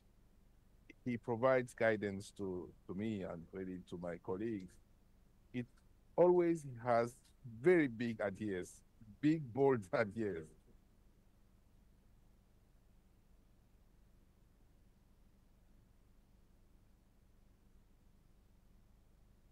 President Adesina, my Chairman Adesina, this is how I call him, has really magnified his office. And what do I mean by that? I mean, he's known as the chief optimist.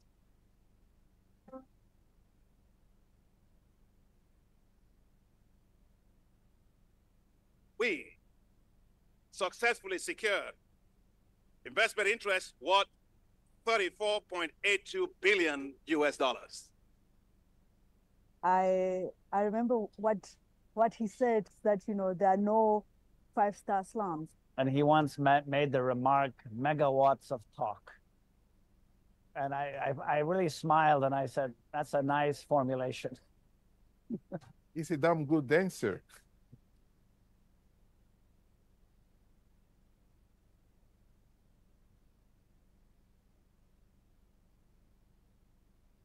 We'll always look fondly at the journey that we have traveled with you. Thank you for your visionary leadership. But I'm sure that you will continue to inspire all the leaders in Africa. And thank you for giving me the opportunity to serve our continent under your leadership. Thank you, sir. Let the deals begin.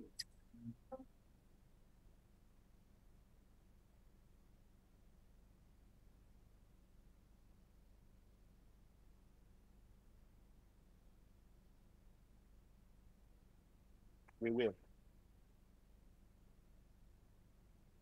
Une vidéo extraordinaire hein, qui retrace bien le parcours, les efforts. Video which reflects all of the experiences, the various images, and this tribute paid to President Adesina from all of the partners. Dear delegates, as we bring this event to a close with some very impressive figures, we would like to invite you to continue our dialogue during the networking lunch, which will be held immediately after the ceremony, sponsored by DLA Piper and Goldman Sachs. I'd also like to note that the partners press conference will start immediately after the ceremony and will be held at the Media Center. Ladies and gentlemen, before our close and give the floor to Victor, I would like to thank you for your positive vibes, your positive energy throughout the forum.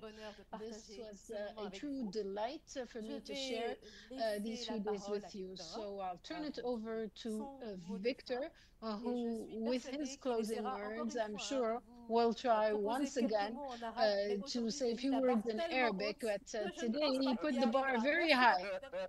I put the bar very high. I'm not sure how well he'll do. I know you're always full of surprises. Dr. Adesina is encouraging me to show you one more time. We'll leave that till the end. But distinguished, well, Your Excellencies, distinguished guests, ladies and gentlemen, we want to thank you for coming from far and wide for many of you institutional investors who are returning to AIF, and for many more global investors who are actually coming for the very first time, as well as participants and delegates. We know that there will be many, many more for you to attend in the years ahead. We thank you for joining together in this shared vision of a transformed and a truly prosperous Africa. My name is Victor Oladokun. It's really been a great pleasure co-emceeing with my dear friend, Marie-Angèle Touré. As Moroccans like to say, shukran, ma salama. Thank you very much. Goodbye and God bless. But before you go, we're going to leave you with another video, which is a recap of the last few days. Just give us a few moments, enjoy it, and then proceed with your lunch and other engagements. Once again, thank you very much. Marie-Angèle, any final Arabic from you? No, thank you. The platform's yours. It will be great. Thank you very much, ladies and gentlemen. Thank you very much. Ladies and gentlemen, Saidati wa Sadati, Marhaban bikum Firibut, Marhaban bikum fi Al-Marib. Welcome to Rabat. Nous sommes particulièrement honorés d'être à nouveau gracieusement accueillis ici par le We are Royaume. particularly delighted to be hosted once again in the Kingdom of Morocco. That the Africa Investment Forum 2024 will be a privileged moment to enrich our common reflection, explore innovative solutions, persistent challenges, while strengthening the strong partnership to make our aspirations a reality. The Africa Investment Forum 2024 Market Days has showcased the ambition and undeniable spirit of African leaders, transforming Rabat into the epicenter of investment negotiation.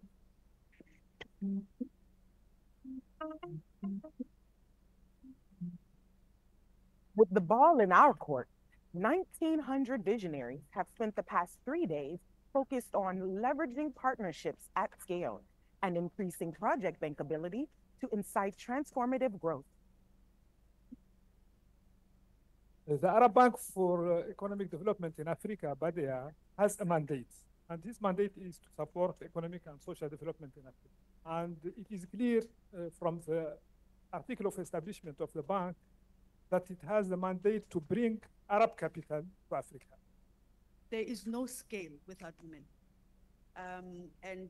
We will not achieve net zero targets without women involvement. You know, whether it's climate, whether it's investment, the advantage is women. Delegates representing Africa, Asia, Europe, and the Americas noted various sectors such as energy, agriculture, infrastructure, urban development, and sports as areas for fresh opportunities. Sports is a unique asset class. What do we mean by unique asset class? Is while sports contribute to the economic growth, creating jobs and value, it also very impactful from a global influence standpoint. Great ambassadors. But where was the real game being played? In the boardroom, where project owners and investors filled more than 40 of them with proposals to score big goals for Africa. Let us begin to do what it would take to drive the economy of every city. And that means infrastructure.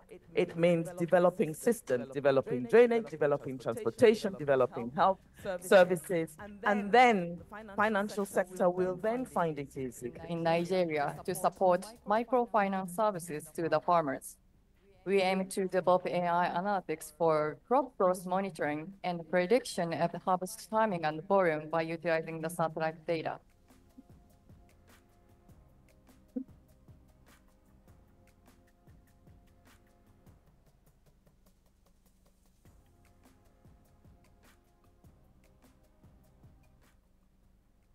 The Africa Investment Forum 2024 was more than just a conference. It was an epic game, a team sport, in which each one of us made a play towards achieving a shared goal, Africa's economic transformation right here and right now.